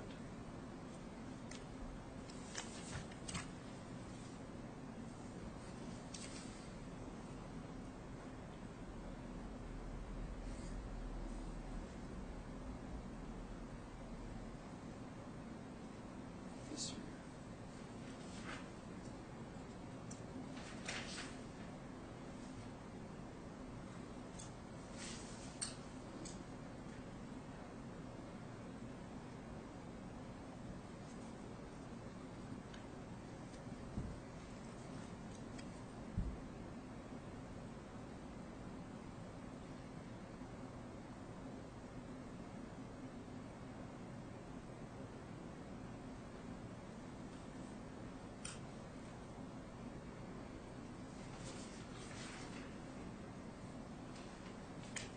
Is there anything else, Mr. Coughlin, you'd like to ask Detective Turner before I excuse him? Your Honor, court's indulgence, I'm just trying to determine that real quick.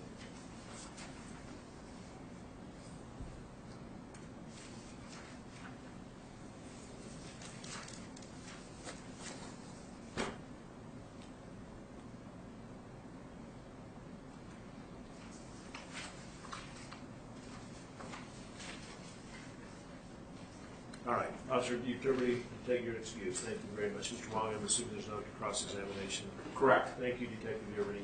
Okay, who do you want to call next, Mr. Coughlin? Laura Peters. Is she here yet? Do you know Mr. Wong? I don't know. Let's check and see. Thank you, Detective.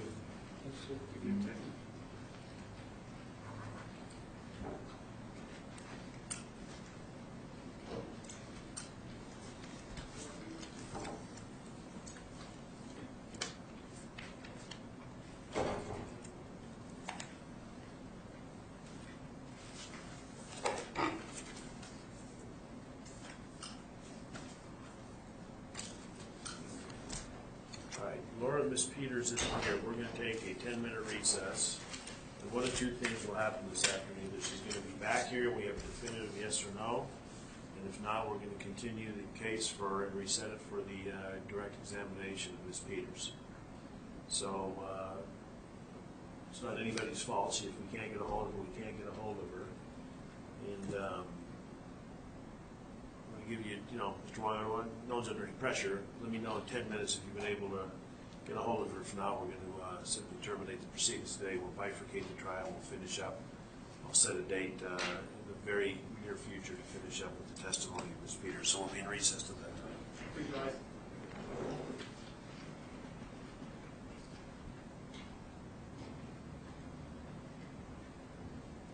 No luck, Mr. Wong? No luck, Your Honor. I did call Ms. Peters' cell phone. The mailbox is still full. I called the State Bar office. The personnel indicated that they would go to the HR department, get her phone number, and call her. They did that and got no answer. No luck. They called me back. All right, well, we'll reset this matter. We'll just bifurcate it. We'll reset it for, let's see, let's do that right now. I want to do this without delay. Mr. Coughlin, do you intend to call any other witnesses besides Ms. Peters?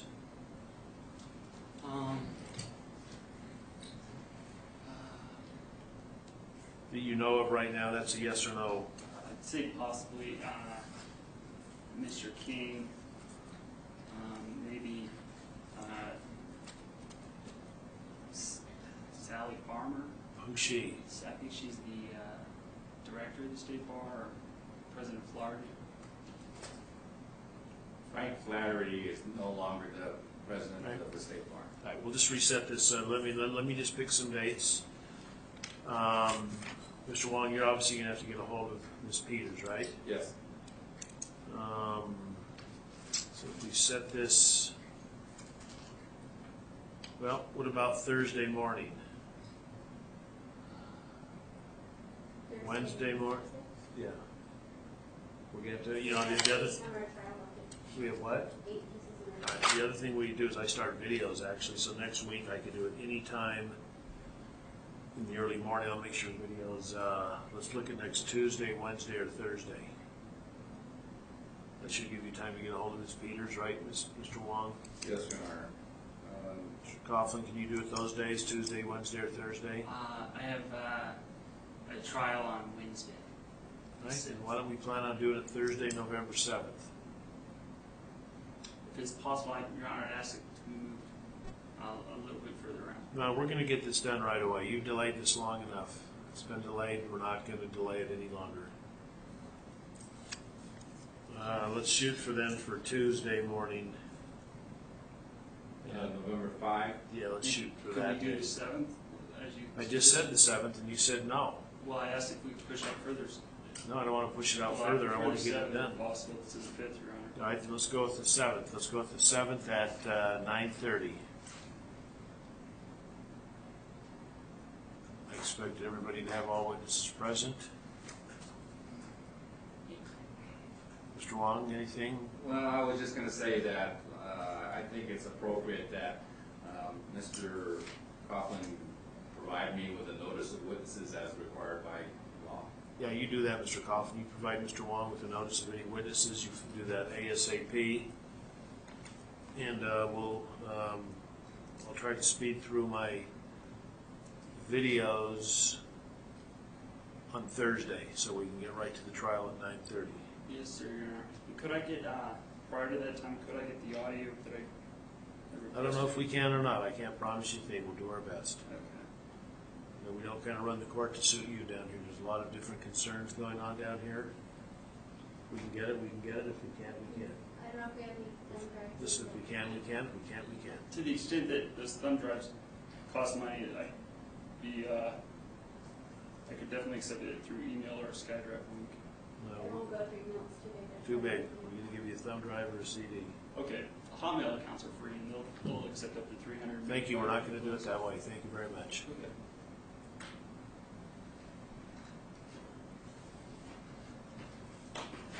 All right. Thursday, November 7th at 9:30 a.m. Everybody got that, Mr. Wong? Is that clear? Yes. That's a date. Courtroom D. Mr. Courtroom D. Coughlin, any misunderstanding about the time and place of your trial? No. All right, we'll see you back Thursday, November 7th at 9:30. Thank you. Thank you, Your Honor.